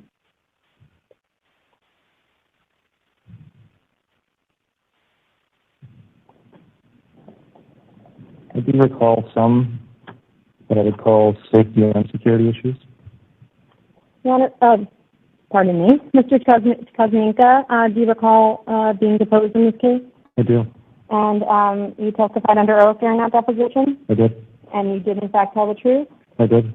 Your Honor, I would point your attention, and Mr. Kuzminka, your attention to Volume 1 of your deposition, which should be behind the first tab in your big binder, page 84, line 18 through 24. Mr. Kuzmin said, Okay, so just again, on a plaintiff side, you do not put that stuff up until I tell you. Deposition transcripts are not evidence. So lines again, 84 what? 84:18 through 24, Your Honor.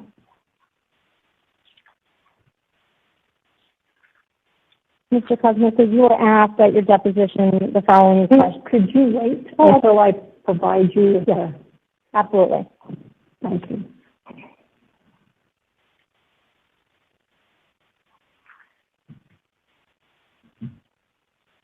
Okay, go ahead. Mr. Kuzmin, at your deposition, you were asked the following question, gave the following answer. Question, are you aware between the period of time 2015 to 2018 of any security issue being raised with you with regard to a store within a store being live on the Appstore? Answer, I'm aware of apps that were raised to me with guideline issues. I do not recall if there were specific security issues with those apps. Did I read that correctly? Yes. You are not aware of any study that was done of any apps that were downloaded through the Tribe store that related to security. Isn't that right?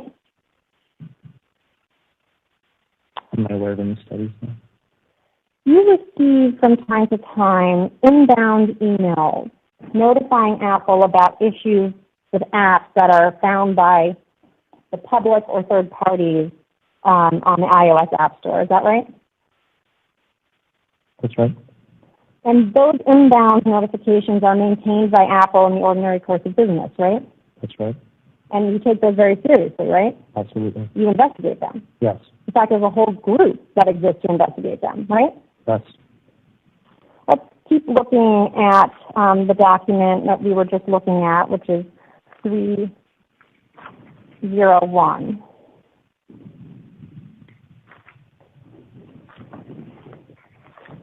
Same first paragraph there. The last sentence refers to, starts, unfortunately, the app has been live since 2015 that we looked at. Do you see that? I do. It says, so this is shocking for them, meaning Tribe has to be removed from the App Store for this guideline violation, right? I think that's what Bill meant. And it says, just as it was for Gamee, G-A-M-E-E, who recently UTB'd them. Do you see that? Yes. Gamee is a third-party developer? Yes. And Gamee is who informed Apple about the existence of Tribe being a store within a store? It appears that way, yes.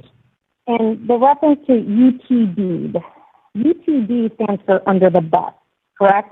Correct. And UTB was what Apple called it when an inbound inquiry came in from outside of Apple about an app, right? We used to call it that. It's now named ARC. I understand, but for a time, we called it UTB. Yes. And that referred to under the bus. Yes. So when customers or developers or the press told Apple about something, you referred to that, you, Apple, referred to that as under the bus. What? Just to the forum, has multiple parties that she's asking about input from? I am sorry, I do not understand what you just said. Could you be? She asked whether 3 different groups of people made reports that were referred to as UTB. Your objection is compound? I'm sorry. What is your legal objection? On the form of her question. On the form. Sustained. It's compound. I will break it down. Mr. Kuzminka, when a customer informed Apple about an app on the iOS App Store, Apple referred to that as under the bus, throwing an app under the bus.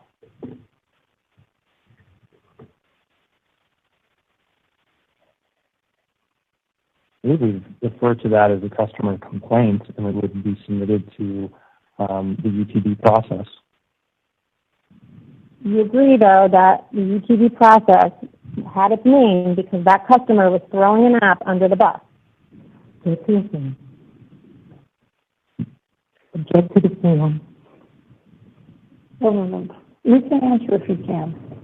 Yeah, the UTB process was there to review that. That's not my question, sir. My question was just that you at Apple referred to when a customer or consumer raised a third-party app to Apple. It was throwing it under the bus. That was how you described it. Yes. And likewise, when a developer informed Apple about a third-party app on the App Store, you referred to that as throwing that app under the bus. Yes. And when the press, an article or something like that, indicated that a third-party app on the App Store should be looked at by Apple, that was the press throwing that app under the bus, right? Until that process was renamed, yes. And as you mentioned a couple of times, Apple changed the name from UTB to ARC, right? Yes. And ARC is App Review Compliance. That's correct. But as of this time, March 2018, it was still called Under the Bus, or UTB, right? No. It was renamed to ARC prior to 2016. It was referred to here, the incorrect name in this particular email. So even though it was renamed before this, people were still using the term UTB. In this case, it is used, yes. Are you familiar with an app called Roblox, R-O-B-L-O-X? Yes. Roblox has a catalog of free games created by other users, correct? I don't see it that way. Okay. Let's please turn your binder to PX305 for identification.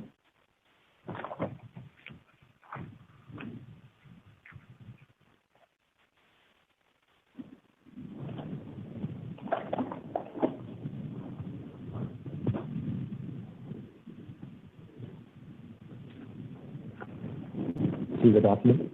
This is an email chain in which you participated in July 27, 2017 and earlier.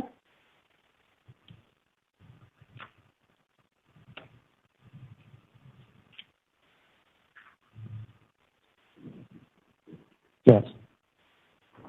Your Honor, I offer PX305 into evidence. Any objection? No objection. Thank you, Your Honor. Mr. Kuzminka, on the second page of this document, which is the earliest email in the chain, is from you on July 25. You see that? I do. And the first sentence is a question. Does Roblox follow our guidelines, right? Correct. And then there are some follow-up emails in the chain, including from Mr. Beckland. That's right. Is he under your supervision? Yes. And he said he will investigate? That's correct. And he comes back to you with the results, right? Yes.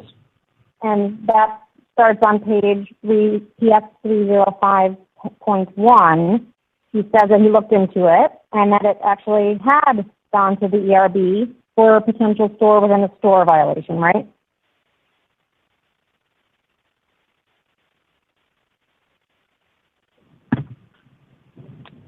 Yes, it did get escalated to ERB for a store within a store concern. And a couple lines down, there's a reference to PLA 3.3.2. Do you see that? I do. And it goes on to say, this social network has a catalog of free block-style games created by other users. Do you see that? I do. And ERB, as we discussed earlier, is the body that handles certain escalations with respect to decisions to be made on certain apps. ERB sets policy and handles escalations for precedent-setting issues. You say, in response, I am surprised this was approved by ERB. Do you see that? I do. And you were surprised because you thought it looked like a store within a store? I was surprised because the red text that was also highlighted here suggested that it may be a store within a store. So at this time, I only had context to this email. And the response was that it had been flagged for ERB for that reason, but it got approved, right?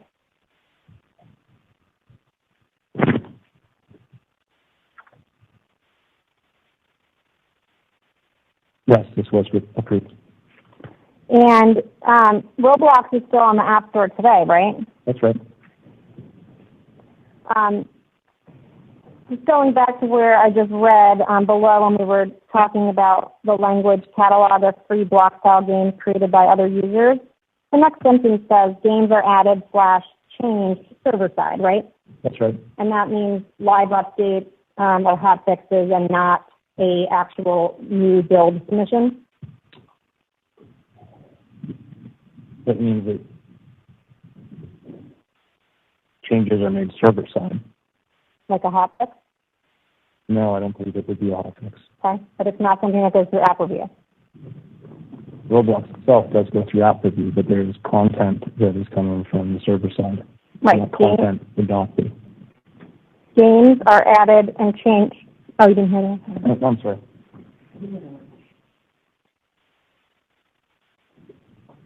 Do you need me to repeat his answer? Apologies. Games are added and changed server-side for Roblox, right? That's what this email states, but as I said earlier, I don't see these as games. You don't see them, or you don't understand that's what it does? Earlier the question was Roblox has a catalog of games. I said I don't see it that way. What does this app do? What does Roblox do? Yeah. So Roblox is an app in which users create a profile, hang out with their friends. Sorry, Your Honor. Users create a profile within Roblox, and they go hang out with their friends, and they can join in these experiences that I would look at as content. And so if you think of game or app, games are incredibly dynamic. Games have a beginning and end. There's challenges in place. I look at the experiences that are in Roblox similar to the experiences that are in Minecraft. These are maps, these are worlds, and they have boundaries in terms of what they're capable of.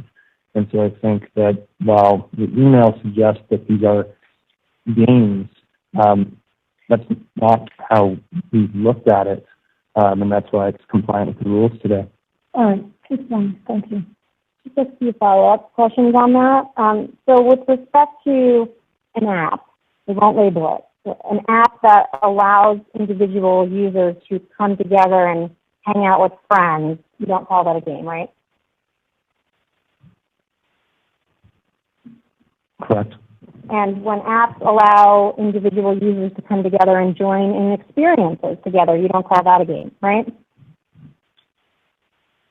No, I wouldn't say that as a game.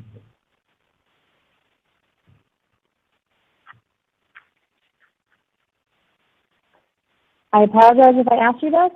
Is Roblox still available on the App Store today? To my knowledge, yes. And you are not aware of any guideline violations by Roblox that implicate security concerns, right? Not at this time.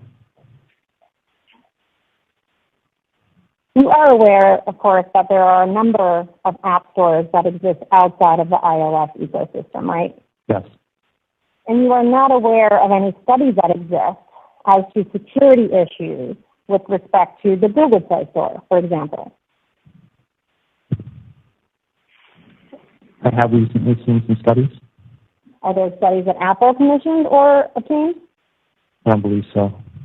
So with respect to Apple, Apple has not conducted or commissioned any studies with respect to security issues with regard to the Google Play Store, right? I'm not aware of an Apple commission study. And you are not aware of any studies within Apple with regard to security issues in connection with the Tencent store, right? No, I don't believe I am. And similarly, you're not aware of any studies within Apple for about security issues for the Huawei, Huawei store. Not that I'm aware of. With respect to the Epic Games Store, you're aware that the Epic Games Store is also a store outside of iOS? Yes. And you are not aware of any studies that exist with regard to security issues with respect to the Epic Games Store, right? Correct.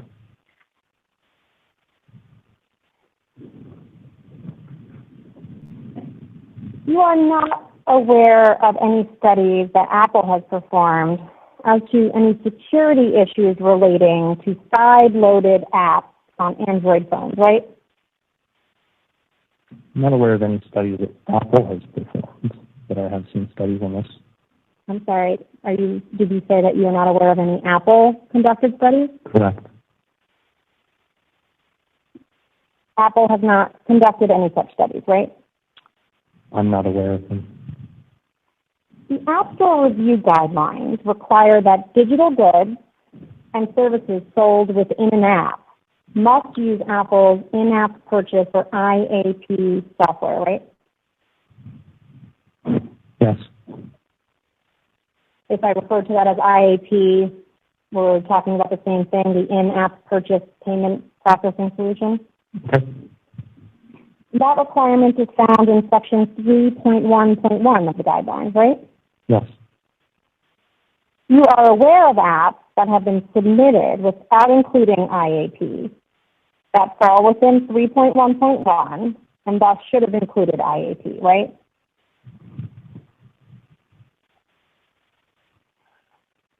I'm aware of apps that have provided unlocking or purchasing of digital content and services without using an app purchase that should have. And you're aware of examples where that has happened, that those apps have been rejected on that basis, correct? Yes. I have the small binder that is in front of you. If you could turn to what has been marked as PX257 for identification.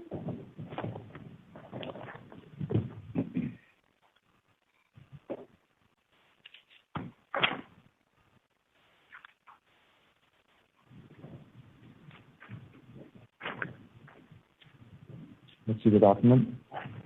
Thank you, sir. This is an email that you received on December 14, 2017. Is that correct? Yes.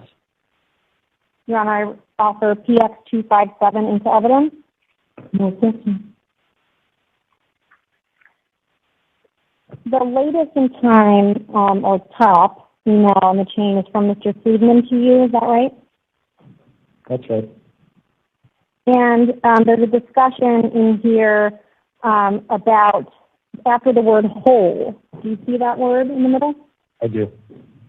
And after that, he says that WeChat and Facebook have both tried to create dedicated pipes for out-of-band payments to unlock app features, e.g. subscriptions. This breaks our rules. Do you see that?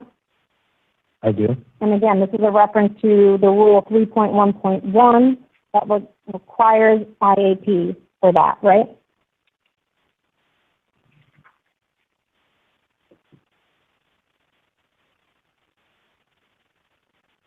I believe that's what Eric's referring to here. And there's an action item below. I see this, yes. It says Apple creates a better experience for developers to engage users and offer promotions. It would have to be a lot better to overcome the 30% hit, however. Do you see that?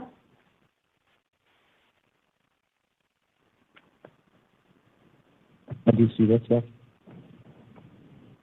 And by it would have to be a lot better, he's saying the experience for developers would have to be better on Apple in order to justify the 30% commission, right?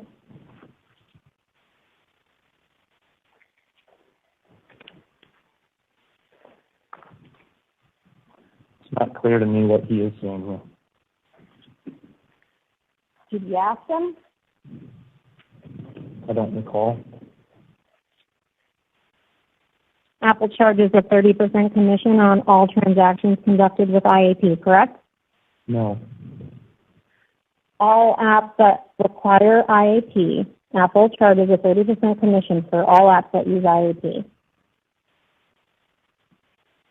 There are apps that have subscriptions in a year two, that commission would be 15%. There's also a small business program for developers, and under a particular amount of billings, that would also be 15%. Subscriptions were charged at 30% for a time, correct?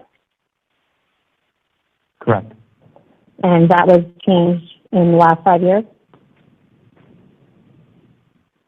I believe so, yes.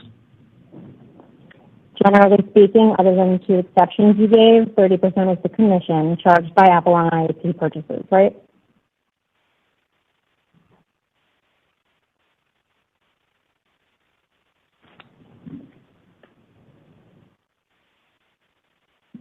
Yes.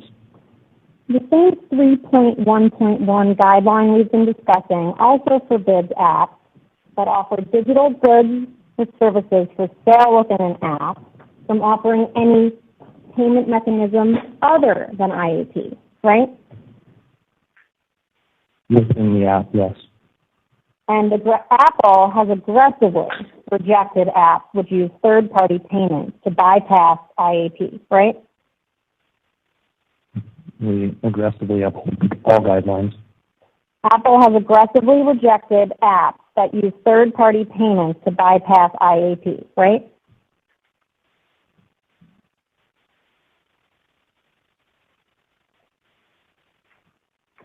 Yes, we reject apps that use third-party payments to avoid IAP. Apple aggressively rejects apps that use third-party payments to bypass IAP, right? I don't agree with, I don't see it that way. Why don't you please turn to what has been marked as PX2114 for identification, please.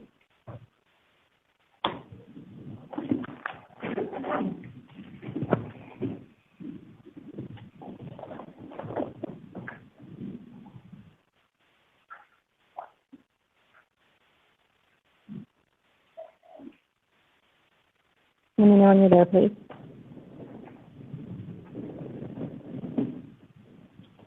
That's it? This is your document, Is that right? and it's dated December 19, 2017. Yes. And in it you write, Phil, Eddie, we have aggressively rejected apps, games, which use third-party payments, including WePay, to bypass IAP. Those are your words, sir? Those are my words? In fact, there have been thousands of guideline 3.1.1 rejections, right? That's right. So you're not offering 2114? That was for impeachment, Your Honor. Okay. If you could please turn to PX300 for identification.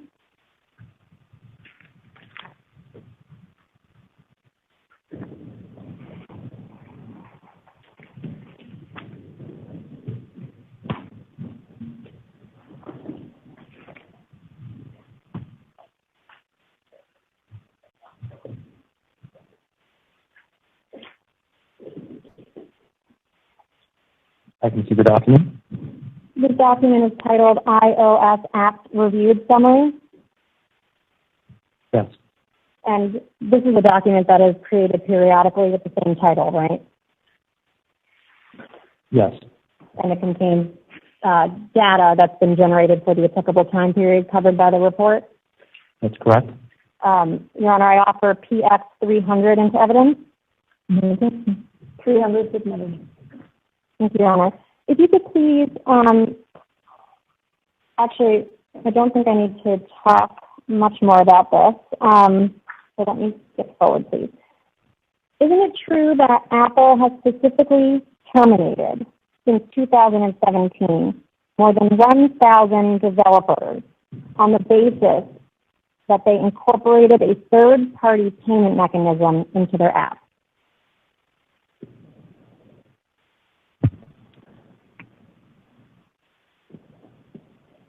I think there would likely be more involved with those terminations.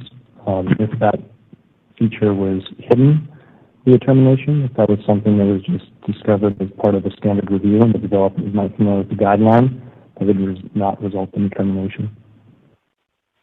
So do you disagree that since 2017, there have been thousands of developers specifically terminated on the basis of incorporating a third-party payment mechanism into their app? I would disagree with the word specifically on that. If you could please turn to what has been marked PX2948 for identification. It should be the last tab in the big binder.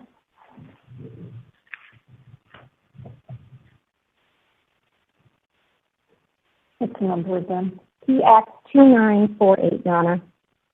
Yeah, I don't. Oh, I have a separate copy.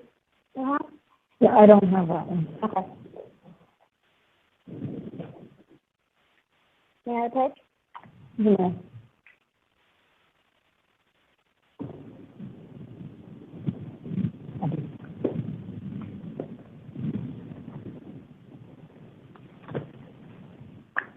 Are you there, Mr. Kuznetsov? I believe so, yes. Your Honor? Are you there as well? I am. Thank you. If you could please turn to page 15.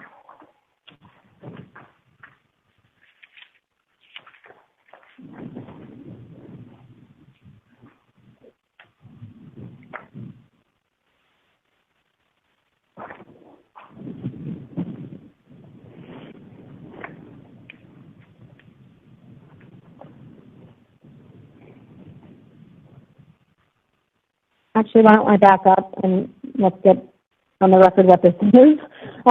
This is Apple's interrogatory answers that it served to Epic in this litigation, correct? Correct. And in fact, you are one of the individuals who verified a number of the responses that were submitted in connection with these interrogatories, right? And in page 15, the last sentence, as attached as Appendix A, is a list of the developers, quote, specifically terminated since 2017 on the basis of incorporating a third-party payment mechanism into their app. You see that?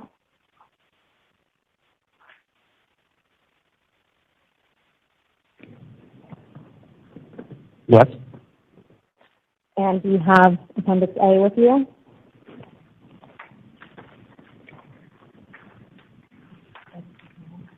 And you see Appendix A?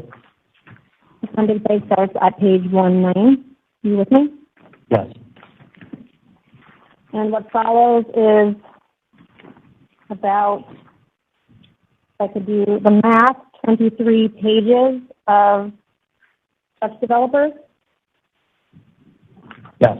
Is it fair to say that there have been thousands, without sitting here and counting, thousands of developers that are in this Appendix A? Yes.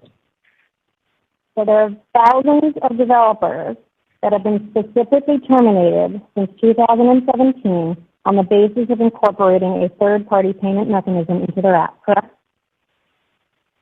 Not correct. The document says Epic's hidden Epic direct payment functionality. So these would have been hidden payment mechanisms. Sir, I'm asking a different question, and I'm reading the sentence you just read. Let's read it again together. Attached as Appendix A is a list of the developers specifically terminated since 2017 on the basis of incorporating a third-party payment mechanism into their app, correct? That's what that says, yes. Okay, so thousands, which we just established are in Appendix A, thousands of developers have been specifically terminated since 2017 on the basis of incorporating a third-party payment mechanism into their app, correct? That's what this document says, yes. And that was verified by Apple employees. Correct. But these apps get here because it's hidden payment mechanisms. I will have an I'm sure opportunity. that Ms. Moyer will ask you to clarify. Thank you, Yana.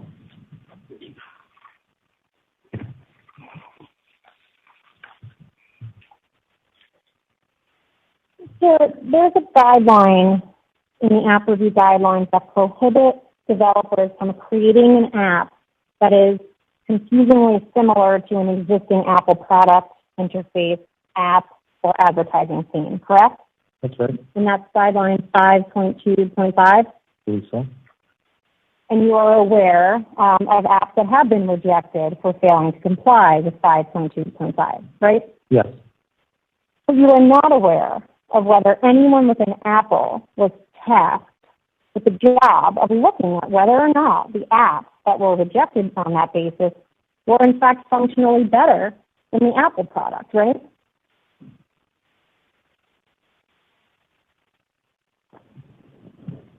No, I'm not aware of something something like that. And that's not part of the app review process, right? No, our process is to review against the guidelines. And part of those guidelines do not inquire as to whether the app is better than the Apple app. We hope that they're better than the Apple app.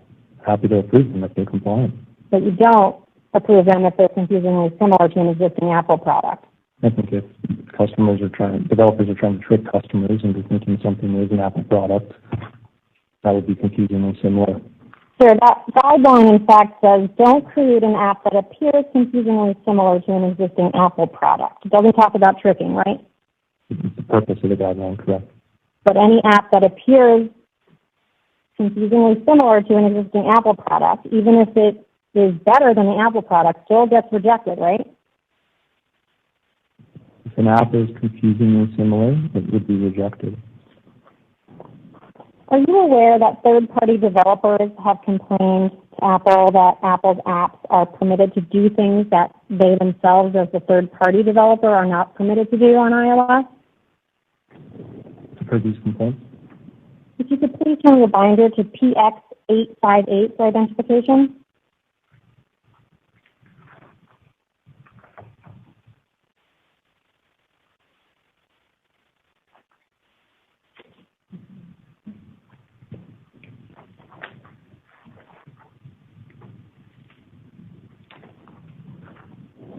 The document? Thank you. This is an email from you to others within Apple on May 1, 2019, right?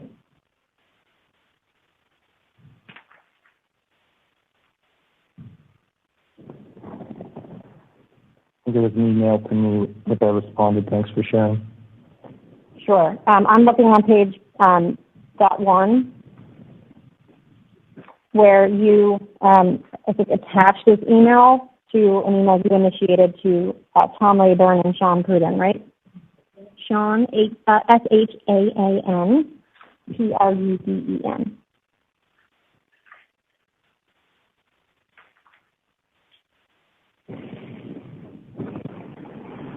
And on the next page is what you forwarded, right?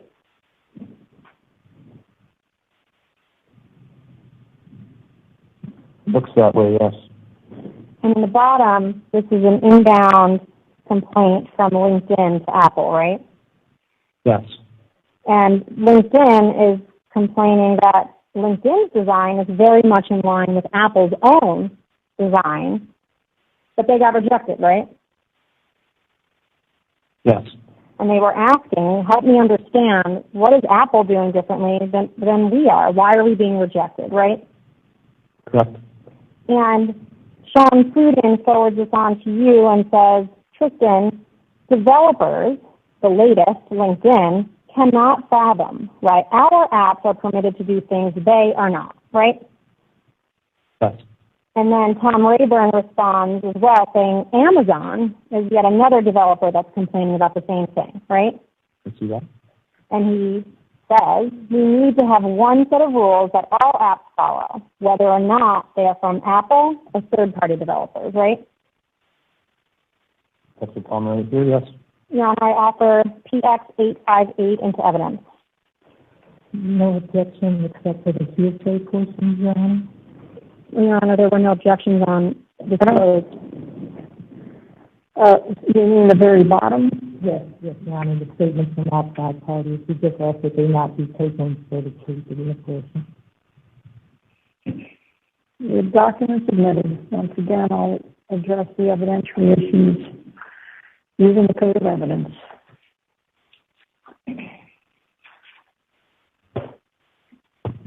Your Honor, my understanding is that Mr. Kuzmenko will be taken as direct, and then I will have cross after that, but I can reserve that for after the direct testimony.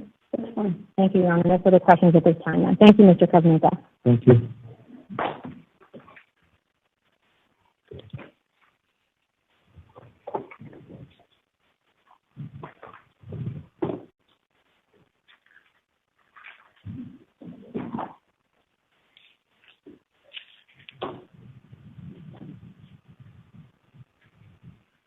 Good afternoon, Mr. Kuzmenko. Can you hear me, sir? Yeah, you speak up, Ms. Moore. Okay. Good afternoon, Mr. Cosmico. Good afternoon. Let's pick up where Ethics Council left off. Let's talk about PX 885. This is the document, maybe I don't have the number right from there. Last one. It's 858. This is the document referencing LinkedIn. Yeah. Can you explain to the court what is the situation that's being addressed here? Well, the situation here is a developer, developer relations, letting them know that they were rejected for what would have been clear and conspicuous pricing on a subscription page. And so this is one of the guidelines that we require subscription apps to adhere to. As part of their email, they let us know that it appears as though there are some Apple services that appear to have similar issues, and they wanted to make sure that we are applying the same rules everywhere. And what happened as a result of your email on this? So we do have universal set of rules that we apply in these types of cases. So in subscriptions, all apps have to have clear and conspicuous pricing. And so in these cases, we would work with the Apple developer in the same way we work with a third-party developer to bring it into compliance. Now, many first-party apps are actually features in the operating system. So we're working in a much different capacity because that's not an app that would be submitted through the app review process. It's built and integrated into the operating system as a feature. And so was the Apple app that you were referencing in this email, was it modified as a result of the feedback that you sent? I don't recall in this particular case whether the app was modified, but we see examples like this where the app is certainly modified, the operating system is modified, and our policy may also be modified. In the case of like a first-party app, when you buy a phone and go to Apple Music, it's built into the phone. You know that it's coming from Apple, and you know that because the payment flows potentially exist beyond just the app itself, there is no really opportunity for misleading a purchase. But policy could change, the products themselves could change, but what we do our best to do is make sure that all of the rules apply to all apps in the store. Another thing that would have been done, we published human interface guidelines to the entire developer community on recommendations as to what a compliant subscription flow could look like, because this is one of the, there's a human decision to determine whether the subscription page is clear and conspicuous. And so in this particular case, it could have been that the app reviewer got it wrong, and maybe the only change that was necessary was to process this as an appeal and approve the app. So there's a variety of outcomes there, but we treat them all as an important investigation, and we want to get it right for our customers and our developers.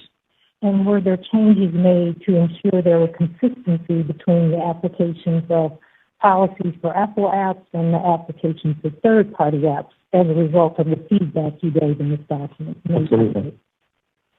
Thank you, Mr. Cosmico. Let's look back at the interrogatory responses you were asked about. This is PX 2948 at the back of Ethics Binder. And if you would look at page 13, you will see there's an interrogatory number 12. There's a question there. And the answer for that goes on to page 15.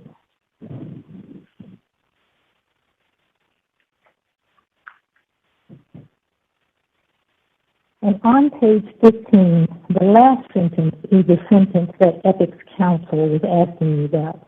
Correct, sir, that the language that developers were specifically terminated since 2017? That's right. Okay. And if you look at the verifications that you were asked about, that's on page 17 of the interrogatory? You see, yes. You see your name at the top of that page? I do. And does this document list the responses that you verified in this interrogatory? Yes. And which ones does it say you verified?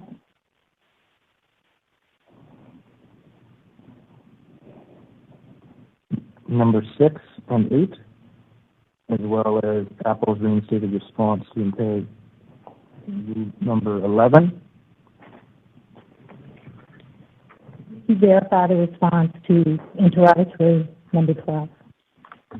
Did you verify the response to interrogatory number 12? No. And you were trying to explain why you objected to the language specifically. Would you give us that explanation now? Yes. Our process when we find hidden features, whether it be hidden payments, hot fixes that introduce safety issues, is such that we try to work with the developer to get the issues corrected. It's not simply because there's a third-party payment in an app that an app would be terminated. In fact, there's many cases where apps have introduced a third-party payment and we've worked with the developer to get those resolved. So in this case, it would have been more than the simple presence of a third-party payment that would have resulted in termination of these particular developer accounts. Thank you, sir. And you were also asked about tools for scanning malware. Do you recall that question? I do. And there was a reference to source DNA. Do you recall that question? Yes. And you were asked whether the source DNA tool that was acquired by Apple was the tool that is now being used for app review. Do you recall that question? Yes. Is it correct that the actual source DNA tool that was acquired is now the tool that's being used for app review? No, we now use App Transparency, which certainly has similar capabilities and behaviors to what Source DNA was offering, but this is something that was built by the now Apple engineers post-acquisition of Source DNA. Thank you, sir. And the tools that Apple uses for the app review process now, are they tools developed by Apple? Yes. Are they proprietary to Apple? Yes. Do you attempt to keep those tools secret? Yes. Thank you, sir. Now let's turn to the issue of apps that may have mistakenly made it through the app review process.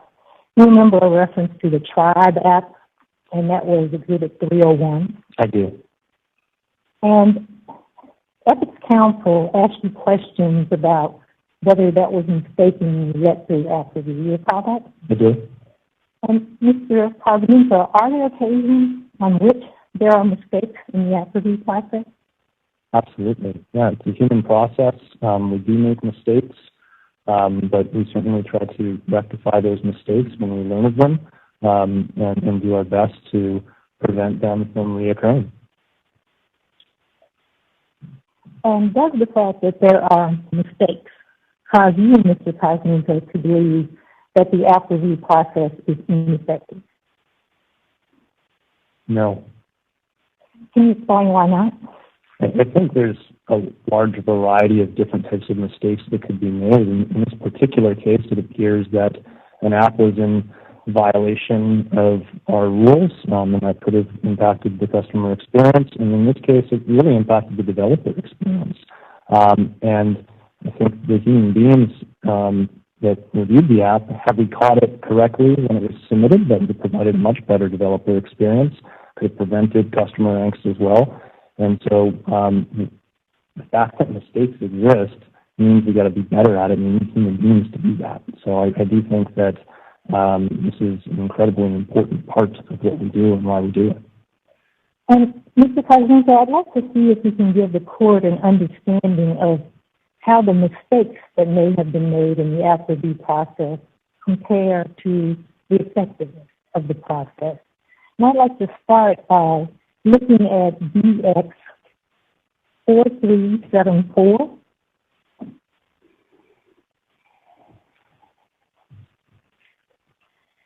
And asking you to take a look at that document and identify it for the record, please. Now, this is the IOAPS reviewed summary. This is a set of statistics that we would review every week in ERB, and it's effectively a status update on the app review process and what we've seen thus far. And can you tell us the date for this document? This is 2017. you look at the So 2019, yeah, November 2019. Okay, I'd like to move BX 4374 in cabinet. No objection, Your Honor. Submitted. Mr. Cognito, are summaries like this that we see on the first page prepared every week? Every week. And in the 2017 to 2019 time frame, were they prepared every week? Yes. Can you explain for the court what is reflected here on the first page of 4374? Next to iPhone, we see approved, rejected, and some numbers. So this would have been the number of submissions that we received in this particular week. So we can see the total here is 112,501. And the iPhone, iPad, approved, rejected, this are the dimensions of what those numbers mean. So iPhone approved, we approved 5,461 apps. The number of iPhone rejected apps that were new was 11,296. Mr. President, it took me a while to find the document. What page are you on again? You're on the first page of 4374. Okay. And I'm sorry, can you just repeat that very quickly? So I see approved, rejected. Yes, Your Honor. So approved, the number of new apps that were approved to the store in this weekly period was 5,461. Okay. And which is just a week's worth of data? Yes. And the date again on this document? I believe this was November 2019. If we look at the second page of the document. Okay. Go ahead, thank you. And I believe you told us, Mr. Cognito, that these were prepared on a weekly basis, so that's 52 weeks a year in the time frame of 2017 to 2019. Is that correct? That's correct. Okay. Could you look at the document that's marked BX 5467 in your binder? Your Honor, we have a slightly revised version of this document for the court. We had to correct some typographical errors and total some numbers in it. We've shared the revised version with Ethics Counsel. Okay.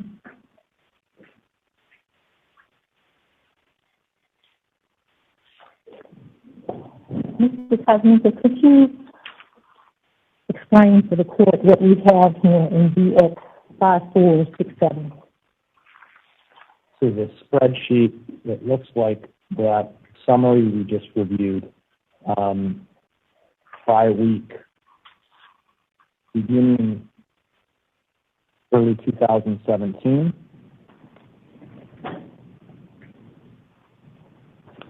And if we scroll down, like this ends in early 2020. Okay, sir. And we have summarized this document on a demonstrative that we'd now like you to take a look at. Can you look at demonstrative 1?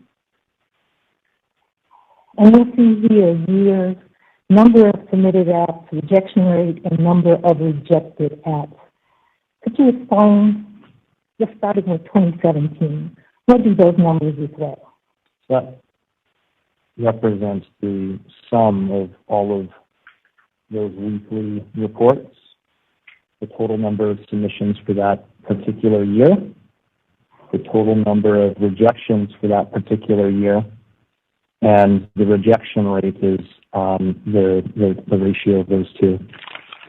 So is it correct, sir, that in 2017 there were 5,176,583 submissions? That would be correct. And of those submissions, 1,694,664 were rejected. Is that correct, sir? That's correct. And the rejection rate was 33%. That's right. And in 2018, we have compiled 4,793,826 submissions. Is that correct, sir? That's correct. And there were 1,697,787 rejections, Yes, or a rejection rate of 35%. that's correct. And finally, in 2019, the number of submissions was 4,808,685. The number of rejections was 1,747,278. Objection, Your Honor. Should the witness be testifying here?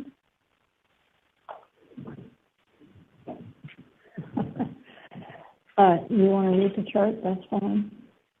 Sustained.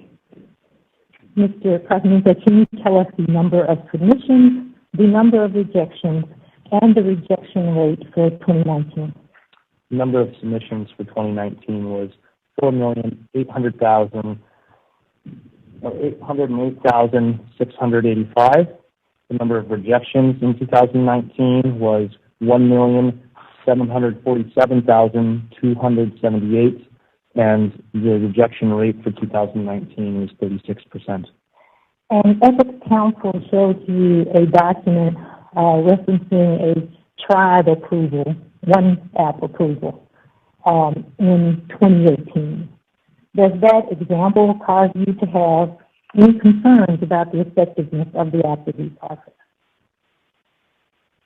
I take all mistakes seriously, so I would say that any incident like that causes concerns. But with respect to the overall effectiveness of app review, no, a single incident does not make me question the overall effectiveness and necessity of the review process. And how would you, Mr. Cosminto, compare the ratio between the rejections that are appropriate because there's not compliance with the guidelines and mistakes that have been made? I think there's a few different ways to look at the mistakes, but one of the ways in which we look at them is the amount of overall appeals that we receive. And so we receive less than 1% of the rejections are appealed by developers, and usually those appeals are upheld if we've made the correct assertion on the rejection. And how do you think mistakes in the app review process compare to the effectiveness rate? Objection to form, Your Honor.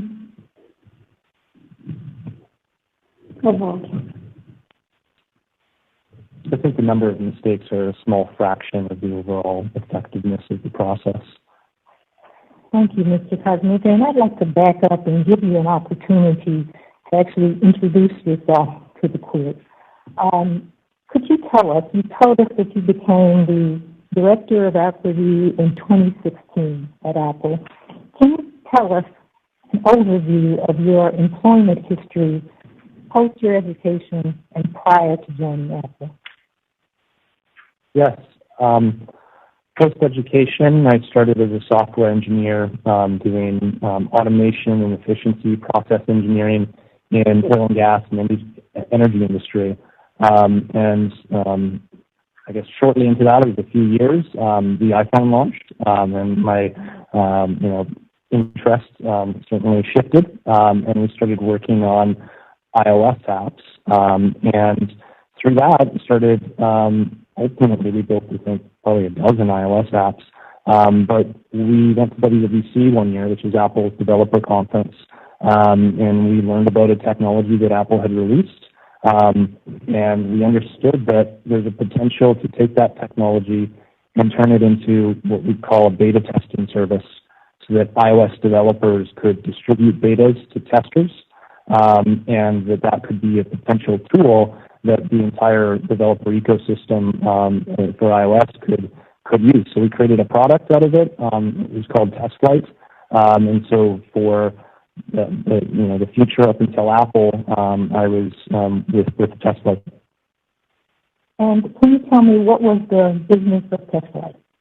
So our whole goal at TestFlight was to make sure that we are efficiently empowering developers to distribute beta iOS apps to their testers. And so what historically would have been a dozen steps or so, test flight turned into a few steps.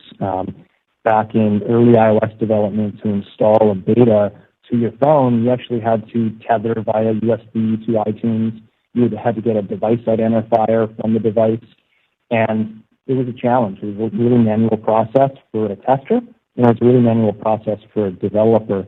And we automated a lot of that and made that very efficient to the point where a developer could send a tester an email inviting them to test a beta. The tester could say install, and it would just work. And this was really the magic of test flight. And our goal was to help developers make better apps by iterating faster and getting feedback. Did test flight develop a native iOS app? We did. We built a native iOS app prior to the official launch of test flight. And did test flight submit its native iOS app to Apple for the Apple review process, for the app review process? Yes, we did. And what was the result of that? And the result was an app review rejection, a couple of phone calls as well. I believe we appealed, and yeah, that was the end result of the store submission. And what did test flight do that you appealed and then they reversed? The appeal was upheld. The native app did not make it to the App Store. The rejections were upheld. Was test flight able to continue in business even though its native iOS app was not allowed on the App Store? Yes. And what business model did you change to? So I wouldn't describe it as a business model. Our business model didn't change, but in terms of a distribution method, we moved to a full-screen web app on iOS. And there's a couple things that I felt I needed from a native app in order to make this work. But I felt there was a path to get those things all with a web app. Was test flight able to be successful using just a web app? Absolutely. Yeah, test flight was used by developers and testers worldwide.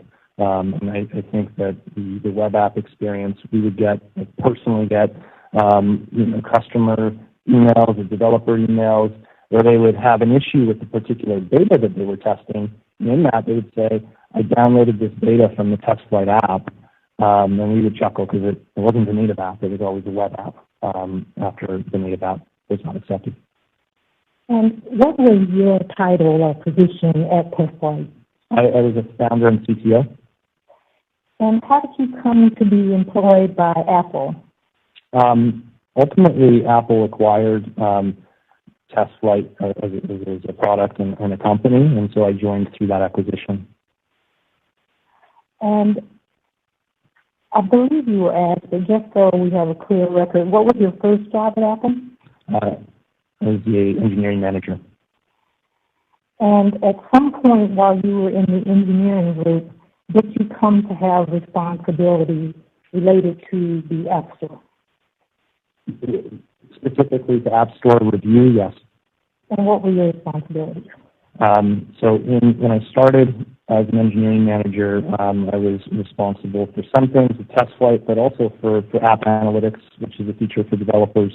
And shortly thereafter, I think it was within a year, I was asked to run our app review tools team, and those responsibilities included tools, automation, and after some time doing that, there was an opportunity within developer relations to run the app review team. And so I think that was 2016 where I took on those responsibilities. Okay, let's talk about the app review team that you lead now.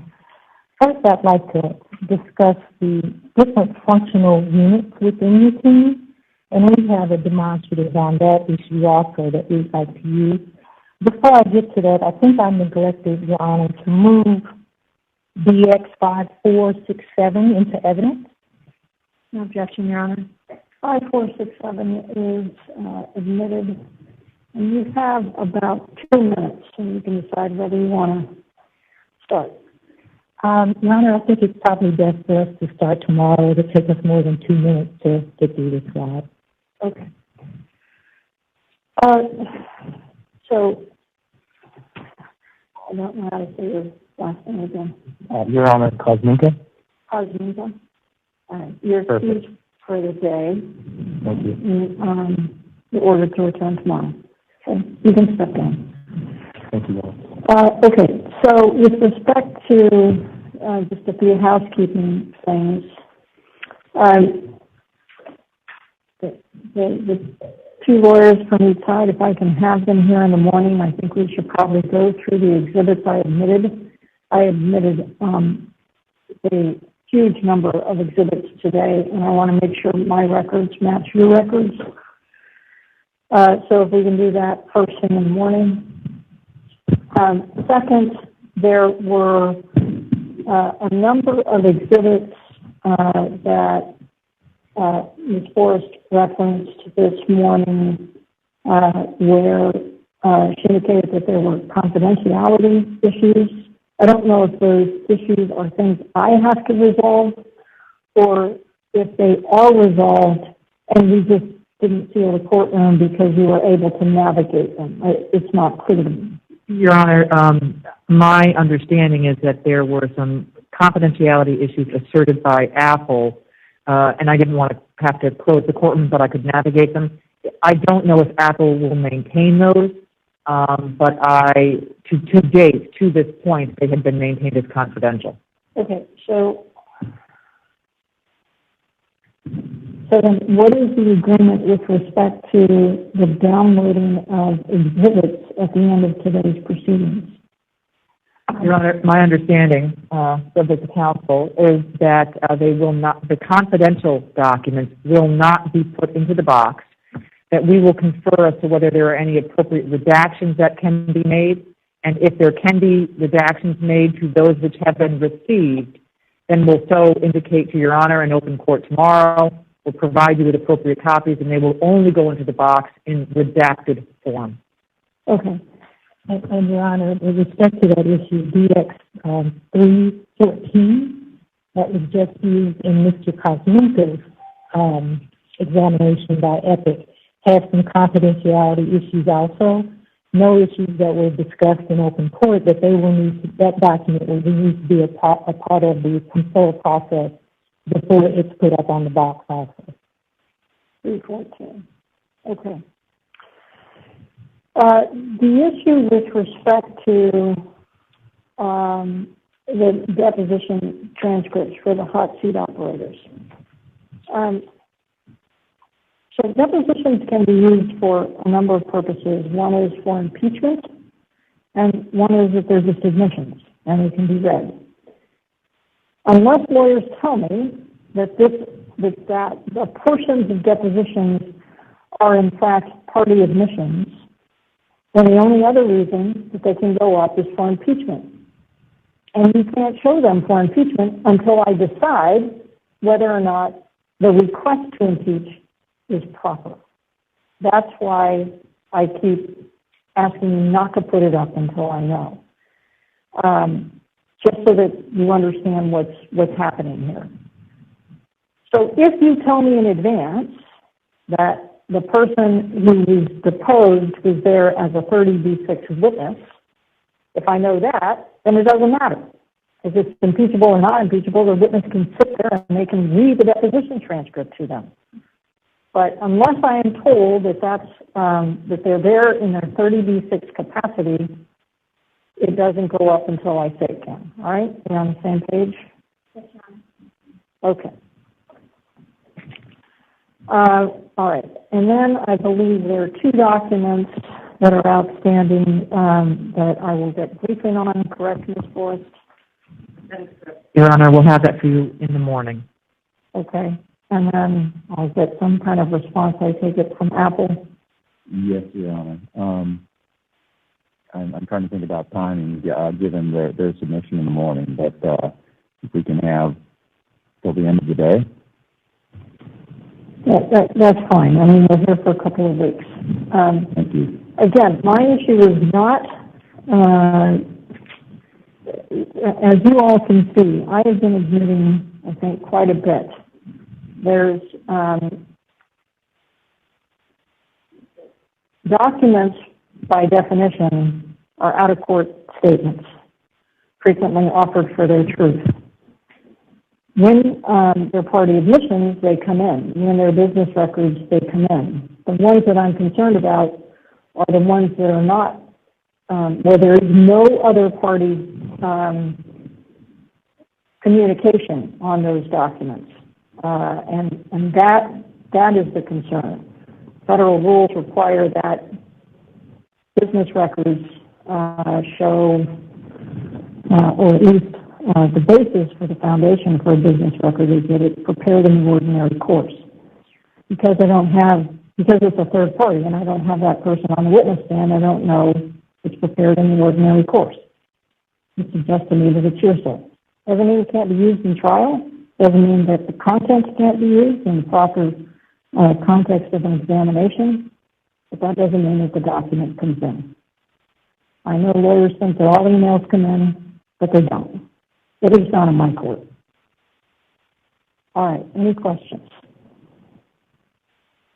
Your Honor, I just wanted to raise that we have resolved the issue regarding class counsel on Apple's side, and we're fine with their presence during field sessions.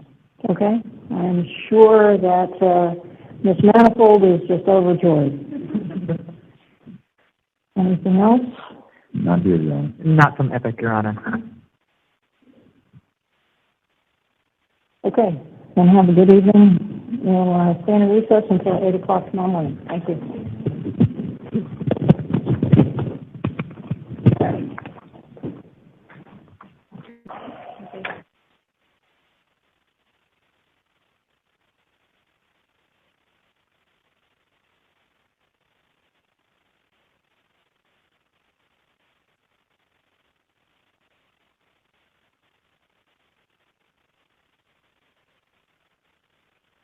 Goodbye.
Pardon the interruption. This is the operator, Eric, with AT&T. Has this conference concluded? Has this conference concluded? If you're on a speakerphone, please pick up your handset or check your mute feature. I'm not able to hear you. Operator disconnected and no response.